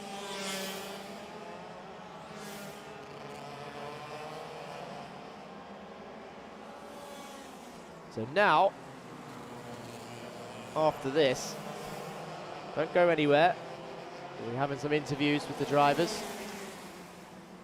Then we'll be heading to a short break where the director will be showing you some fun and games and videos in the break, or there'll be interviews throughout. And then we'll head to the finals later this afternoon to see who will come out on top. Oh, look at that beautiful shot of Giovanni there with his shades, the boss man. And I'll take this moment whilst we're waiting for the interviews to thank once again the sponsors here for the Iame series, UAE.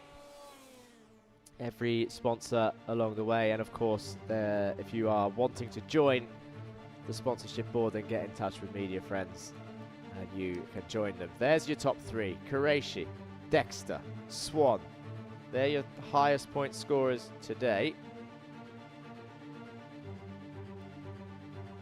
so far in this round. And there's confirmation of the positions gained also. Antonio Haddad in P4, Louis Hartman P5, Gonzalez Moreno in P6, Jules Dumont in P7, Jagrat De Troja up 12 places in P8, Damadasa P9, Following Vicious P10. Then it's K-Ruz, Mohan, Piri, Alcasemi, Alexandros Anivas wins for the senior 170 class, up 6 positions, finishes 15th. overall, which is a mega achievement. Arsene Jolovic, P10 as a novice, is second place in the senior 170. Daria Salome gets a podium and stays ahead of Andre Curie by 2/10. Rounding off your field and out of the race is Carla, Elbassioni, Pope, Bray, Ngoma, Martinez and Busanad. For the senior 170s, Yusuf we saw, and there is Nathan Pope. So it is a mechanical failure. Or was it contact again as he waits to be picked up by the quad bike? And Nkosi Ngoma also sat there on the circuit in between the sponsors of Damwell's Driver Management, Drivers Lab, Iame Series and Align Pilates. Let's watch the highlights of our senior and senior 170 race.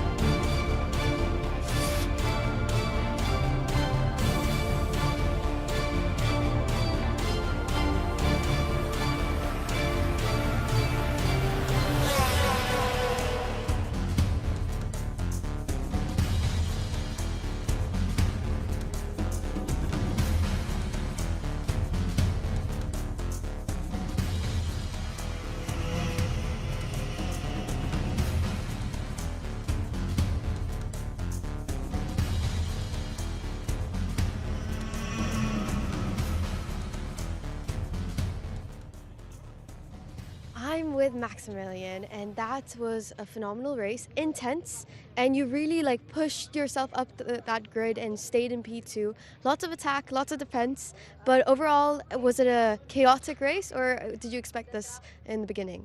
No, it was quite a calm race, I think. It wasn't as chaotic as it could have been. Croatia kind of ran away with it after we got into the lead, so there was no catching him up, even though the last 2 laps we really gained on him. So we'll see what happens in the final, see if we can keep up. So what's your strategy going into the final? There's a few seconds between you guys, tenths of seconds. So what are you going to do to close that gap? We're going to have to see, just get a good start, see if we can make our way to front, and then from there, anything can happen, yeah? And when it comes to the team, how much influence are you like, as soon as you're done with the race, you go and you brief and you talk about how to improve. So how much of that strategy is last minute after each race? Well, not a lot of it is last minute. I mean, usually it's just after we come up the track, give some feedback. I think I give a lot of feedback, so I think they're getting a bit annoyed with me for it now. But yeah, it was. It's not last minute. You have like months of preparation, and now it's just you drink water, rehydrate, and collect yourself for the final race. Thank you so much, Maximilian. And now we welcome our P1, Croatia. I've been talking to you non-stop all day. Cool, calm, collected. And are you still feeling that way when we're going into the finals? 100%. 100%. There has to be more. What's like the emotional weight of this all? It's intense. It's a lot of pressure. How are you keeping yourself calm? I mean, yeah, obviously it's intense. You have pressure on yourself and pressure from a few others, but honestly, the best way I deal with it is just I treat everything as, a new day, a new learning experience. So, like, every race you grow stronger, so. And when it comes to, it's an intense season. There's a lot of races going in and lots of hours being put in and out. So how do you balance that enjoyment and the race? I mean, racing is my passion. I don't know what I'd be doing if I wasn't racing, but yeah. It sounds like a future in motorsports, hopefully. 100%. 100%. Thank you so much, Croatia. And now I will say goodbye to you and invite, if I can have the Enrico, who is the founder of Drake web store. So if we can have Enrico joining us. He's a little bit camera shy. Give me a second. But we're going to ask a few questions, get some insights about our sponsors, and understand what they've been doing behind the scenes. So Enrico, welcome. Hi, how are you doing? I know a little bit celebrity moment. Everyone's coming to get your autograph and everything. How are you feeling about the overall Iame karting? It's a very beautiful organization, very beautiful championship, and for me it's very important for my brand, for interesting for a lot of clients in this situation. It's a very beautiful driver from UAE, and for me I have a team in Italy and I have a company for sell a lot of part in Italy, and it's very important this this organization, this event, for everything. So it really aligns with what you're doing and what your company's all about. It's all about motorsports. And you come here, there's so many young talents. Do you have any advice for them and like anything that will help prepare them for when they enter motorsports? For me, it's very important the new talent for this area in UAE. It's a new area for the new brand, for the new motorsport in Europe. Europe for me is the best for the new talent, for the new driver, for new big opportunity. And for me, it's a very beautiful look at this race for a new opportunity, for a new collaboration with the team and the new driver, for a young driver. Talking about the landscape of motorsport in UAE, it's growing so rapidly and drivers are getting younger. Lots of the competition's growing every year. Yeah. So how do you see UAE being the motorsport hub in the future? Do you see it growing into something that's big? Yeah, for me it's a very improve, arrive a lot every year. I saw a lot in the last year this championship, and this year I look very improved. The driver arrive, and for me it's very beautiful in the future, the new driver, and obviously in the formula in the next future arrive the driver from UAE is very important. And final question. I know I've been asking you so many questions, but the final question is that now we have the media, the live stream, everyone's watching at home, people are watching internationally. How important is media in terms of for the sponsors, for the businesses, for the drivers and teams? How much is visibility a part of driving? Now is very important. The media, social media is very important for everything. In fact, a lot of drivers from Europe don't know this championship. For media, thanks for media friends, is very important for know a lot of drivers all the world this championship. And for me, it's very important social media, and especially UAE. I think very important for the area. But this championship is, I think, first, second championship for this organization in the media. But WSK, example in Europe, is a beautiful organization, but other championship, Italian championship, don't have this organization in the media. And do you hope to have a future partnership ongoing with Iame, and we'll see you then next year? Yeah, next year, obviously, and I think I improved a lot with my company in social media and especially in this championship. Thank you so much for your time, and thank you so much for your support for Iame. It's been wonderful to have you, and thank you for also giving insight to everyone in the back. So now we're going to go straight to the senior 170s. Thank you. Now I will welcome our P2 and P1. So P2, welcome. How are you doing? Good, and you? I am for someone is asking me how I'm doing. I feel wonderful. But how has that race been? It's been intense. It's been a long day. Heat is catching up. Yeah, it's really hot, but I still try to keep up with the first three to at least have a chance of podium today. When it comes to like this track versus the other tracks, what have you learned differently about this, and how have you improved your driving? Here it's a really fast track, so you need to be not really scared of taking a corner really fast. So it learned me to adapt that much fast. So we'll see how it is. Well, best of luck. And finals, intense, lots of pressure. Yeah. Do you feel comfortable about going into the finals? Less pressure, or still putting a lot of pressure on yourself? I mean, yesterday was my first race, so I had a lot of pressure. I was scared, but today I saw like how was it, and not that much now. It's okay. Best of luck. We're all rooting for you. People at home are watching, rooting for you. So thank you so much. Now we have our P1, the man, the legend, Alexandros. How are you feeling now? Everything is going to plan so far, which is no plan. Go in and drive, as my mechanic says. We're improving and developing a little bit better than yesterday, without the hiccups we had. And let's see now that we go for the final next. So how do you maintain that P1 position when you go into the final? Is it full defense? Is it going No, you have a 15-lap race and then on the final 17.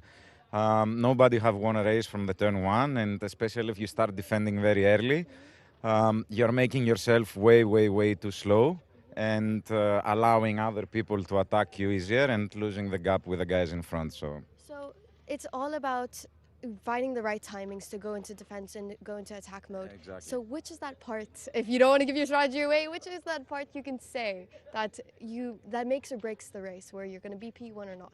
There is not an exact point. It depends on where the race is going and how many laps are left, and then depending also what is your tank energy left. Thank you so much, Alexandros. Really appreciate your time. And best of luck for the finals. And now we can go straight to the highlights. And after that, we'll see a few words from our sponsors.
Instead of the traditional system, we've built a school specifically for athletes and anyone who needs a more flexible education.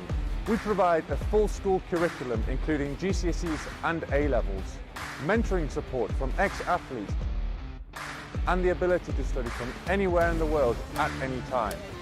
Welcome to MBA, the #1 school for athletes.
Thank you very much, guys. You join us back from the break, and over here we have a lineup of 3 Emirati drivers racing for Yas Heat, and we have Zayed Al Ansari first, Youssef Al Khayat in second, and then Ryan Al Ameri. All of them, guys.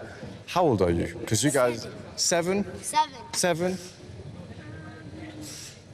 7, 7, 6. So 7, 7, and 6 years old. Guys, I have a couple questions for you. You know, you're so young to be racing. This track is very, very fast. You're almost never on the brakes. How does it feel as a driver? We'll start with Youssef first, then we'll move to Zayed, and then Ryan. Youssef, tell us, how does it feel as a driver? I feel as a driver, I feel great. I feel like a champion, and I want to be a 1,000-time world champion. Wow, amazing. I mean, I don't know many other 6-year-olds who are doing this, so you can definitely feel like a champion. Zayed, on to you. How do you feel? Your teammate said the same. He feels like a champion. What about you? It's fun. I feel a champion, and I feel good, and it's like so fun, and it's fast, the karts. And who started first between you two? Karting? Yeah. Yusuf, and then me. Amazing. Ryan, now you're 6 years old. I don't think I knew how to read at 6 years old, let alone drive one of these things. How is the driving experience? It's really fast, no? Yeah, it's nice. I've joined a few days ago. I've been driving for a long time, but not in the race. I've only been going in the academy. Amazing. Well, fantastic. It looks like you guys have a long way to go with the Yasit Academy. I have one question for you guys, all of you. When this race is over, what are you going to eat? McDonald's. McDonald's. It's a very common answer in the paddock. Zayed, what about you? McDonald's. Another 2 McDonald's. Ryan? McDonald's. They have to be joking. Okay, one last thing. What from McDonald's? What menu item? Big Mac. Big Mac. Big Mac. Okay, I think it's the Big Mac. I'm not sure. But anyways, we're going to be passing it back to Zara for some interviews. So I have the pleasure to be with the championship organizer, Maxi Jessic, that you've been doing so much behind the scenes and you've been working endlessly with your team to make this happen. What goes in behind the scenes and how much preparation goes into making Iame? It takes weeks of preparations. I mean, we are starting usually during the summer breaks, working on the regulation sides, booking the venues and so on. And then prior to each race, we are here usually from Mondays or Tuesdays, so a couple of days before each event to set up the venue, branding and safety and all this kind of things. So it's quite a lot of work, but I have an amazing team who is helping out with organization. So no day for break. You're running on little sleep, making sure everything's prepared, and you've done such a fantastic job. I am truly impressed with the level of standard this competition is, and what actually makes Iame so unique from the different motorsport things in UAE. We are trying to make it the most attractive for the drivers and for the racing teams, and also to now with the media also to promote it so we can market it worldwide. We are going to all major tracks around UAE. The entries are growing rapidly, which I'm very happy about. So I think that's it about it. And the development of the entries, every year it's growing bigger, lots of drivers entering. What have you seen from previous years compared to this year in the size? The entries are definitely growing. This year we had, that's the 5th round of the championship, so we are halfway through. And each event this year we had nearly 100 entries comparing to last season when we had between 70 to 80 drivers.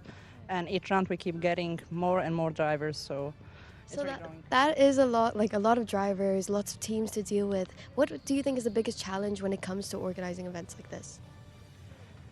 To be honest with you, is the preparation phase, just to make sure that everything is set, that we have enough officials, experienced officials to run the event, safety-wise, that the track is prepared for the competition. And I think that's the biggest challenge, actually, that it happens before the event even starts. During the season, during the event, once it all starts, we are all set. We don't face a lot of difficulties. And this year, Iame is like getting that live streaming going, lots of media coverage. Social media is also going crazy over Iame. So how important is media coverage in terms for the drivers, the teams, and also for the competition itself? It's extremely important for everyone, I believe, for the drivers so they get more visibility, and for us as the organizer to attract more drivers, especially from the abroad, who don't have a chance to just pass by the track and watch it. Now they can watch it from home, from anywhere around the world, so it's extremely important. Thank you so much, Maxine. Thank you so much for the team who's working endlessly behind the scenes to make this possible. We really appreciate your support. And now we're going to go back to Matthew, who has some exciting things for us.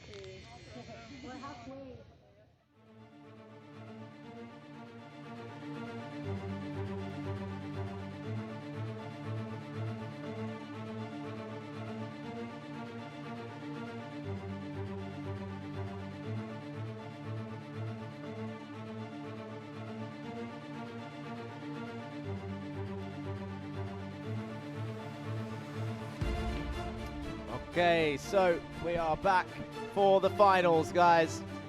And it is the mini final up first. So 14 laps, and it's Karajkovic and Page on pole. Then it's Sami, Augustin, Theocaris, Stubbs, Peruzzi, Gray, Chopra and Rashid rounding off your top 10. Atika Mer, Hanlon, 11th and 12th, Koromifa, Voronins, Lizignoli, Masali, Giovanni Tazani Jr., Saif Al Khalifa, Tabazo Garouche, Kumar, Pajamaki, Bataille and Freenstein rounding off the grid. Then Sukar and Baggett in 26th, who I don't think is here. And they are going round now on the formation lap. So they're about to finish their first formation lap, and then they'll slow down into the tram lines later on.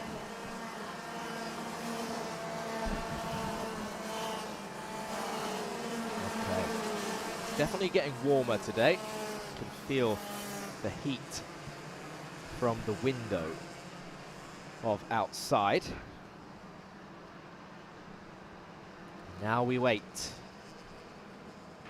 They're going to come round turn 6, head through 7, 8, 9, 10, which is pretty much a straight. 7, 8, 9, 10, pretty much non-existent corners. And here we go then. They've slowed down. They've backed off. Who is going to come out on top? Round 5, guys. The final is here. We're about to get started with all the final races of the day. It's round 5, the Iame Series, UAE, Sharjah kart track. Who is going to come out on top in the mini final? A 25 kart grid today, 93 drivers in total.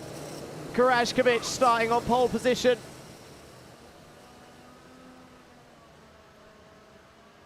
Charlie Page alongside. The Marshal keeping them slow. And away they go then, down towards the start-finish line, and they're off. They all start coming out of the tram lines, and they're down towards turn 1. Karajkovic holds the inside line, and round the outside, Page tries to gain the lead. He's on the inside for 2. Charlie Page about to take the lead. Sami is up there as well, into the left-hander, up into 2nd place. Wow. Ilyas Sami through 3 into 2nd. That's number 126. And it is... that's Achilles Peruzzi in P4. So Charlie Page leads. Ilyas Sami just gets passed by Peruzzi, forced off a little bit. And now 111 has a little bit of a run. Samar Chopra trying to get through. Here comes Charlie Page, Karajkovic, and Achilles Peruzzi down the back straight, down into 11 or 14. Turn 14 now, turn 50. Look at that, throwing it around. I love this shot of that corner. You can really see that the corner has a little bit of camber. Camber meaning the track sort of leans in towards the apex. So it's positive camber as opposed to negative, where the track leans away from the apex and causes carts or cars to oversteer more than understeer. And here we go. Charlie Page and Karajkovic pointing forward. He's saying that we should try and just chill out and pull away from the carts behind so that we don't end up in a 5 or 6 cart fight. Karajkovic gets a better line. This is on board with one of the Predator drivers behind Lizignoli. I think the camera is on top of Thea Karas's cart. He's behind Francesco Lizignoli at the moment and Atika Mer. They're going down the main straight. Closes his visor. He looks to the left-hand side. Is he going to go for a move? Thea Karas on the left-hand side. Atika Mer's going for a move down the inside of turn 1. She gets a switch back on the exit at 2. Oh, Lizignoli, they nearly make contact. Lizignoli shuts the door of Thea Karas. In towards 2 they go. And your top 5 also reshuffling. Page still leads, but Peruzzi is now in second. Sami behind Karajkovic in third.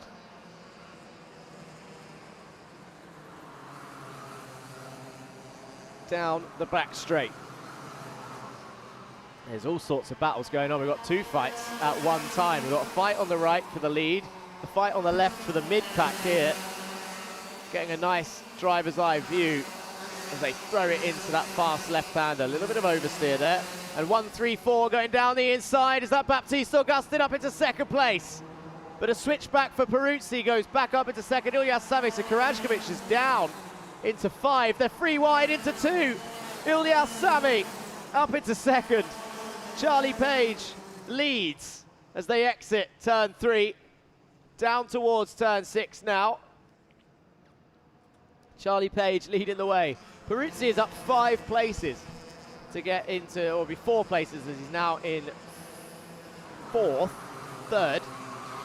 He's in third now, not second. Baptiste Augustin down to 5th. Sami second.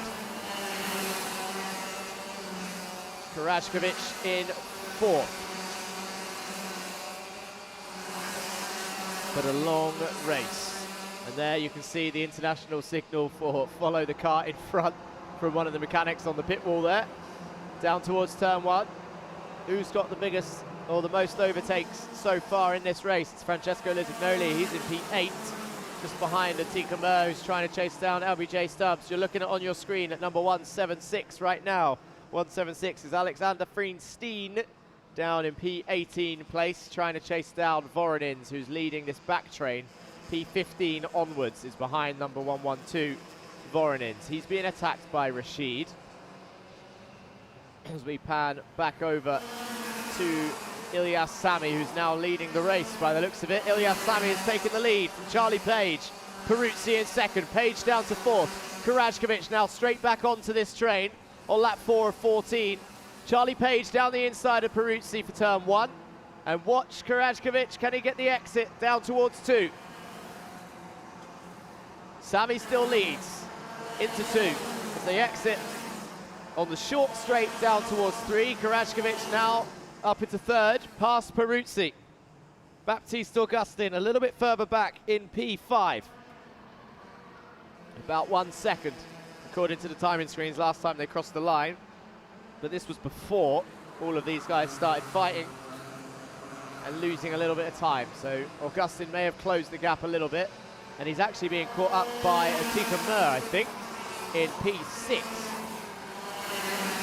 So Atika on a charge again. Says LBJ Stubbs is P6, so we'll see that update when they cross the line.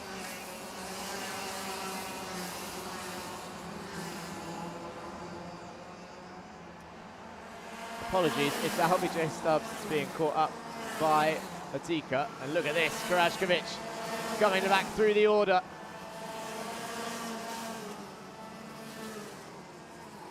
Yeah, it's Stubbs and Atika Mer in the background, so Baptiste is the XL car in the middle. Achilles Peruzzi, 4th in this train. Is anyone going to lunge it into 11? Not this time. They're now going to focus on trying to catch back up to Ilyas Sami, who's been leading for the last couple laps.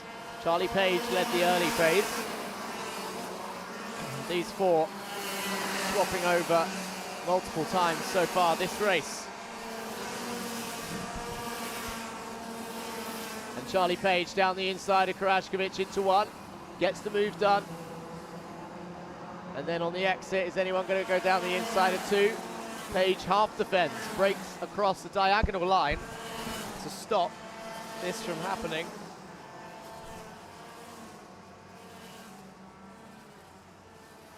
And they're closing in the distance, but not fast enough just yet. It's halfway through the race. If these guys start fighting, then you should see Augustin, Stubbs and Mert start getting involved in this. Karajkovic to the inside of the final turn.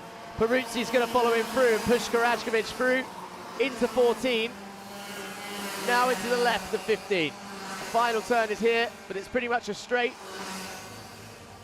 Flat out all the way to turn 1. Karajkovic back up into second. Peruzzi third. Page to fourth. Augustin still fifth, but now he's on the back of this train. LBJ Stubbs in sixth. Atika Mer in seventh. Can see them just up ahead. Charlie Page down the inside of Peruzzi. Back up into third. Peruzzi down the inside of 3. Returns the favour. Back up into third. Charlie Page gets frustrated. Baptiste Augustin comes through. Up into fourth place. Page drops to fifth. Karajkovic is now back on the bumper of Ilyas Sami. And there's about 5-6 laps remaining. So will Karajkovic now push Sami to try and get a bigger gap to the carts behind? Or will he go for a move from the lead and try and pull away? There's less carts to worry about now. There's about a 7/10 gap between them. Oh, I got that spot on. Look at that. 7/10 exactly as they cross the line. Oh, down the inside again, Baptiste Augustin on Achilles Peruzzi. Will Peruzzi get it back in 3? Not this time. He doesn't do the same thing he did to Page. He sits back behind. It looks like they're being towed by a cable. That's how close they are to each other all the time. Bumper to bumper, 2 by 2. Karajkovic had a little bit of a look there into turn 11. Didn't go for it. Stays in the slipstream. He is saying to Ilyas Sami to focus forward. Ilyas didn't look over his shoulder, so I'm not sure he saw Karajkovic's intentions. But they are just trying to pull away from the group of 3 behind. And Peruzzi, I think, has also clocked onto it because he's stopped attacking Augustin. He's now sat behind Augustin to try and close this gap. There is 3 laps remaining. After this, we're on lap 10. Ilyas Sami holding on to the lead for now. Benjamin Karajkovic. The Team JNKD versus GGM. XL in third, Predator in fourth, XL in fifth. LBJ Stubbs also in sixth. And then Atika Mer for Axel in seventh.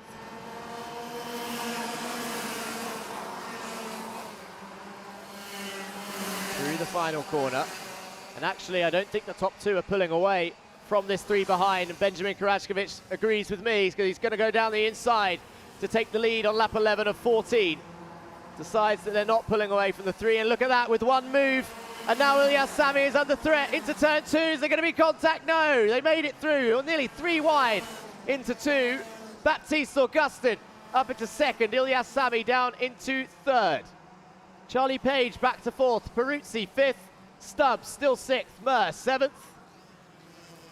And Achilles tries to get back in through past Charlie Page, bounces him over the curb, gets it done before turn 11. It's either extremely smart driving from Peruzzi, which is likely. It's an experienced little driver. But Page down into fifth then as a result of that. And Mer and Stubbs are now well within this fight. Peruzzi's trying to hold on. Baptiste down into the lead. Sami comes through as well. Page up past Peruzzi, down towards turn 2. Sami cuts across. Karajkovic, who's on the inside of 2. Sami down to third. Baptiste Augustin holds on to first. Into turn 3, no changes. It's Augustin, Karajkovic, Sami, then it's Page, Peruzzi, Stubbs and Atika Mer in the 4-cart train behind for third place. So we've got 2 battles here. One is for the lead and one is for fourth place.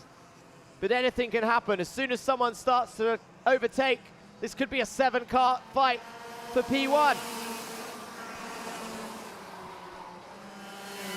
Down through the back stretch.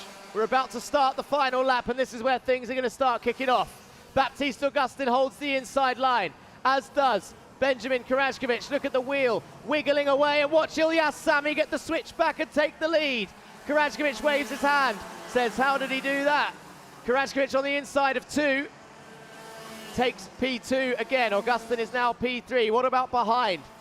What's happening for P4? It's still Page, Peruzzi, and Atika Mers up into 6th then. Passes LBJ Stubbs. They're all on the inside line for turn 6. Page and Peruzzi swap over. Page around the outside of Peruzzi. That was a brilliant move, but I think the race is done.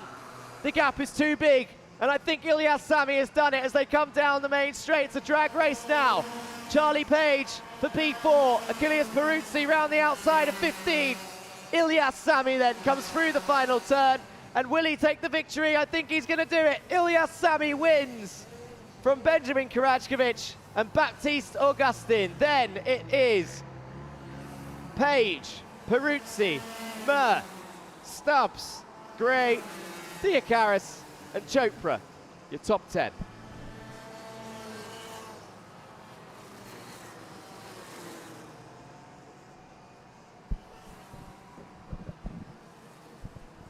It's so difficult to predict what is going to happen. It really is, when they're fighting so closely.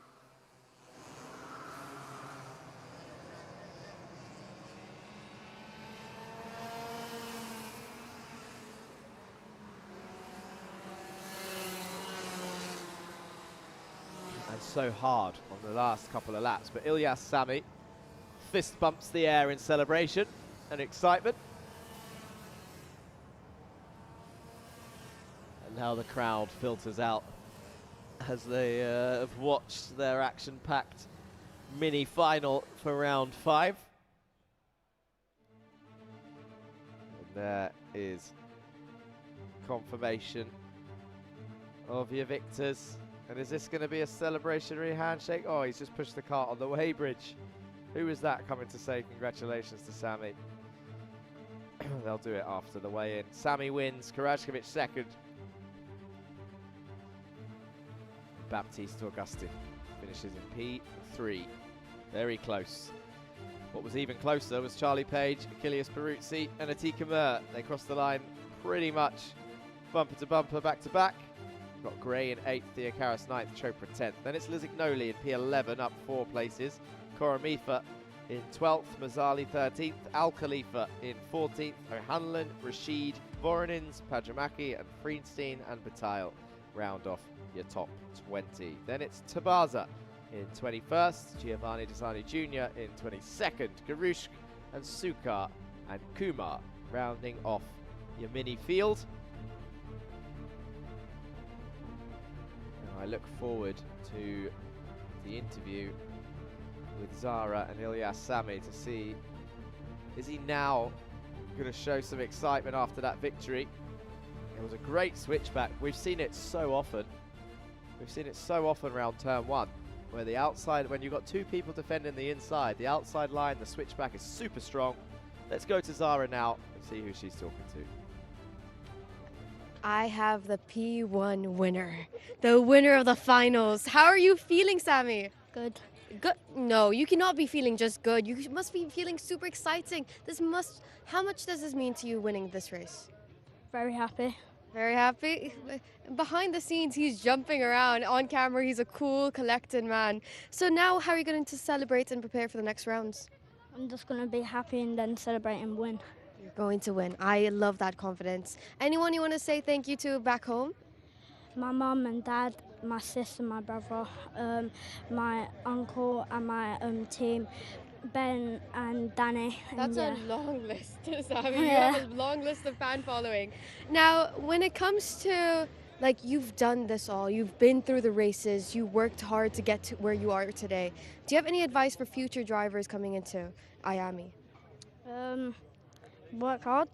Yeah. Work hard. Yeah. I like that advice. Thank you, Sami. Take care. Enjoy your celebration. Relax, rest up, and you should be very proud of yourself. Now we have our P2 winner, Benjamin. Benjamin, how are you feeling about that P2? Not the happiest because I got second yesterday, but still good result. P2 and maintaining that is such an important and difficult thing, and you've done that. You've defended, you've attacked, and you've stayed and kept your position as P2. But when it comes to improving your performance, where do you think you can see yourself working on?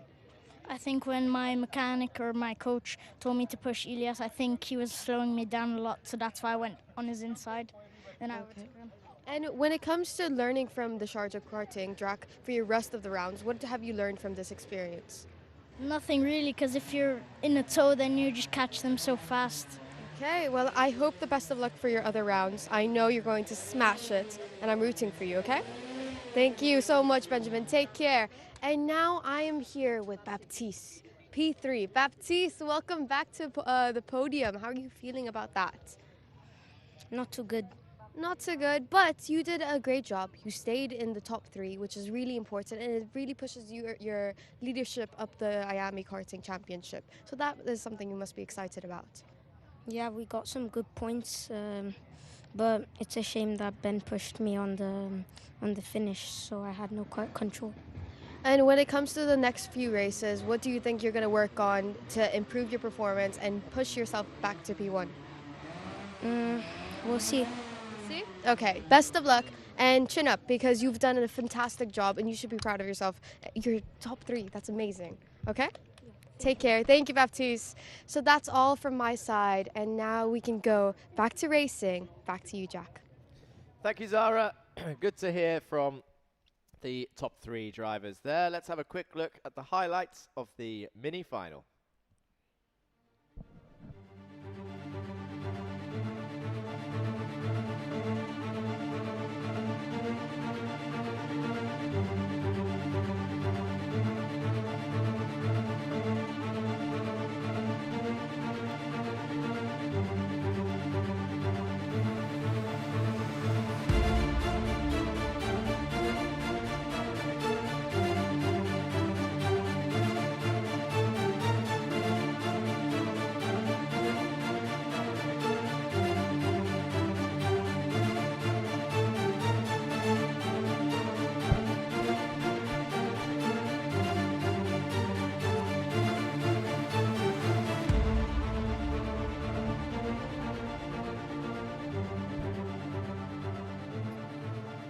Okay, so you can see there from the interviews that Zara had, both second and third place looking pretty disappointed even after such a strong result, and I think that's just a testament to how much they know that they could win and want that win. On your screens now, you can see the schedule. We're nearly there, guys, and I thank you all for watching and joining throughout this day. It's Bambino Time Trial 3 up next, 10 minutes. And I actually spoke to some of the Bambinos earlier and I found out the information that I was waiting for, and I'll talk you through that once they start. But then after that, it's the 16-lap junior final and then a 17-lap senior and senior 170 final. It's been a while since I've checked in on the YouTube chat. And of course, I'm hoping you're all still there watching. I know you are. So jump in, say hello, and I'll give it a quick read. You can see where I left off. There was a lot of Amani fans. Let's go, that's it, Amani. That was earlier on when he was having a great race. Unfortunately, the meatball flag, I think, came out for Amani, which was a real shame. But he was having a really, really strong race, which was great to see. Don't forget, you can vote your driver of the day, guys. Those of you that are watching the YouTube stream and listening to me out in the paddock. Alert, attention, attention. Driver of the day, go and vote for it. It closes just after the senior final.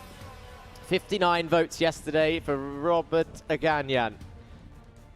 Let's try and beat that today. Who's going to get driver of the day for round 5? Here, as a reminder of what's next. We've only got 3 races left today for round 5. So we've completed Rack Track, Dubai Kart Drome, and after today we will have completed Sharjah Kart Track.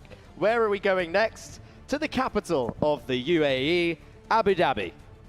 Yas Marina circuit, to be precise. January 3rd and 4th, another double header, and they are racing on the Formula 1 circuit, I believe, the North Handling circuit, similar to that. And then we stay in Abu Dhabi for the following rounds at the end of January, beginning of Feb. Al Fassan, Another great circuit with plenty of corners and undulation. And then the final round will be where we started in Rack Track.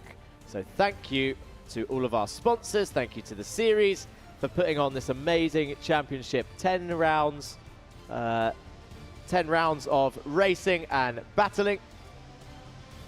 And who will come out on top? Who's going to claim the prizes? It's a 10-round championship. It's amazing. And we've got to thank all of these guys, all of these flags that you see, whether it's Drake Kart, Comet, the Iame Series UAE themselves, Minerva Virtual Academy, Align Pilates, 800 Sport, Keysol, K-Rose and Associates, all of these guys that I've mentioned and the ones that you can see on the flags, if I miss any, Drivers Lab, Dan Wells Driver Management, of course the Chorus Group as well, Media Friends, Media Mania. It's one big family started this year thanks to the Media Friends broadcast, and they're all along the way. And of course you can join it as well. There are plenty of sponsorship opportunities. So don't forget to shout out to Maxi, who we heard from earlier in one of the interviews, and Rack Track for organising the whole event and leading the way in what is hopefully a new and flourishing start for the karting community here and the motorsport community in general here in the United Arab Emirates,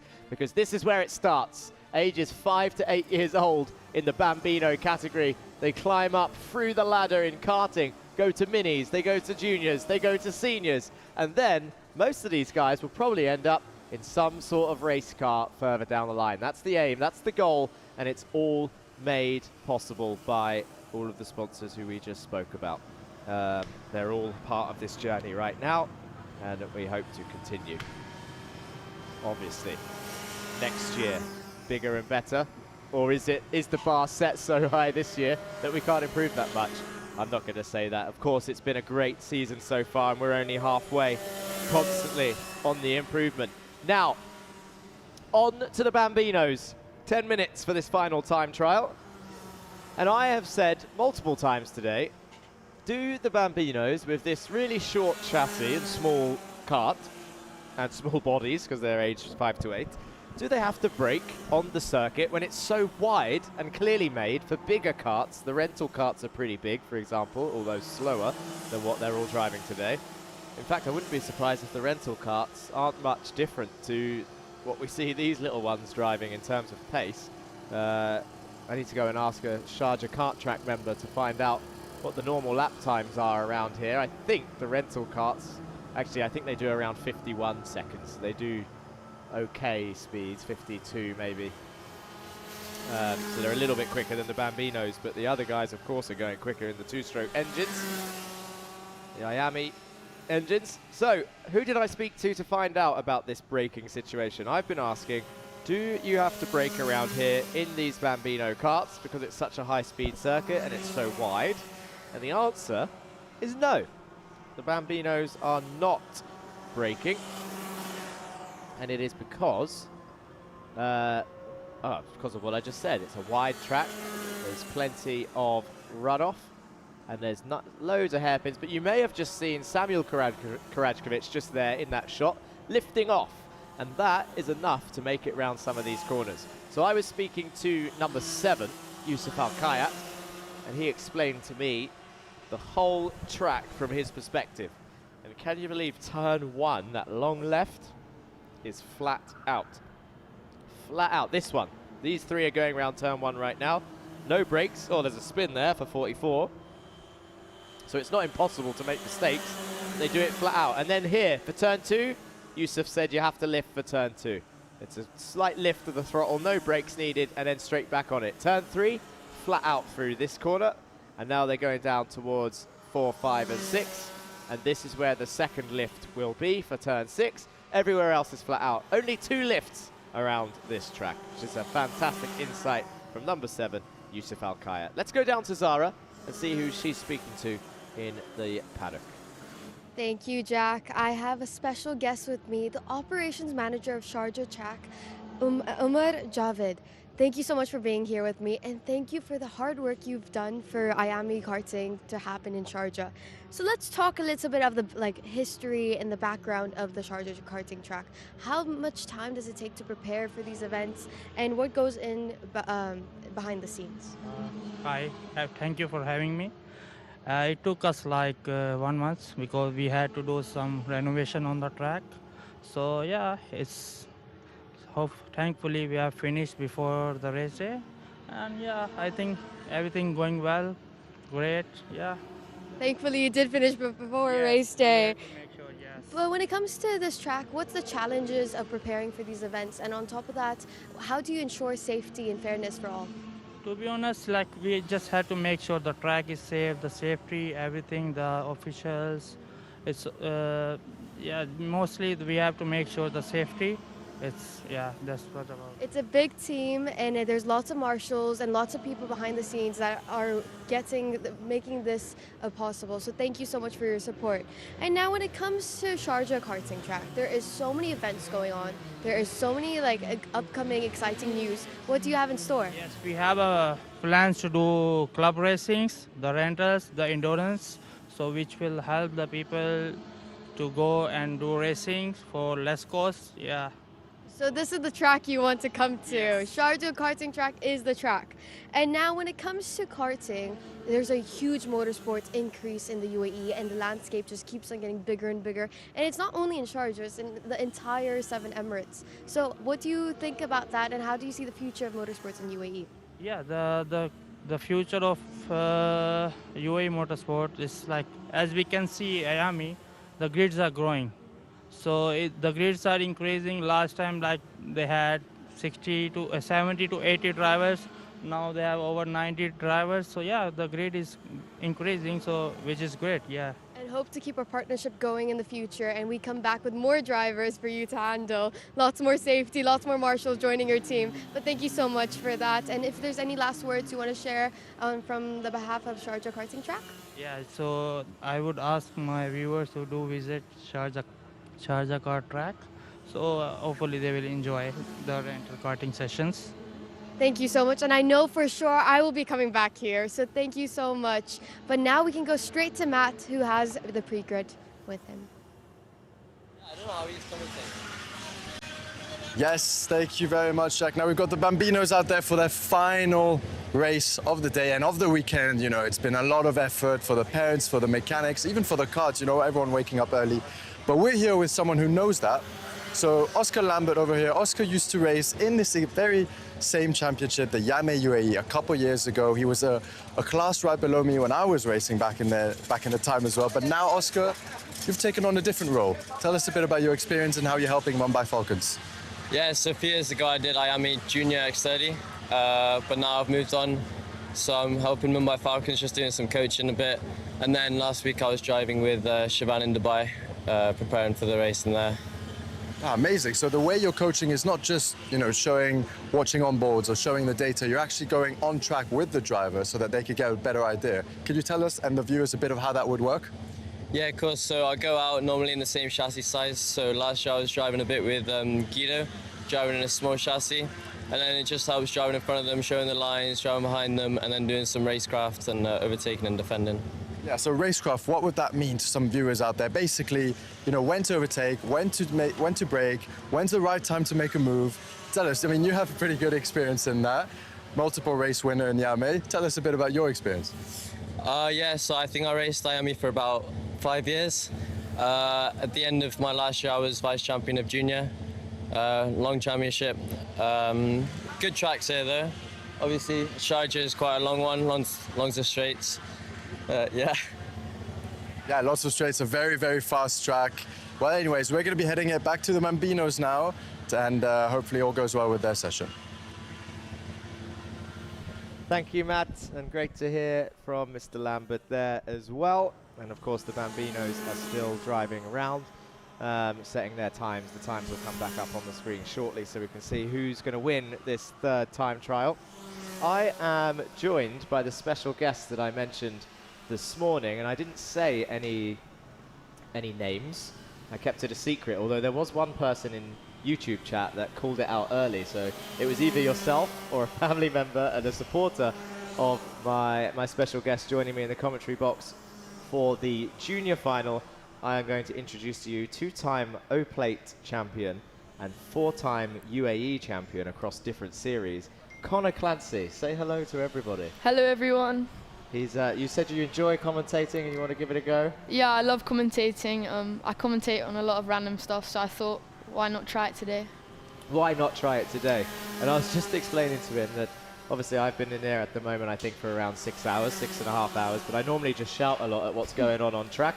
You can see now what I see. Yeah. And you can help me at any point. You can jump in. But also, like, so not many people know my background in terms of driving. Most people think I just waffle, which is true. I do just waffle on for a long time.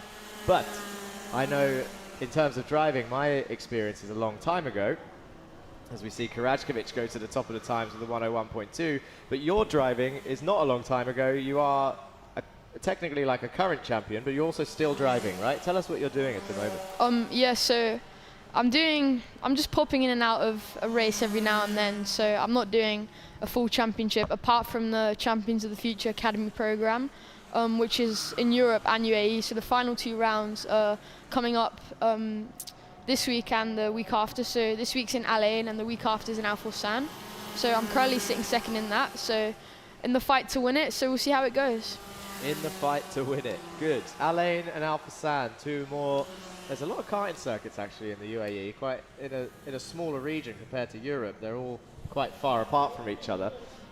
You said there's this program in Europe. Have you done any rounds there also? Yeah, so the first round was in Portimao, then Valencia, then Jezero, then Slovakia, and then Al Ain and Al Fursan. So I've done every round, obviously apart from the last 2, which are happening this week and the week after. Okay, and Jezero went well, huh? Yeah, Jezero was really good. Yeah. My favourite track as well. So yeah, it was a really good weekend. Where is that? Italy? Yeah, Italy, just near Venice. Oh, just near Venice. Isn't Venice in the water? Yeah. Is it a wet track or it was fine? No, it's just about 10 minutes away. So yeah. All right, okay. I could just see. I just looked over and saw the JNKD family and team celebrating there in the distance above the Iame sign. I don't know if they're looking around because they can hear me, but I saw their fist bumping the air, and it's because Samuel Karajkovic in kart number 9 has set the fastest time, and he is the victor. P1. Are they looking at us or are they looking at someone else? I can't tell. I think they're talking to someone else. I don't know if my screen is mirrored, but Karajkovic fastest with a 101.2, and that is the job done for that boy there. So the Bambinos have finished. We'll see them come in shortly and do the weighbridge. There they are. The results will come up on the screen. It's Samuel Karajkovic. Mark Ristic, also with a lot of fans in YouTube chat, is second. And Sam Tester continues his podium run in 3rd place. So, Bambino's finished. 2 races left of the day. And have you been following the season so far, Connor? How has it been with the new... So you didn't have this broadcast when you were racing, right? No, not when I did the full championship. But obviously, I did the last round in Dubai. I didn't do RAC, but yeah, I did Dubai. Okay. And the Champions of the Future is being broadcast? Yeah, it is. Cool. And it helps drivers like yourself? Is it helping sort of get visibility on Yeah, your... 100%. I find it's a lot better having a broadcast because also not only does it grow the name of the championship, because obviously we're in UAE, a lot of the racing is in Europe and England, so I think the live stream really helps with like getting people over here to try UAE racing because the conditions are completely different. In England you have rain, over here we have sandstorms. So yeah, it's really good. It's a really good idea and I'm really enjoying it so far. I think it's quite good. Yeah, it's good and interesting. Oh no, I've just seen Yeshwin Kumar's kart has stopped again. I think that's 3 out of 3 today for that kid. But yeah, interesting you said like a lot of the karting happens in Europe there, but actually I think it's just more well known because it is being broadcast, which is why obviously Iame has taken this step to throw the UAE karting scene into the limelight and drivers like yourself who have been racing here for a while. Let's say Champions of the Future continues to go well, and obviously, hopefully for you, inshallah, a victory in the next 2 rounds. What's the next step from your perspective? Honestly, I'm not sure. See how the Champions of the Future goes. That goes well, hopefully. Then yeah, hopefully move into cars. But either way, I'm going to be doing some senior from January onwards. So yeah, that should be really good. I'm looking forward to getting into the senior kart. And if you could pick what car was next on your ladder, what would you go for? Formulas or Clios or Formula 4. Formula 4? Yeah, 100%. Okay. I'd love to do a test. Is that you're wearing a Mumbai Falcon shirt and Prema, so you've got the links, right, to get to yeah. to get to yeah, the right. I'm really lucky to be. Okay. I'm really lucky to be in this team. So yeah. Yeah, perfect. We're going to cut to Matt in the pit lane. He's going to talk to some of the juniors before their final race. Yes, thank you very much. Now, Colo Clancy up there in the box with Jack, and here we are down on the pre-grid for the final of the juniors. Now, these drivers have been waiting for this moment. Round 4 yesterday was done, now round 5, and then that's it. So I'm here with Harrison Stevens, driver 228, and it was quite an eventful pre-final, let's just put it that way. We're obviously happy to see you all good, all safe, all in one piece, the kart as well. Could you tell us a bit, of the crash itself and what changes you made to the kart? Yeah, I mean, just got loaded from behind and then had nowhere to go. Just clipped the back rear of the kart in front. Now, Harrison here, for the viewers that missed it, flipped in the last session, and just now, an hour and a half later, I hope you can hear me, an hour and a half later, he's back out in the kart, ready to go. Mentally, this takes a lot of effort. Being a driver myself, when you crash, it's always hard to get back into the rhythm. How are you going to do it, especially with a crash like that? I mean, just going to send it. Just going to send it now. Fantastic job from you there. And any tips and tricks? What did you work on? Did you calm yourself down mentally? Are you visualizing, okay, what's going to happen to the first corner? Just calm myself down, just focus on the race now and just see how it goes. Exactly. Focus on the race now. The past is the past, and now we are going to be heading it back to Jack in the commentary box. Best of luck. Okay, so thank you, Matt. You got Harrison down there being spoken to, and as Matt mentioned, you can actually see the nose cone. The scratches on the nose cone and the livery there from where he was, upside down, and great to see him back in the car and continuing to race. There is confirmation that there's only 2 races left today, the junior finals with Connor Clancy joining me in the commentary box, and the senior finals afterwards with the senior 170s also. You saw the accident with Harrison earlier, it was pretty bad, huh? Yeah, it was a bad crash. I'm really happy Harrison's okay. I saw him straight after the crash, and yeah, I spoke to him and he was like, yeah, I'm okay. I'm like, oh wow, that's good. It's good. Yeah, he just got straight back up, so that's really good. Always good to hear, and he's glad to see him back in the race. Let's head to Zara down in the paddock to see who she's talking to. I am with the P1, the winner, Samuel. How are you feeling, Samuel? Good. Samuel, you have to have more. Good, great, fast and strong. Fast and strong? Do you think you can keep it up for the next few rounds? Yes. And what's the secret behind that? I'm fastest. You're the fastest? Yeah. Are you the fastest running? If me and you had a running competition right now, do you think I would win? No. Nope. But Samuel, you are so fast on the track. You are flying practically. Are you going to become the next? Are you going to go back into Iame and go into the senior category soon? Yes. I think you can go straight to the senior category because you're that fast. Well done, Samuel. Best of luck and enjoy your celebration. And best of luck for the other rounds. Thank you, Samuel. Bye-bye. Bye-bye. Thank you. Now we welcome our P2. Hi. Welcome. Join me. How are you feeling about that P2 win? Good. There has to be more feelings. How are you feeling emotionally? You did P2. There's so many drivers on that grid. Do you not feel like elevated over that result? Yeah. And if you want to say thank you to anyone at home, who would you want to say thank you to? To my mom. Your mom? That is so sweet. Thank you so much, and best of luck for your other rounds. You did amazing. You are the champ. Okay, take care. Thank you. And now, we do not, unfortunately, have our P3, but thank you, everyone, and you guys did such an amazing job. Whether you made it up to P1, P2, or P3, everyone on that grid raced their best, so well done, everyone. Now I'm throwing it back to you, Jack, who can take it from here. Thank you, Zara, and be careful what you wish for if you make promises of running races live on TV, because we'll make it happen. You'll have to have that race with Sam Karajkovic. I'm going to pass you to Connor, who's going to read through the current grid. Thank you, Jack. So we've got Henry King on pole, Gabriel Barracordi on second, Arian Singh on third, Derek Rivera on fourth, Linus Peruzzi on fifth, Aaron Mason on sixth, Nathan Joseph Kaplan on 7th, Veer Chopra on 8th, Matans Jain on 9th, Johansen and Nayaki on 10th, Albert Tam on 11th, Essa Al Hamadi on 12th, Sava Koge on 13th, Mohamed Al Qasmi on 14th, Arhan Qureshi 15th, I didn't see you on 16th, sorry, but Giuseppe Montanari on 17th, Brando Londoño on 18th, Ari Kallenberg on 19th, Leo Aina on 20th, WC on 21st, Albani on 22nd, Batti on 23rd, Brunef on 24th, Siddiqui on 25th, and Hasseri on 26th. And then rounding off the grid, we've got Stevens on 27th and Sethi on 28th. And then Pratheesh on 29th, Jack Dill on 30th. Well done, Connor, thank you. So, they're still waiting at the moment. I haven't seen any 30-second board or anything. And I don't think there's many more carts to collect from the Bambino category. Only Yeshwin's was the one that stopped. So we can see all the drivers here looking like they're lining up for a class photo or an album cover of some sort.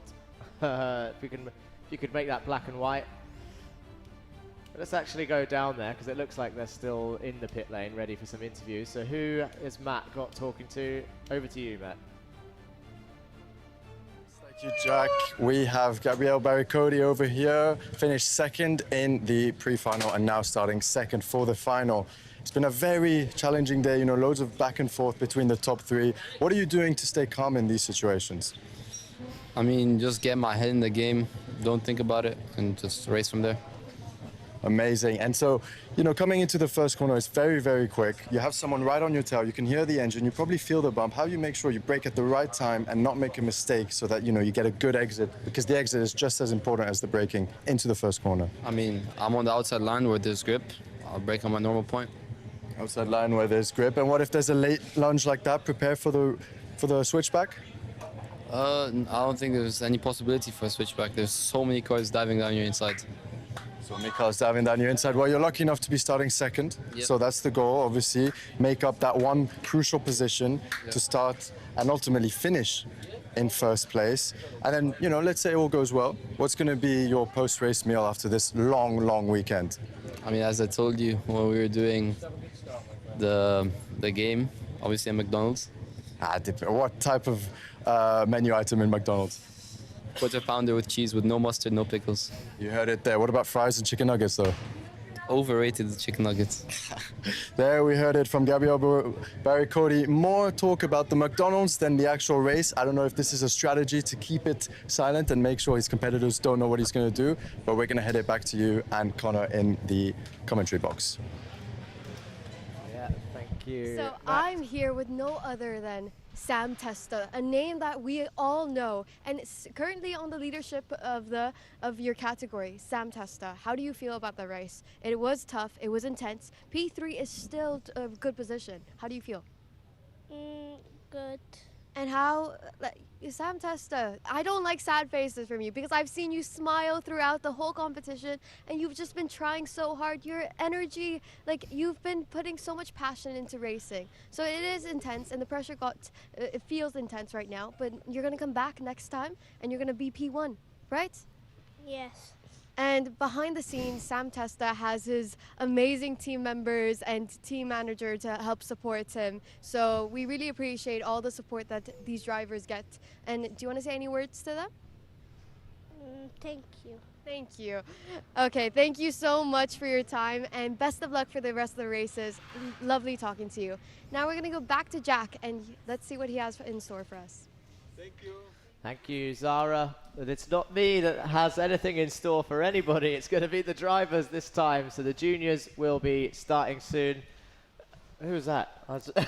Is that Mum? No, that's Jeremy's mum. Oh. She's just taking some photos. Okay. I'm sure to send to my mum. Okay, that's great. She can come in and get some videos when the race starts, when we do some talking. Sorry about that, guys. I got distracted. So we're now seeing the drivers start to get into their karts, and the mechanics are starting to vacate the dummy grid, which means there's not long left before the next race. The junior final and then the senior and senior 170 final will be underway shortly. There is Derek Rivera, easily identifiable by his helmet, number 235. Connor, tell me, you've been quite confident in terms of joining straight away. and talking to the audience. Have you done this sort of stuff before? Well, there's a game that I play called KRP. It's like a karting game.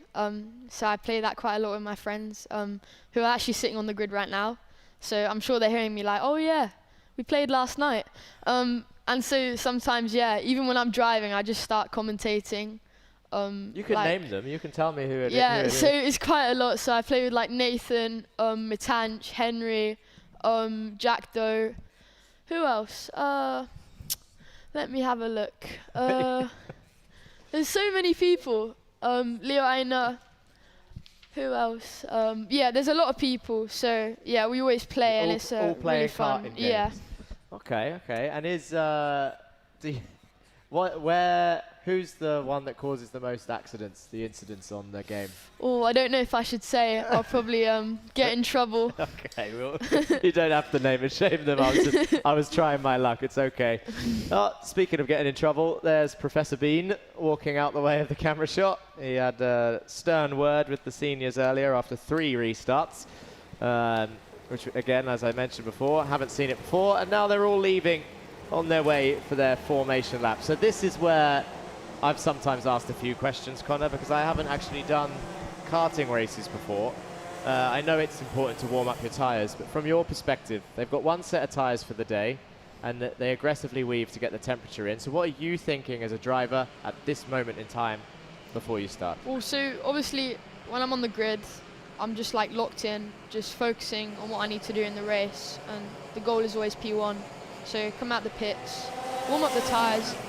If you've taken care of them all weekend, then you don't have to worry about weaving too much, but it's best to just weave to an extent, basically. You don't want to be going sideways across the track, but you want to be getting enough temperature in those tyres, so they're, let's say, awake for the start, especially for starting on the outside, because that is crucial. Yeah, we saw one person go beyond that limit that you're talking about, and they spun round into the gravel before they even got to this point out of the pits. But go a little bit more technical for me. I don't know if the audience is as interested as I am, but I want to know, like, you said you want to keep them alive. I understand the temperature side of it, but how do you know if you've looked after them all weekend? Like, what are you doing during the earlier races to stop them from running out at this point? So you don't want to be going into the corner too hard and just going full lock, understeering. Literally just rubbing those tyres. So you're not actually driving, you're just using the tyres to slow you down, and then lines start forming on the tyres and they start getting ruined, basically. Yeah, okay, so essentially, like you just said, turning in more than you need to and scrubbing those fronts too much. I get Exactly, it, yeah. I understand. So the lights are off and it's a full start. I love the signal because it helps me more than seeing the flag, the green and yellow flag. I've always asked, I think I asked Andre Couré this yesterday and some people earlier in the season, and I don't think this is the case because the laps are the same, but I've always asked if this is a tactic of drivers to do full starts. Is it done on purpose sometimes just to get some extra temperature in the tyres? Or sometimes it can be if you've obviously not warmed the tyres up enough, or if someone isn't in the right place, like if they're too far forward or too far back. So some drivers do use it to their advantage and do full start on purpose. But have you ever done it? I don't think so, no. That's good. That's good. That was the right answer. That was the right answer indeed. Especially with Maxi behind you, she'll be watching for it in future. But no, it's. I don't think too many people think about doing it on purpose, but it's just an interesting thought. And here we go for our second attempt then. The red lights are on, they're into the tram lines, and the lights are going to go out, and they all come flying down towards turn 1. It's number 246 holding the inside line, and look at that, there's 1 cart, 2 carts in the air, 3 carts, and there's 4 carts stopped. There's 3 AK karting carts locked in together, and they're all like, what's going on? The XL cart has carried on, so we'll get the numbers. It's 222. That is Jasfir Bhatia, 286, Aham Siddiqui, and 211. Thank you, Connor. Oh, there's been another crash. Aina into the barrier. Oh, and Al-Qasemi is backwards on the back straight.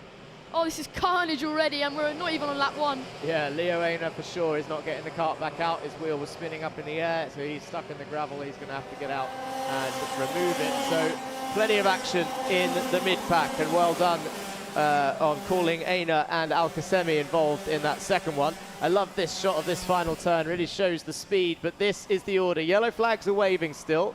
whilst they clear up the pile-up on turn 1. You can see all the drivers and the karts there in the background. So there'll be no overtaking at this phase. The yellow flag's still waving. I said no overtaking. There was an overtake in the mid-pack, so I'm sure that'll be clocked because there's a kart there on the outside with a marshal on track. So now they're going down towards turn 6. But what a start. It's Henry King and Singh in the front. Henry King had a great start there. Did a good start, got the gap that he needed to get, and he's got Singh chasing him down though. But don't count out Jane either. Jane is there. He's kind of on his own. He's not got Peruzzi attacking him, but he is shortly going to be on Singh's bumper and he's going to be pushing to get into the front of the race. That's right, and Barakordi has had a strong weekend so far around this track, but the yellow flags are definitely going to help sort of manage those tyres that we've been talking about. Because they're not going to lift off massively, but they're not having to worry about overtaking or being attacked into the corner. Looks like the green is out on that. This is a replay, and you can see in the mid-pack here, watch this. Yeah, just clipped each other. And they're all just locked in, bumper to bumper. They can't do anything. The front cart is just like, okay, come with me. And then there was an XL cart that got around. This is the other one. Oh. Mid-pack again, Yeah, nose straight in. Just caught. Such a shame how quickly your race can end. Yeah, good reactions from Arhan Sethi, though, in number 231, who managed to avoid the spinning Al Qasemi there. And like you said, Jane was by himself. Yeah. He's managed to close that gap. Yeah, Jane is flying here. He's really caught up to Singh now. It's going to be a good battle now. Oh, I thought Singh's gone for it already. Yes. Yeah, new fastest lap as well. 46.7 from Mitanj. Yeah, so he's already showing us how fast he is. Exactly, and you mentioned Peruzzi and Barakordi have been strong this weekend. They got about a second to close, and it will happen if the top 3 start fighting. There's the move for P2. Jane down the inside. Now he's got Henry to catch. He has got Henry to catch, and it's not going to take much because these drivers all weekend have been working together to catch the leader because slipstream and bump draft here is so strong. But how do you manage as a driver not getting a bumper penalty but having to bump draft? You just have to be cautious. If you hit them, obviously not hard, but when you're bump drafting, if you hit them straight on, then you're less likely to get a bumper than you are if you hit them sideways, basically. Okay. So yeah. See, now that's something I would never have guessed. I thought it was all the same. So when you're hitting someone, always center on. No problem. So who's had the biggest lap one so far? I think it's Kalyani Pratish. She's up 9 positions into P20 right now. Everyone's kind of up with so many drivers out. Leo Aina, Debussy, Batya, Siddiqui, Jack Doe wasn't on the grid today, unfortunately, but you've got 4 karts out. Flag's still waving out there somewhere. I think this is a different one now. Didn't quite see who that was as the camera cuts away, but we've got King leading from Mitanj Jane. Yeah, Jane is all over the back bumper of King now. Is he going to set up a move? No, not into turn 1. Barakordi down the inside of Peruzzi, yeah. And he's got the move done now towards turn 2. You're right about Jane. He's looking pretty feisty right now, but it's so early in the race, only lap 5 of 16. So he could just sort of sit behind there and wait for later, because actually you've got Barakordi and Peruzzi closing in. Oh, never mind. Oh, Jane straight down the inside. He's got it done. He doesn't want to wait. We was wondering, is he going to play the pushing game? Nope, straight down the inside. And I'm trying to see who it is in the background. I think Nathan Joseph Kappen is also slowly hunting these guys down. Nathan is on the route to the back of that pack, hunting them down. So we've got Savale, Kage, Qureshi, Mason and Chopra rounding off your top 10 so far, but we're all watching the top 5 fight and potentially 6 soon to be if they keep fighting like they are. So Mitanj Jane looks over his shoulder. Henry King says, it's okay, look forward, let's just keep going. And I don't think Singh is going to be waiting around because he's been sneaking through some double overtakes all weekend. So keep an eye on 3rd place, Ayan Singh. Barakordi's just launched one down the inside after telling him to look forward. That's a little bit sly from Gabriel there. He said, look forward, don't worry, and then overtook him straight away on the inside of 6. I wonder if Henry's gonna play the pushing game. He is telling the tanks to go. I wonder, does he want to get away from the pack, or does he just want to go straight down the inside? Because watching Henry all weekend, he's been really fast. He's been pushing sometimes, but then other times he's been going straight in. So I am curious to see what Henry is going to do here. Oh, and there we go. Nope, never mind. At the moment, he's just, he's not quite looking over, but Mitanj has started defending now, so he doesn't trust that Henry's not going to overtake as they go into turn 3. Mitanj defends again, and Henry King with a switchback. Side by side. Is he going to get it? Keep an eye on the carts behind. Peruzzi's having to try and attack. Singh. Baracordi's done both of them. He's done what both a move. of them. Late on the Baracordi caught them brakes. sleeping there. Yeah. That was insane. I told you he's been having a strong weekend. Oh, And look there's at Kappen 251. It's Kappen coming through. Oh, Singh's been shuffled. Kappen has taken advantage of that. Oh, what a move there. It's great stuff. Great stuff from your top 6 drivers. And it's not over yet. We're only just getting to the halfway stage. Peruzzi has a look. Is he going to commit to the move? I think he might attack Jane into turn 1. Down the inside on the brakes. Oh, Kappen does both of them. Switch back on 1, but maybe again into turn 2. Peruzzi defends. Brakes diagonally across. Stops any move. Are they catching up to back markers here? They're not far behind. Number 231, Sethi. So they will probably have some blue flag moments also with 6 karts back to back. Yeah, this could change a lot of things with the back marker. Does it get pretty stressful when you can see someone up the road that isn't in your fight? 100%, yeah. If you're leading the race and you see a back marker, you're just praying that they move out the way nicely and not hold you up. Of course, of course. So here they come then. And Kappen and Jane are now, they've swapped places as well. Jane's been shuffled right down the order. Peruzzi's in 3rd, Kappen 4th. Jane is now in 5th as they come round turn 1. Baracordi still leads. He's on for a super strong round 5 here if he can hold on to this. He actually looks like he's pulled a gap on Henry.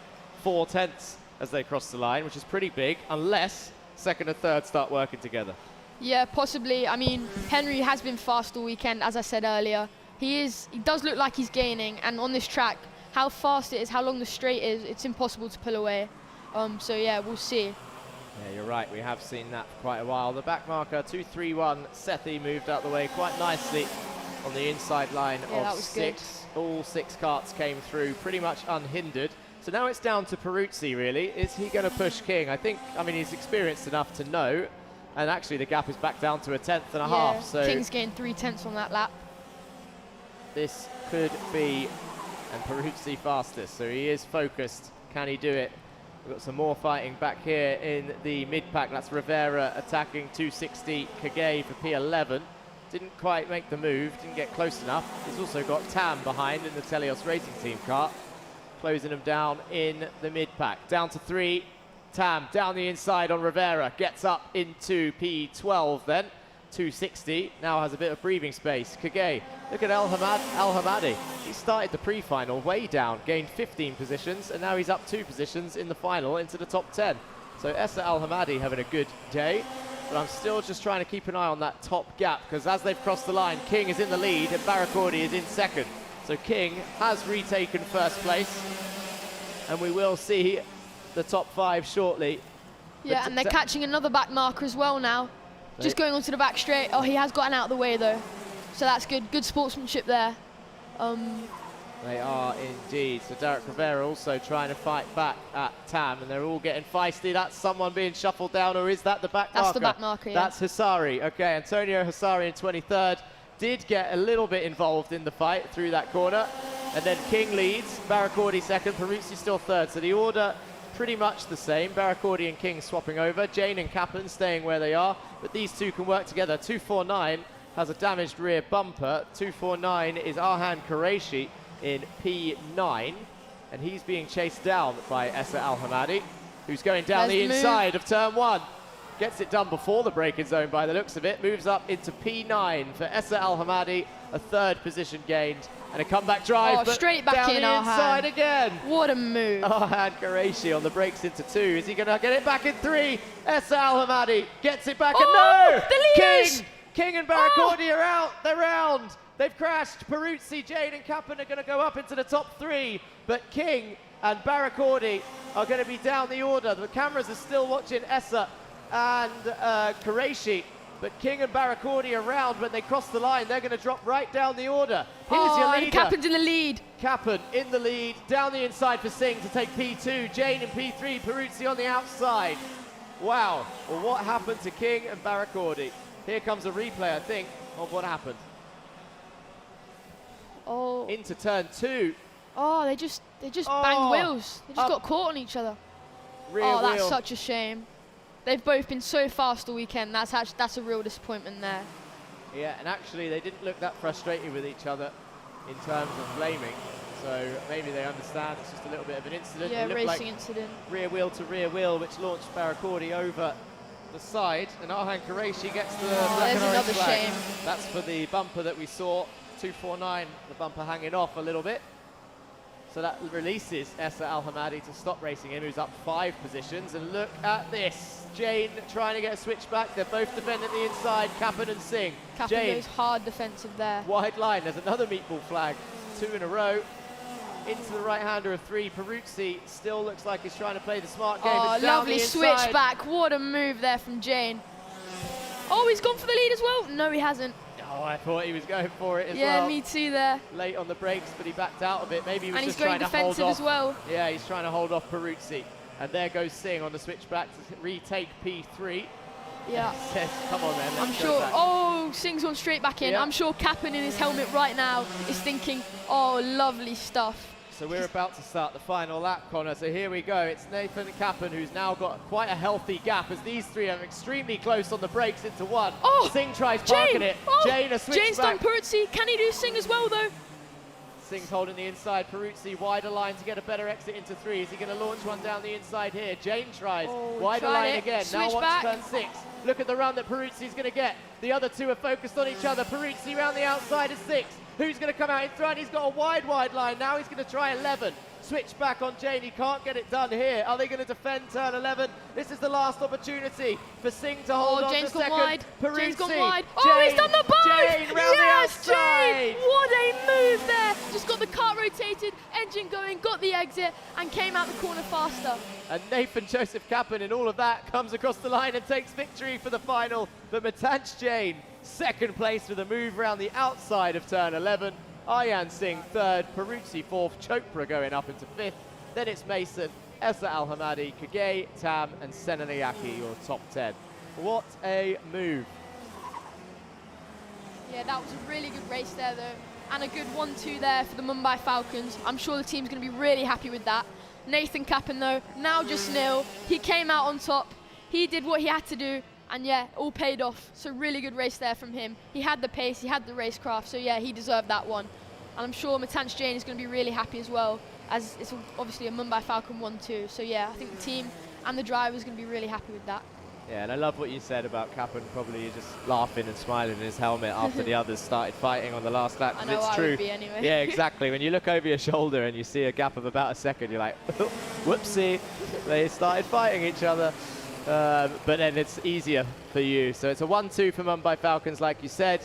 And honestly, it's not the first move we've seen around the outside this weekend, but it's been the highest stake outside move. Although the bumper a little bit wobbly on Kappen's kart. I don't know if that director shot was on purpose, trying to create controversy and drama, but I'm sure Kappen will be fine. But it's not my decision to judge. That's up to Emzo. Confirmation of your top 3. Kappen in first, Jane in second, and Singh in third. A great day for those 3 drivers. So we've got 1 race to go. Connor, give us a review of that junior final. Yeah, very action-packed. Had lots of battles, lots of changes for the lead. One lap it was Henry, the next lap it was Jane, the next lap it was Kappen, then it was Singh, all swapping positions. So yeah, really good race. Unfortunate thing was there was lots of DNFs and mechanical, so unlucky for those drivers. But yeah, at the front, really good race. Yeah, really good weekend. Yeah, absolutely. And I was just realised the biggest actually positions gained. Kalyani Pratish continued her charge through the field up into 16th place. 13 positions gained from 29th. Henry King down 17 in 18th place after the spin with Barakordi. And I don't know if, I didn't see Barakordi's name, if he's still in the race or if he's going to be down here in the retired list. Yeah. He might be up there still somewhere, but we missed it. It's okay, but they didn't win, which is where they were fighting for. It's been a pleasure, Connor, so thank you for joining me. I don't want to send you away. I want to ask you, whilst you're here, is there anyone, you are currently live, people are watching on YouTube, you've got people listening in the paddock. Is there anyone you want to say hello to, thank you to? Are you going to join me again at some point this season? Yeah, I'd like to join you again.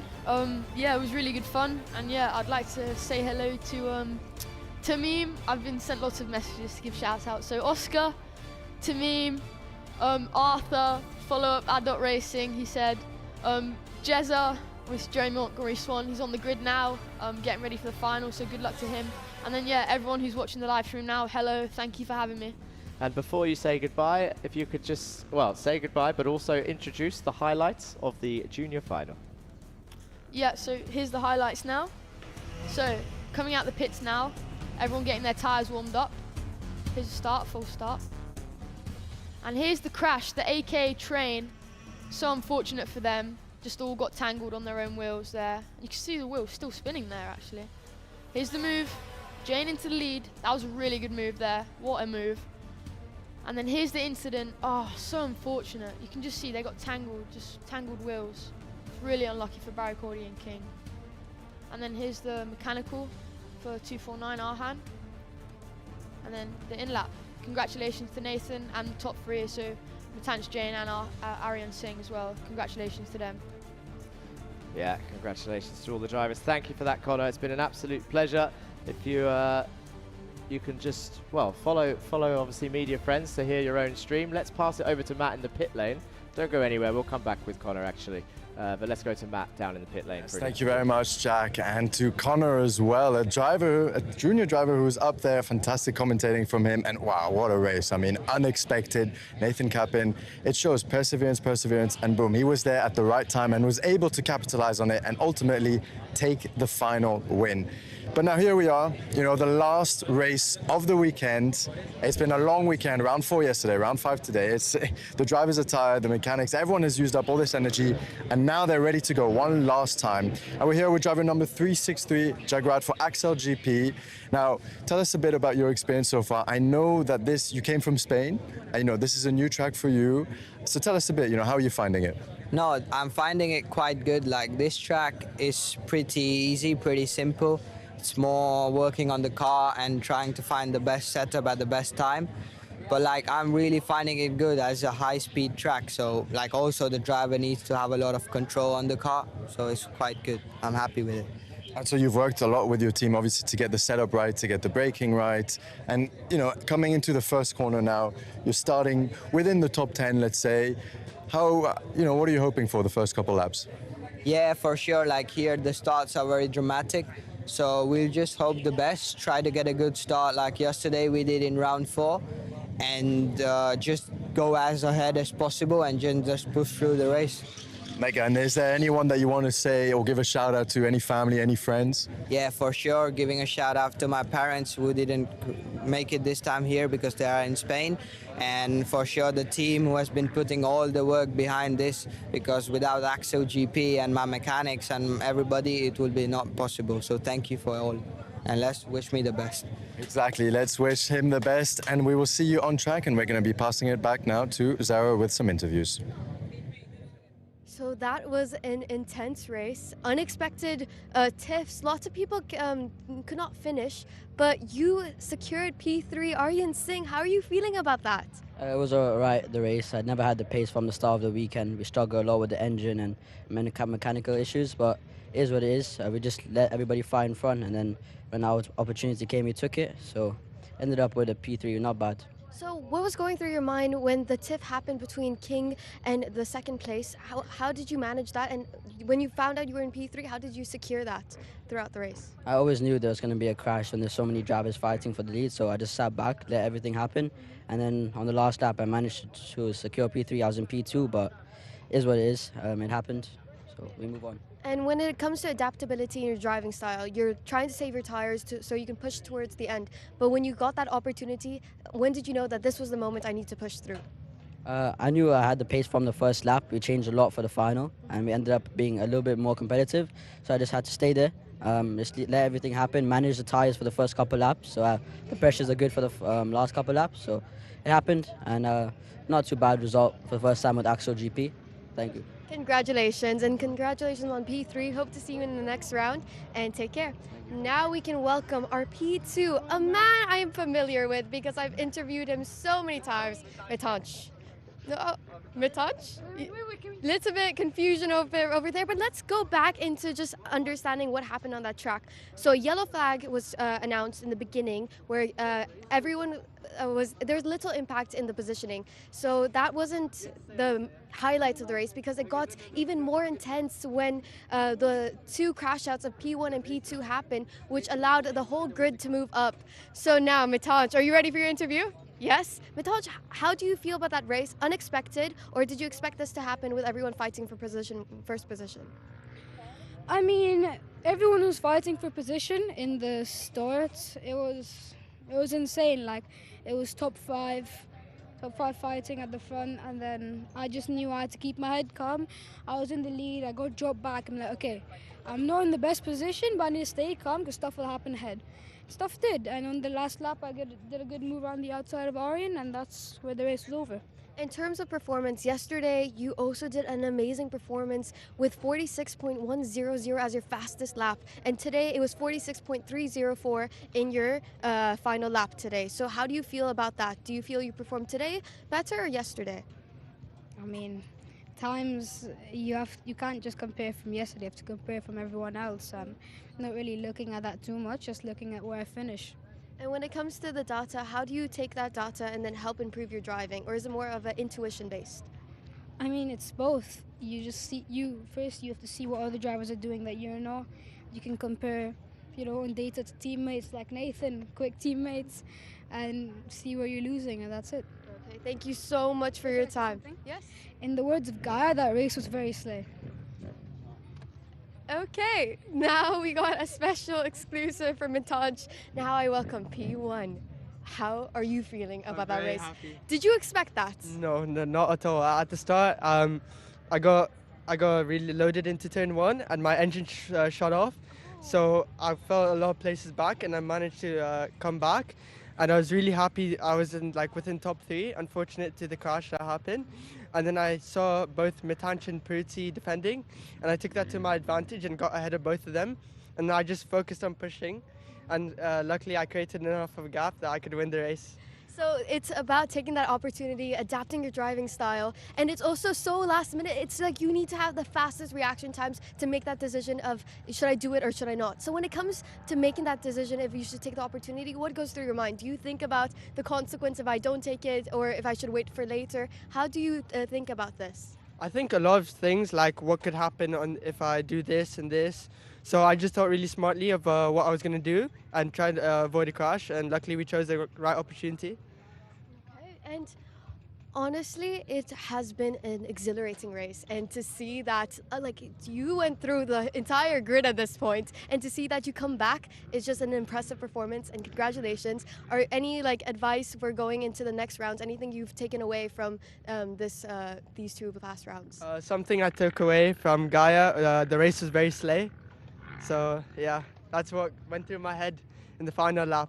And Mumbai Falcons being P1, P2, how is your team feeling about that? I interviewed your team manager yesterday, and he was excited. He's like, I believe in my team, and it finally happened. So how do you feel about that? I'm really happy, especially that since we came with a 1-2, really good for the team. Hopefully we could do that more in the later races. Congratulations again, and congratulations to Mumbai Falcon. And now we go back to Matt, who has more insight about this exhilarating race and the upcoming races. Yes, thank you, Zara. And now here we are with Adam Albasoni. Now, if you guys were here watching round 4, he was at the top end of the field. And now just a day later, 24 hours later, he's at the back end of the field. Now, the reason being, in the pre-final, he had a mechanical failure, as Jack was saying, the meatball flag. That means he had to come in to the pits and ultimately leave the race. Now, can you tell us a bit, why, what happened, what was wrong with the karts? Basically, one of the bolts got loose, and then the bolt flew off, and then the bumper just started dangling on its side. So the rear bumper, which is really crucial to these karts, started dangling. But anyways, it looks like we need to head out soon. Wish you the best of luck. You clearly have the pace, so let's see how far up you can make it. And we're going to pass it back on to Jack, who's going to prep us for the race. Yeah, thank you, Matt. Good to hear from Adam Elbassioni there. Oh, yeah, he had some poor luck. Actually, I think you'll all agree with me, especially in chat, if you jump in the YouTube chat, that Connor did such a fantastic job joining me for the junior final. So he's going to stay here and go through the senior 170 grid, but this time without missing 16th place. Go for it. So we've got Qureshi on pole, Dexter on second, Swan on third, Hartman on fourth, Moreni on fifth, Domon on sixth, the Trojan on 7th, Darmadasa on 8th. Then we've got, I'm not sure how to say it. Yeah, on 9th, K-Ruz on 10th, Mohan on 11th, Piri on 12th, Kasemi on 13th, Kinya on 14th, 15th is Kala, 16th is Bassioni, suffering from that mechanical issue, Pope on 17th, Ngoma on 18th, Martinez on 19th, Haddad on 20th, then we've got Anivas on 21st, Salame on 22, Curry on 23rd, and Bray on 24th. That's right, and then we've got Basened on 25th and Jalovic on 26th. That's right, of course, the senior 170s with the 400s on their names. So Anivas is on pole for them. He's had a strong day so far, I think, with 2 wins so far. And now we've got the 30-second boards being shown. And this Oscar Bray's helmet is getting a lot of limelight today. He's getting too many camera shots. But then Lisa Bray in the YouTube chat will say there's no such thing as too many camera shots of Oscar Bray's helmet, I'm sure. I'm going to open up that chat whilst we wait for this formation lap to start, just to see if there's been any update. Trisha says, good job on commentary, Connor. We enjoyed it. There you go. So you have got some people in chat. Go Louis. We've got some Louis fans from Denmark. Go Matanch. Amani Kimura here rooting to you. Go Yusuf. Go Linus. So we've got a lot of fans in chat shouting out their support, and a lot of viewers here for the final race of the day of round 5 of the Iame Series UAE. I am joined by Conor Clancy. I am Jack Johns. We are your commentators for this final race. You've heard from Matt Wells in the pit lane, Zara Faruqi down in the paddock, and this has been a great weekend at the Sharjah kart track. But the seniors are about to do their final race of the day, the final race of round 5. And then we'll obviously don't go anywhere afterwards, because we're going to be heading to the podium ceremony to give out the trophies to the best drivers of today. And also don't forget to vote for your driver of the day in the chat. I'm sure they'll post the link again. And on Instagram, they are posting the vote for your driver of the day link. Yesterday, one of the Bambinos won it with 59 votes. Let's see if we can beat that today. So make sure you've subscribed, liked, and voted for your driver of the day. I can see a lot of the audience on the pit wall on both the Iame side and the left-hand side of me. This has got a lot of people coming to watch this finale. So I'm sure you can all pull your phones out and vote for driver of the day when you can. But the formation lap is nearly up. They're entering sector 3. And it's that time, like you said, they've got to look after their tyres, don't scrub the fronts too much, don't spin. And are they going to full start like they did earlier 3 times? Last couple of weaves going on. Who are you biased, Connor? Do you have any favourites to win this one? I've got a few, so yeah. Okay. I don't really think I can say, because there's like 5 people that I want to win, so I'll probably get in trouble by No, you the could other say. 4. You don't. Okay. If you're going to get in trouble from the other 4, don't say. But the point is, you're allowed to, since you are racing still. You're like a special driving guest, so you can put your opinion across at any point, and no one will make any judgments. I have to stay impartial because I do get told off if I favour any drivers. But here we go.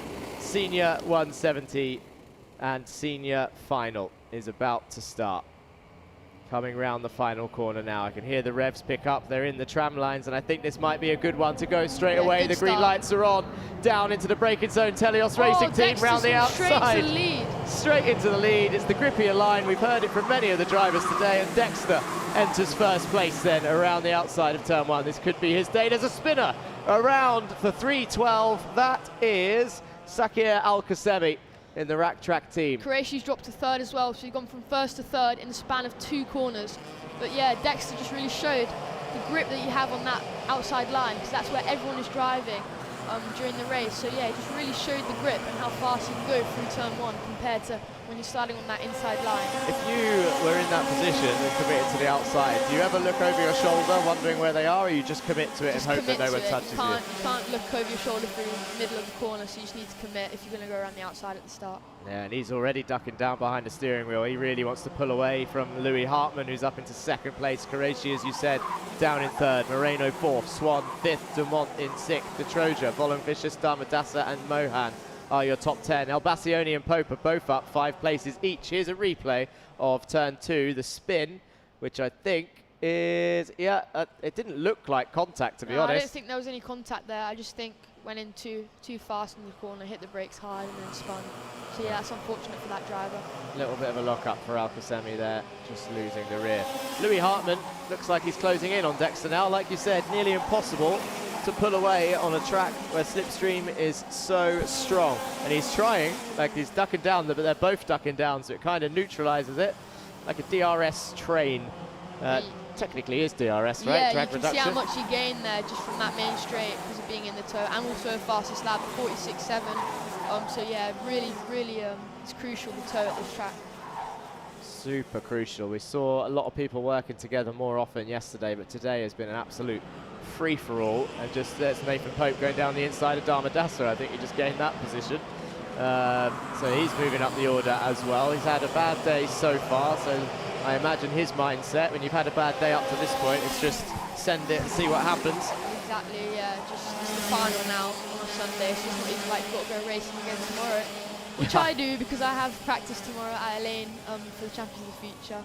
But yeah, for these drivers, most of them, I don't think any are doing the race tomorrow. So yeah, they're just going to be full send now, win it or bin it. So yeah, I think it's going to be a good race. And there's Qureshi, new fastest lap, 46.3. So he is now putting in the laps now. So is he going to drive up to the back of Hartmann and Dexter? We'll find out soon. Yeah, and he's got Moreno behind who can choose whether to push or attack. I think from what we've seen from Moreno so far, that he would attack and try and get there himself. But could be wrong. I've been proved wrong before when I say they're not going to go for a move and then they throw one down the inside, catch us off guard. But Dexter still holding on at the moment. But what will Louis do? Is he going to wait? It's only lap 3, so they've got 14 laps left. If he overtakes now, they'll start fighting and bring these 4 that we see going into turn 1 now into this fight. Or they can just try and extend the gap a little bit and fight later in the race. This is the 2 choices. I think Hartmann's going to go in as soon as he gets the opportunity. You don't want to sit behind Dexter too long, otherwise the kart's going to get all hot and then you're going to start to lose power, grip, the kart will understeer. So yeah, you want to be getting to lead the race as quick as possible. Yeah, fantastic, because we've never actually spoken about that. We talk a lot about tyres and tyre temperatures and grip and contact, racing lines and all of this stuff. We've never mentioned so far this season engine temperature, the radiators and stuff like this. So you're telling me in races like this, so they can feel the difference? If you sit behind there for 3-4 laps, your engine starts losing power? Yeah, 100%. If the temperature's really hot, even in Europe, if you're sitting behind them for like 6 laps, then you're going to start to lose power, you're going to start to understeer. And yeah, I think that just shows. Oh, and there's a really good move from Bassioni there. Went in from really far back in a late move, really good. Got the move done, did what he has to do, and now he's got a gap to try and catch who's in front. Dumont's in front, so yeah. He's on a charge, is Al Bassioni, and now 3:04 and 3:63 are fighting, which is Volunvicious and Detroja having their own fight. Nathan Pope goes through as well, so Pope and Al Bassioni continue their charge up through the field. Al Bassioni got 1 move done into turn 1, a 2nd move done into turn 2, and then somehow Pope managed to pick up the pieces of whatever was left and also go through.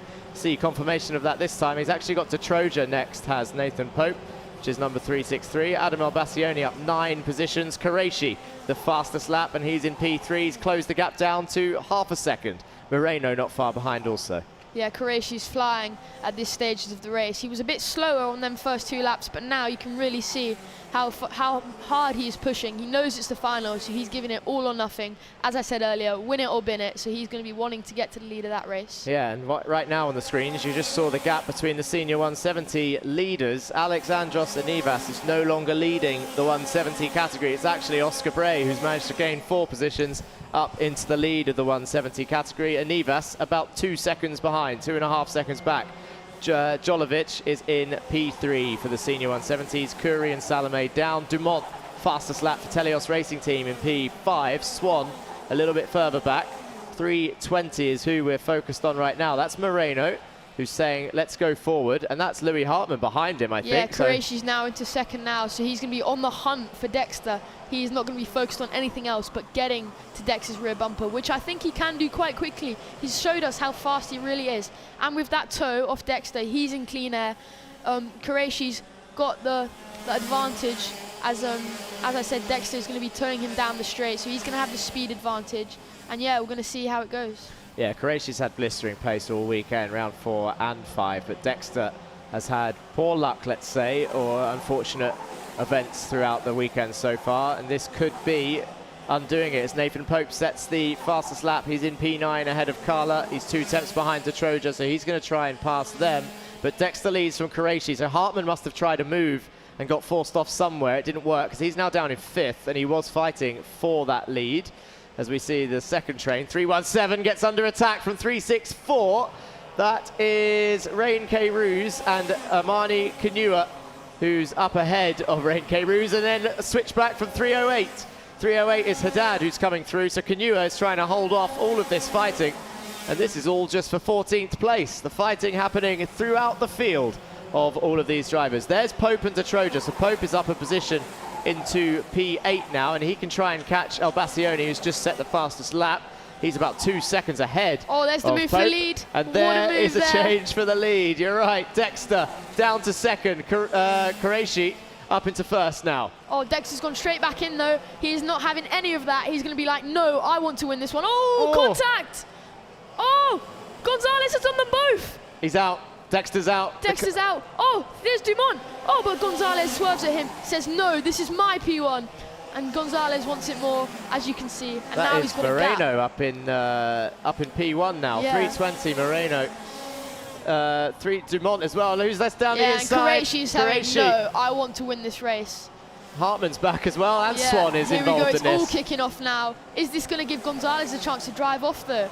That's what they need to think. Oh, and Hartmann's gone in. I think Gonzalez. Oh, and Qureishi switched back to him straight away. None of these drivers want to be in third. They all want to be in second, saying, no, oh, and Swan! Swan's done them both! Oh, my days. What a move there from Swan. That was a fantastic move from Swan. He just caught them lacking. Hartmann and Qureishi were too worried about themselves. Adam Albacioni's just joined the fight as well, yeah, and Nathan Pope's caught them up. But yeah, Swan just said, no, I'm going in. You two are worried about yourselves. I'm catching Dexter. And here's the contact, yeah. Big push from 386. That will probably be watched, to be honest, in the steward's room. Oh, I don't know if it was actually the cart behind that also helped with it. Yeah, I'm not sure. That's a tricky one there. Really tricky from those angles, but they'll be able to watch it in more detail. But it looked like Dexter's cart actually turned off, because if you saw, even after the contact, he already had his hand on the button trying to get it started. So I wonder if he had a mechanical and had to brake early. So yeah, that's going to be a tricky situation for the stewards there. Really tricky, but Moreno is up. Rain K. Ruse has got a warning flag for something. Don't know if it's track limits around here. I haven't seen a warning flag today so far, or yesterday, but Moreno is clear by 8 tenths. Montgomery Swan in second, also quick clear, but 8 tenths is the gap, and he can close that because we've got 6 laps left to go. So this race is far from over, but as you said, Gonzalez Moreno will be trying his best to try and extend this lead. It's 1 second now, but Qureishi, a smart man, could push Swan and close that gap in the next 5 laps. Yeah, and Gonzalez is a really good racer. He was so unfortunate yesterday with that front nose cone penalty, which put him back starting the final quite far back, but he still drove up, and I'm not sure where he finished, but I know it was quite high. So yeah, he's really fast, really good driver. So I wonder what Jeremy and Rayan are going to be thinking now. Are they going to work together? Judging by what we've seen so far, I think Rayan is going to be going straight in on Jeremy, but yeah, we'll see. I think he has to work together because the gap's too far. They need bump draft to close 1 second. He might have even extended even more Moreno is charging. Yeah, it was 8/10 last lap. Now it's a second. So yeah, And then Gonzalez they're is going to really cross the line. fast Watch the gap now. Is it extended? 1 second by half a tenth. So he is still half pulling away. Tiny bit at a time, 1 inch. Yeah, it's a really good drive from Gonzalez. He's really consistent, as you can see. Even though he's in clean air, he's just putting consistently good laps in, which, yeah, builds the gap eventually. That's right, and Louis Hartmann's still sitting in this train. Adam Elbassioni, though, right on the back of Hartmann. He's going down the inside of 6. Adam Elbassioni up past Louis Hartmann, then into P4. That's 12 positions gained for Adam Elbassioni. And next up on his list is Croatian Montgomery Swan. What can Adam Elbassioni do here in the next 4 laps? He is fired up. Look at that quick duck down of the helmet to try and force himself forward on the exit. Montgomery Swan's obviously trying his best to catch Moreno, but Adam Elbassioni is not out of the podium shot just yet. He is trying his best. You can see Qureshi in front. Montgomery Swan is right there also, and he's got his teammate Louis Hartmann right behind. Jules Dumont's a little bit far back, so is Nathan Pope. They're probably out of this unless it all kicks off. Yeah, this is going to be a really interesting last few laps. Jeremy is fast, but so is everyone else behind him. So they're all kind of going at the same pace, which isn't really giving too much action at the minute. But I wonder at the end of the main straight now, because Qureshi has closed in a bit, so he is quite close to Jeremy, so we'll see now from the straights. Yeah, let's see how much the gap closes. They'll come around the final corners now. Throws it in, does Montgomery Swan. Here comes 386, Qureshi. How much will the gap close when they get to turn 1? He's too far back. Oh, I thought he hesitated.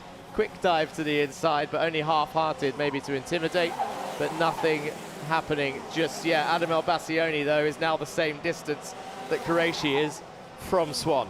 Yeah, Elbassioni is really fast here. I wonder if Qureshi is vulnerable to Adam Elbassioni, because he is flying here, and he looks like he could be on to catch and pass Qureshi and Swan. So yeah, we're going to see now. Is he setting up a move? No, he's not. He's waiting. I thought he was going to launch one. I reckon he's going to wait and do it at the end of the main straight. Well, this is about to be the last lap, Connor, actually. So they're going to come down the main straight now. The last lap board will be held out. So if anything, it's going to fire up Elbassioni to send an overtake. It's going to be the last lap board as they cross the line. Qureshi has a look. He knows he has to defend. Doesn't defend in turn 1. But this man, Moreno, I think he's clear. 8/10 the gap. Swan did close it a little bit, but they're running out of laps. So Moreno. Oh, Qureshi's gone hard defensive now into turn 3. Just keeping Bassioni behind. So Qureshi's given up, I guess, on second place. Now he's just trying to hold third as much as he can. Watch out for turn 11, though. Elbassioni might be launching one down the inside of 11. We can't really see it on the camera. It's in the background. And Louis Hartmann. Side by side. Louis Hartmann has come through. Oh, they touch. Banging side pods. Elbassioni. Oh, Elbassioni round the outside. He's done them both. I don't know if that's a little bit naughty from Qureshi there, who really closed the door on Louis Hartmann. Came out of nowhere. And look how frustrated Hartmann is. Hartmann is really angry fuming. There. And I can just see the Birrell guys. I can see Mark outside. They're all jumping up and down for Gonzalez, so happy. But what a drive from Gonzalez. And they really should. And look at this, even the drivers really are good happy. Sportsmanship there. Super. If the cameramen can see the paddock, look how much they're celebrating for this guy to take the win. It's really nice. And to see all the drivers shake his hand and congratulate him is also good to see. Look at him. He's really filled with emotion. You can see it. The body language has changed. He's done it and taken victory in the final. But what a move from Adam Elbassioni. Also, Louis Hartmann, a switchback on turn 11 to the inside of Rayan Qureshi. And Qureshi just shutting the door, forcing him onto the left, the dirty stuff. And Adam Elbassioni thinks, okay, you two keep fighting. I'm going to go around the outside and take it back. Yeah, it was a really interesting race there, especially that last lap. Yeah, when Qureshi and Hartmann were side by side and Elbassioni just said, nope, I'm going around the outside here, taking these both. So yeah, really interesting race, really good. Congratulations to all the drivers. Yeah, it was really good race to watch. Just saw Oscar Bray there behind Moreno coming in. I think Oscar Bray won the Senior 170. We'll get confirmation of the results shortly as we cut to the track shot and they all come into the pits. But really nice to see the emotions from Moreno's win. There's confirmation then. Moreno, then Swan and Elbassioni. And to be fair, that podium to me looks like a deserved podium. They really fought hard for that. Yeah, 100%. Elbassioni driving from the back of the grid all the way up to third place. Really good. And I think it just that penalty, that meatball flag, gave him the determination into the final, going to the final, saying, no, I'm doing this now, I don't care, I'm starting at the back, so I'm just going to try my hardest to get to the front. And he did that, and yeah, really good. Really, really good. We've got people in chat. Brilliant comeback from Oscar, says Lisa Bray. And we'll get confirmation of that now. We've got Carla Pope, Damadasa, Volon Vicious, Kanua, Dexter down in 13th in the end. So he did finish. Antonio Sadad, Mohan, Nagoma, Keiruz, Piri, Martinez. And there's confirmation of Oscar Bray winning the Senior 170 final. About 8 seconds ahead of Alexandros Anivas. Then Jolovic, the novice, in P3. Andre Curry, P4. Salama P5 in the 170s. Then Al-Qasemi didn't start. I think he did start, but he was out at the beginning. And we're going to go to the highlights of the senior final.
Okay, so there the highlights of the senior and the senior 170. So Connor, let's get a couple of last words from you before we head to the interviews. So how was that for a senior and senior 170 final? Yeah, really good race, very action-packed. So yeah, a good race to end my commentary of the day.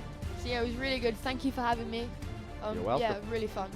No, thank you for coming and joining me. It's been nice to catch up. Thank you for telling us about, of course, your achievements and what you're doing next, but also I'm sure your friends will appreciate you commenting on them, and let me know how the next virtual kart race goes. And I'm going to find out who causes the most most accidents on those online games of yours. But in the chat, show your support a little bit more. Thank you to Connor Clancy. We'll be saying goodbye to you now, sir. Thank you. Give me a high five, handshake, whatever you need. Thank you so much. That is pretty much it for the day. So we're going to head over to Zara first for some interviews, and then the podiums later on today. So let's go to the paddock and look at those emotions.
So whilst we're waiting for the interviews downstairs, there's confirmation then of 5 rounds completed of the Iame Series UAE, and what a great weekend it was here at Sharjah Kart Track.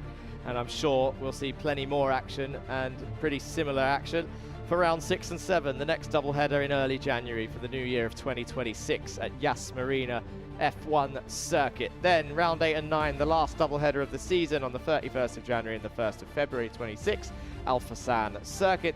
February 8th will see the finale, the final round of Rack Track, just like the first one. So 10 beautiful rounds, exciting rounds, adrenaline-fueled rounds of plenty of racing, and I think it's too early to call any championship favourites at the moment, but I'm sure after these points are updated across the next day or two on the website, we will start to see some storylines unfolding. Let's hand it over to Zara, and then we'll head over to the podium later on. So I have a special guest, someone I've heard very highly about for being the tuner, instrumental part of making sure that those engines are tuned for the drivers. Tom Grice, how are you feeling, and how has it been the Iame competition so far? Yeah, good, really good. We've had a great weekend. Won some races, worked really hard, late nights, but yeah, it's been very good.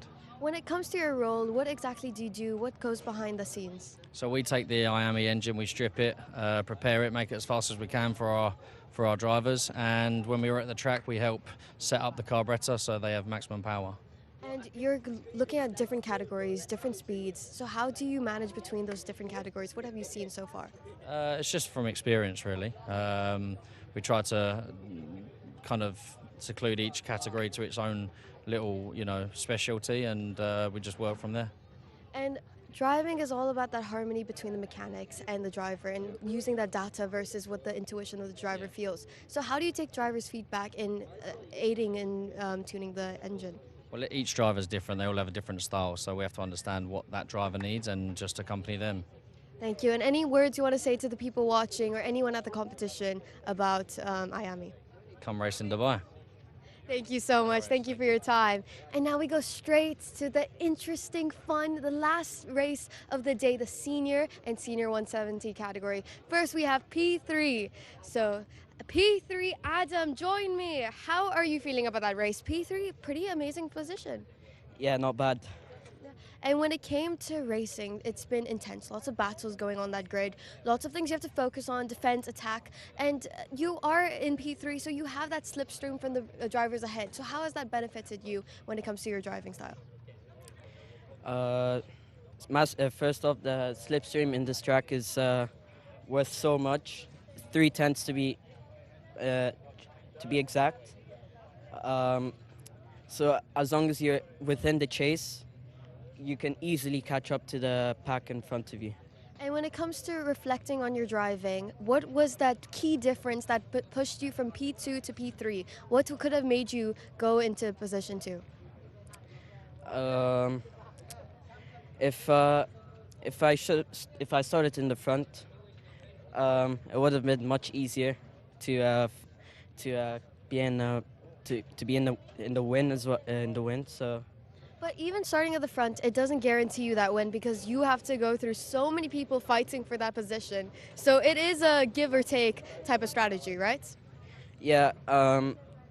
Thankfully, over the summer, I've been racing in Europe, in the Iame Euro Series, and recently the IWF, which it just definitely helps so much with the people that have 10 years plus of experience and have raced in all over the world. So thank you so much for participating, and congratulations on your P3. Best of luck to the other races, and I'll speak to you soon. Now we can welcome Jeremy, P2 of the senior category. Jeremy, welcome. How are you feeling about that race? Pretty impressive stuff, pretty intense and difficult, but you secured P2. Yeah, it was all right. We were pretty slow at the start, just kept getting dropped by the top 4. So just went on the car, made a few adjustments, and then we started ripping second half of the race. Managed to pull a gap to Rayan for second and just held it till the end. So when it comes to that tuning between races, what have you learned about your driving style or the kart or the track that helped you tune it to the best in the final race? Quite a lot, to be honest. I've had a few years of experience now. So it's more about feeling on the kart to know what I need to change to get the best out of me and the kart. Does the kart feel better for the next round? Do you feel more confident going into the Yas round? Yeah, Yaz is my favourite track. Got a double win there last year, so it should be good. Well, congratulations and well done, and I'll see you hopefully soon in the Yas track. Take care and thank you so much. Thank you. Now welcoming P1. Come, champion. How are you feeling? How are you feeling about that race? Very, very good. We work a lot for this result, so all the team and myself. So yeah, very proud of the team. And when it comes to maintaining P1, it's intense. People are going ahead of you. You have to make sure you defend. It's going up and down. But how do you feel about maintaining that position as P1? Yeah, the first laps were very, very difficult because I need to defend, but I need to push. So were difficult to manage. But after the lap number 6 or 7, we pushed as hard as we can and we win. So how do you manage and balance of stressing over that, getting that clean air? That clean air is good for you, but how do you manage of keeping that pace going without giving opportunity to the person behind you to come and overtake you? Well, I didn't think about the result or the position. I always think about pushing hard as I can, always, and well, this is the result. And are you happy with how your kart is performing these past 2 days and these past few rounds? Yeah, we were very, very happy because today we changed the car, so it's not the same car that yesterday. So we worked very, very hard today and yesterday, and we were super happy, all the team. I could see big smiles from behind the camera. Well done, congratulations on P1. And that changing of the kart was a really good choice because P1! Yeah. Yeah. Thank you, and hola papa, sé que me estás veient, un pato. I can't translate that, sadly, but thank you so much. And now we can go straight to the team manager of Motorspace that can come and give me a little bit more insight. Motorscape, sorry, apologies for that. Been a long day, lots of heat. It's been intense racing today. How are you feeling about that overall championship so far? Yeah, it's our first race in the X30 Senior this year. It took a lot of effort, a lot of hard work to get to the top, but we couldn't start our first race on a better note. Yeah, winning is an incredible feeling, and yeah, couldn't wish for a better weekend. Now, how are you going to maintain this excitement, this good luck for the next round? You always keep on pushing. You can never have a rest, you know, and for sure we will come back even stronger. That's how we always do it, and yeah, this is always going to be our way forward. And when it comes to preparing the drivers for the next round in Abu Dhabi, what have you been doing behind the scenes? I know you don't want to give the strategy away, but give me a little insight, a little teaser what goes behind the scene. To be honest, like we do a lot of testing, so we focus a lot on testing. Just, you know, hard work really, you know, just you need to put the effort and make sure the drivers are fit physically, prepared mentally, you know. Yeah, this is the key, I think, to any success in any sport in the world. So yeah, this is what we keep on doing. And as a team manager, there's a lot going on. You have to train the drivers mentally, physically, but then they also need to be aware about technically what's happening with their karts. Because you can't go based off of intuition, I feel like this, or I feel like they need to understand the technical aspect. So how do you train them and educate them about karting? So basically we try to, whenever we do a change, first of all, listen to what they have to say. And then based on our knowledge, we know if what they are saying correlates with reality, really. And then we try to educate them that, you know, how the car behaves, how the engine behaves, you know. So we try to always make sure that their feedback is as accurate as possible, because we are not in the go-kart, yeah. So we really rely on their input a lot. So yeah, this is I think a key thing to make sure we are successful. It's a team sport, you know. Yes, yeah. It's not only the driver, it's not only the kart. It's a team sport. So you need to make sure that all the puzzle gets together, and yeah. It's also that team trust you have to build, that team bonding, because you guys go through so much and you need to understand how to communicate with each other. But thank you so much for your time. I really appreciate it. Best of luck in the upcoming rounds, and best of luck. Okay, now we can go to Senior 170 P3. Arsene, first of all, welcome back. Welcome back, P3. That is an amazing accomplishment. Happy with your overall result. Is that what you were expecting? I mean, Yusuf couldn't take the side, so that was bad. it helped me a lot to get P3, but I would say I'm happy with that. I would like to do P2, but So, what mistakes cost you P2? What was the overall thing? Was it the pace that you couldn't keep up, or what?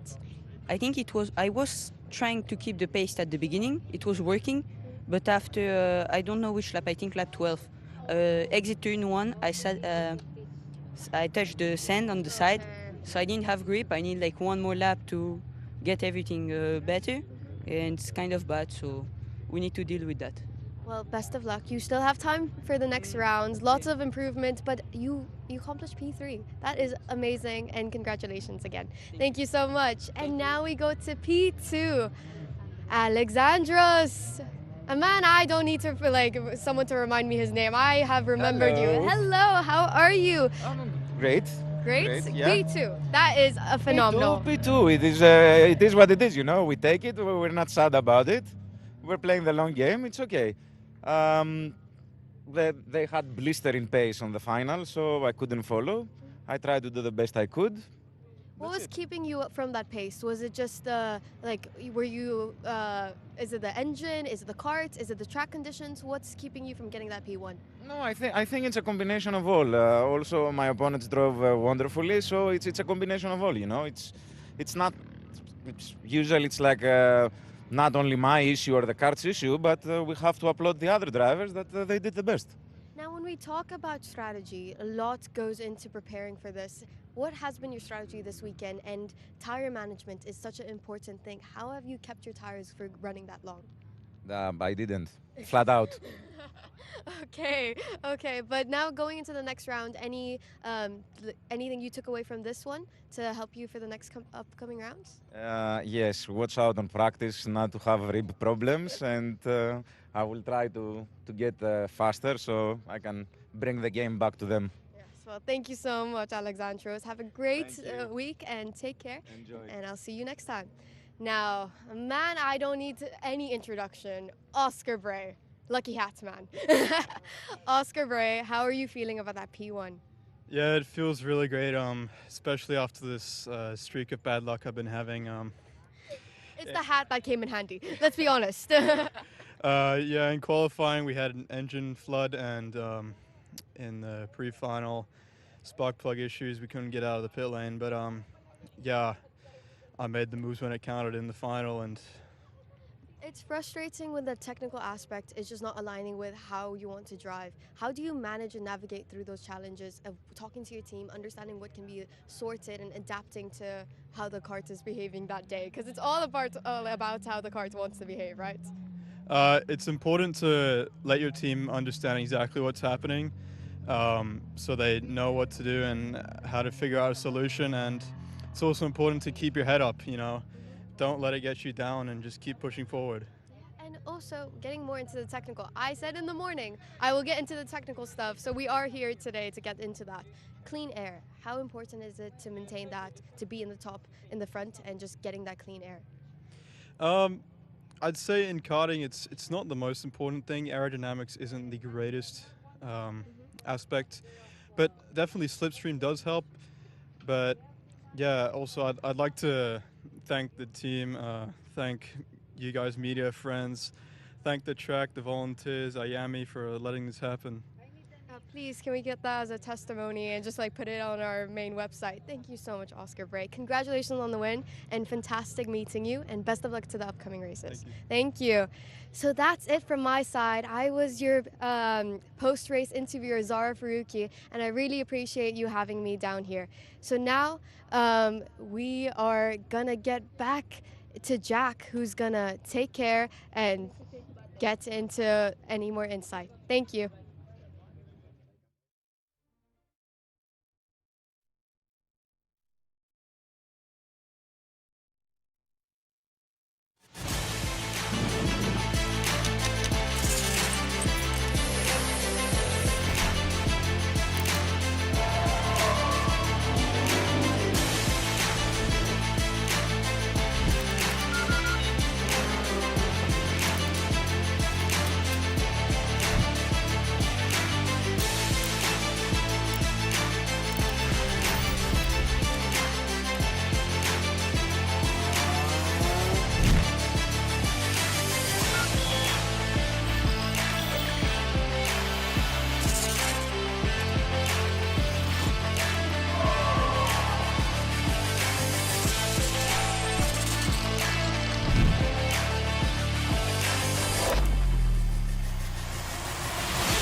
Instead of the traditional system, we've built a school specifically for athletes and anyone who needs a more flexible education. We provide a full school curriculum including GCSEs and A-levels, mentoring support from ex-athletes, and the ability to study from anywhere in the world at any time. Welcome to MBA, the #1 school for athletes.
Instead of the traditional system, we've built a school specifically for athletes and anyone who needs a more flexible education.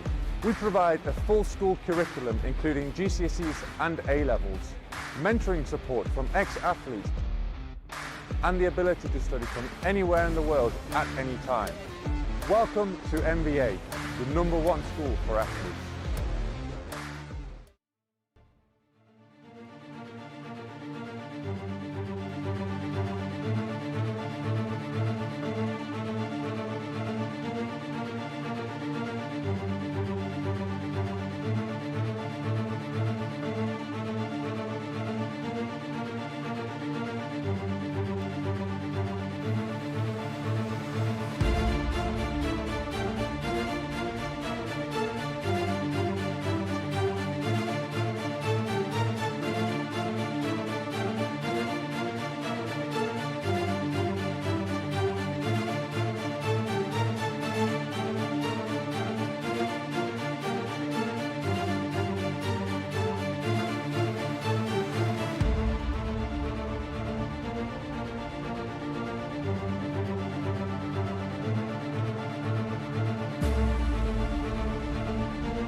Who is?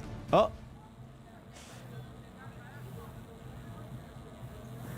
Too loud. Down a little bit. Bit more. That might be okay. All good? We're live. Okay, there we go. So, welcome back, everybody. We are here for the podium ceremony. So if you can hear me out the back, everybody come around and we'll start giving out the awards for today's winners and podium sitters. That's it. All the photographers start getting closer to get that center shot. Let's start then. We've got a couple of guys giving out the prizes today, and let's see who did their best overall. We'll start with the new award of the Driver of the Day. Introduced yesterday for round 4. Today we're obviously in round 5, same location, and we have a new Driver of the Day. So I would like you all to give a round of applause to number 255, Matanch Jain, for winning Driver of the Day today with 11.9% of the votes. Very, very good. Well done, sir. And I believe you win a lovely set of Comet tires. And a big check that says Comet tires. Well done, Matanch. Smile. You got it.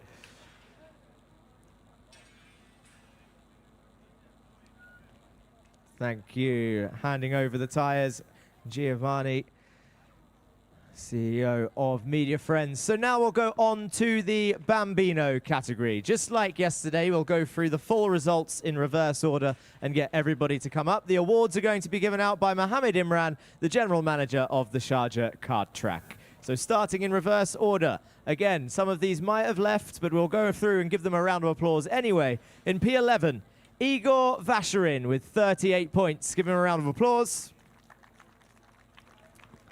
In 10th place, Ali Benzakor is with 79 points. In 9th place with 80 points, Rayan Al-Ameri.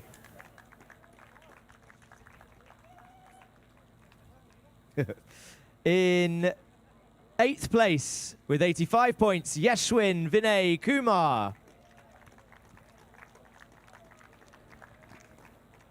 In 7th place with 91 points, number 31, Sam Tester. Sam is here. I've seen him. There he is over there on the left, grabbing his medal from Mohammed Imran. You have a medal?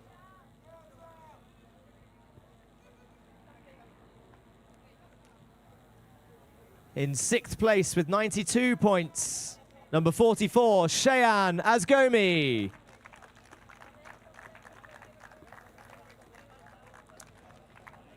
With 96 points in P5, 95, Robert Oganyan.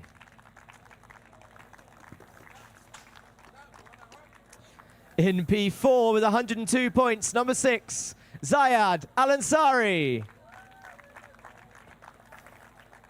So now we'll go to the top 3. In 3rd place with 115 points, a round of applause for number 7, Yusuf Al-Kayat.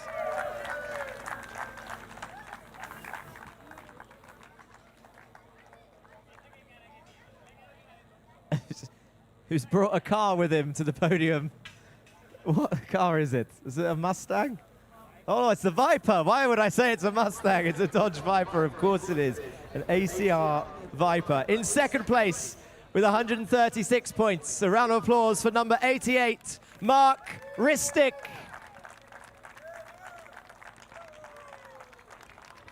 Sammy, you ready?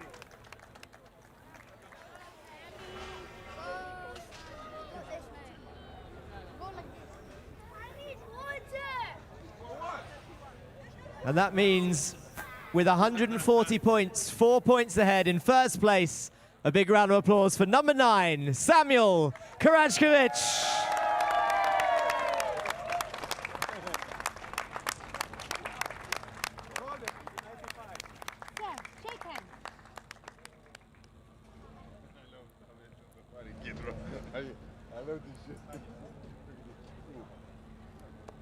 Well done, Sam. And just before we do the group photo, I believe we've found 5th place, number 95, Robert Oganyang.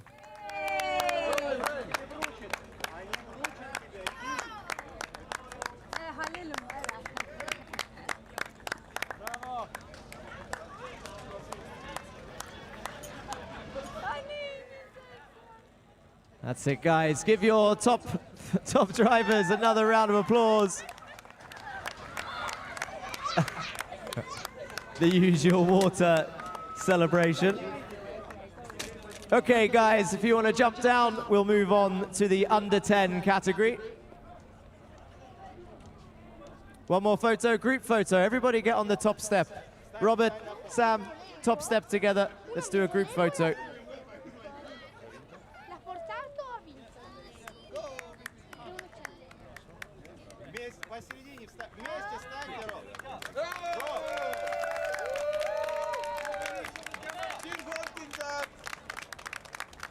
That's it.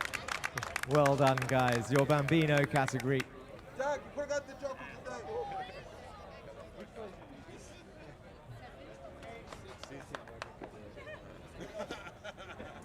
Good?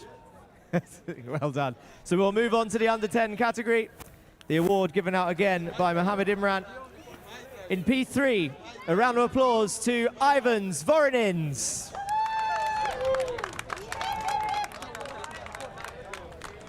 Well done, you. In second place, a round of applause to Saif Al Khalifa.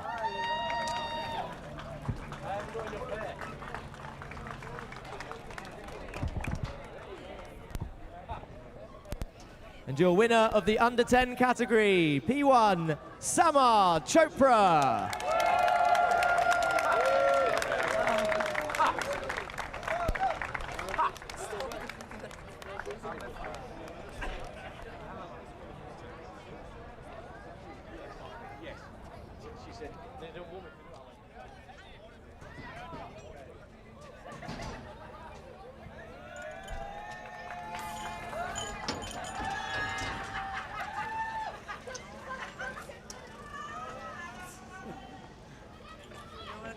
And this one a little bit messier than the last one. Instead of water, a bit of lemonade going on the drivers there. But don't run too far. Let's get a group picture. The other two have already gone. Chopra and Voronins, you need to come back for your group photo. Where's Samar gone? Here he comes.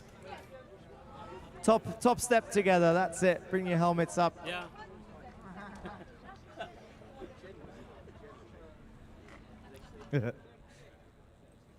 Give them one more round of applause, guys. Your under 10s podium.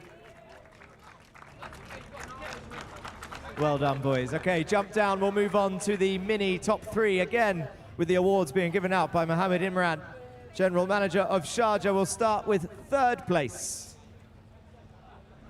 Give a round of applause to Baptiste Augustin.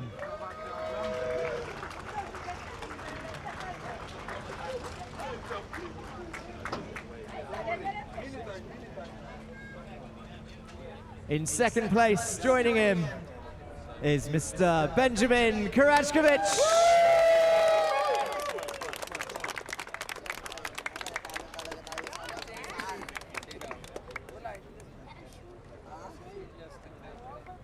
And your winner for today, in P1, a round of applause to Ilyas Sami.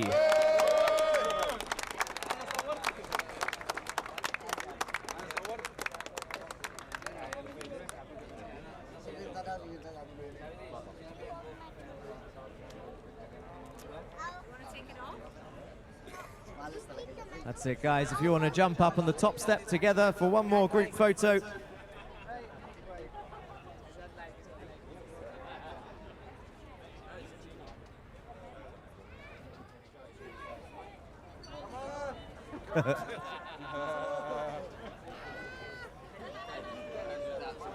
See, look at that. None of them are running away. They're all just taking it, staying where they are. Probably some good pictures in there for those that took photos.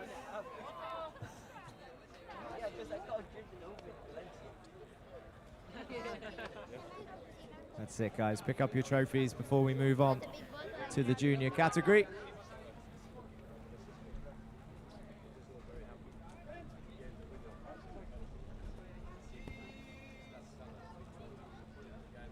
Perfect. Well done, guys. If you want to jump down, we'll move on to the junior category. And this time, the awards are going to be given out by Enrico from Drake Kart, one of the sponsors of the Iame Series UAE and Media Friends broadcast. A round of applause in third place for Ayan Singh.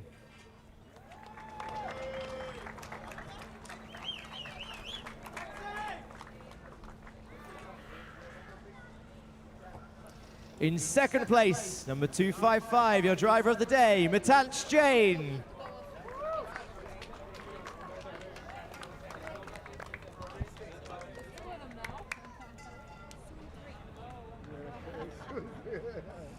So cool.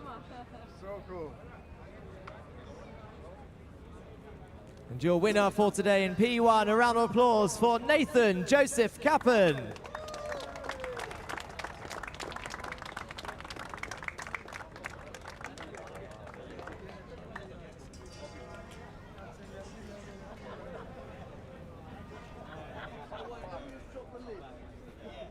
That's it, guys. If you want to jump up on the top step together before we move on to the senior 170s.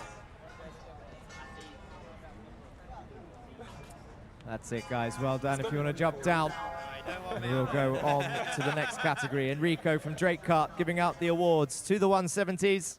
In third place, a round of applause to the novice driver, Arsene Jolovic.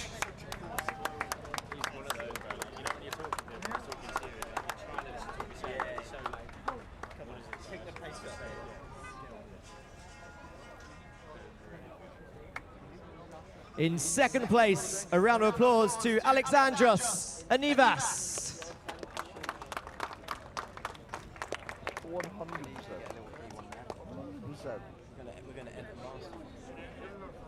And your winner for the senior 170 category, a round of applause for Oscar Bray.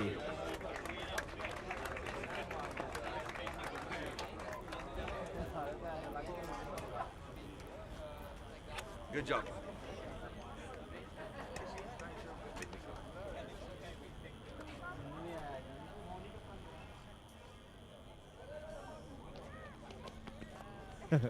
That's it, guys. You want to jump up on the top step together for a group picture, and then we'll move on to the final category of the seniors.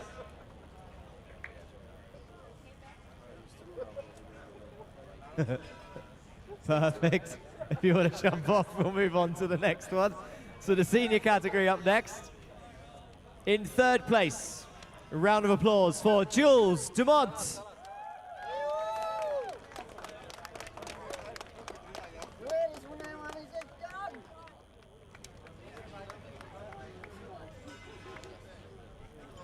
In second place, a round of applause to Adam Elbassioni.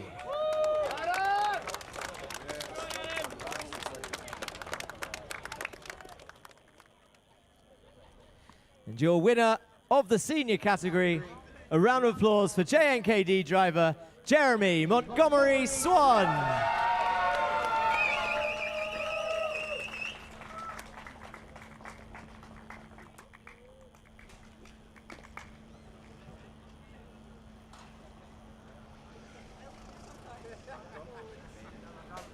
That's it, guys. If you want to jump up together on the top step.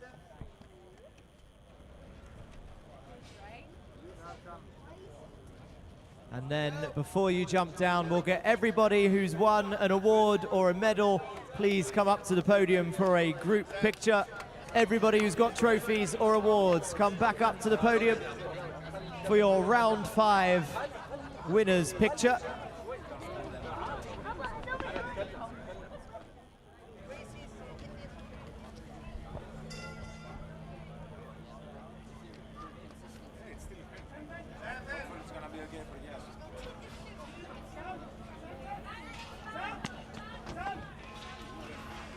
Is that everyone? Is there anyone hiding with some trophies and medals? I don't think so. Everyone's up here.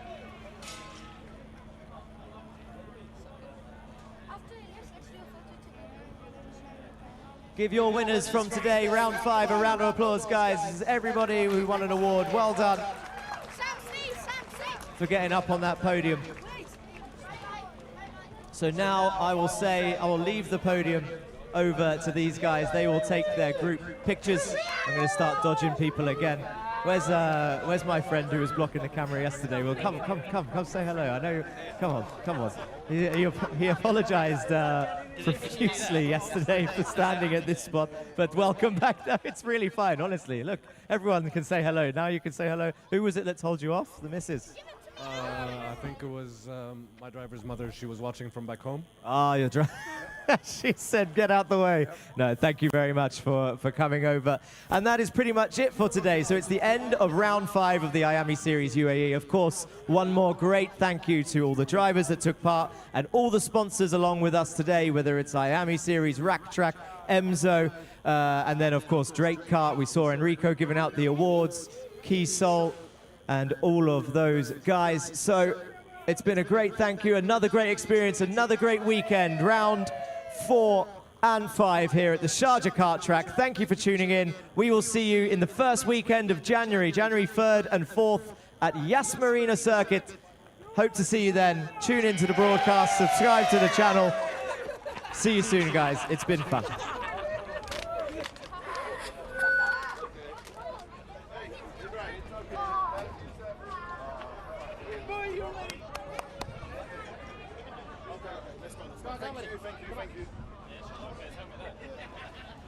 Come on, Danny, chop, come on. Danny, come on, mate.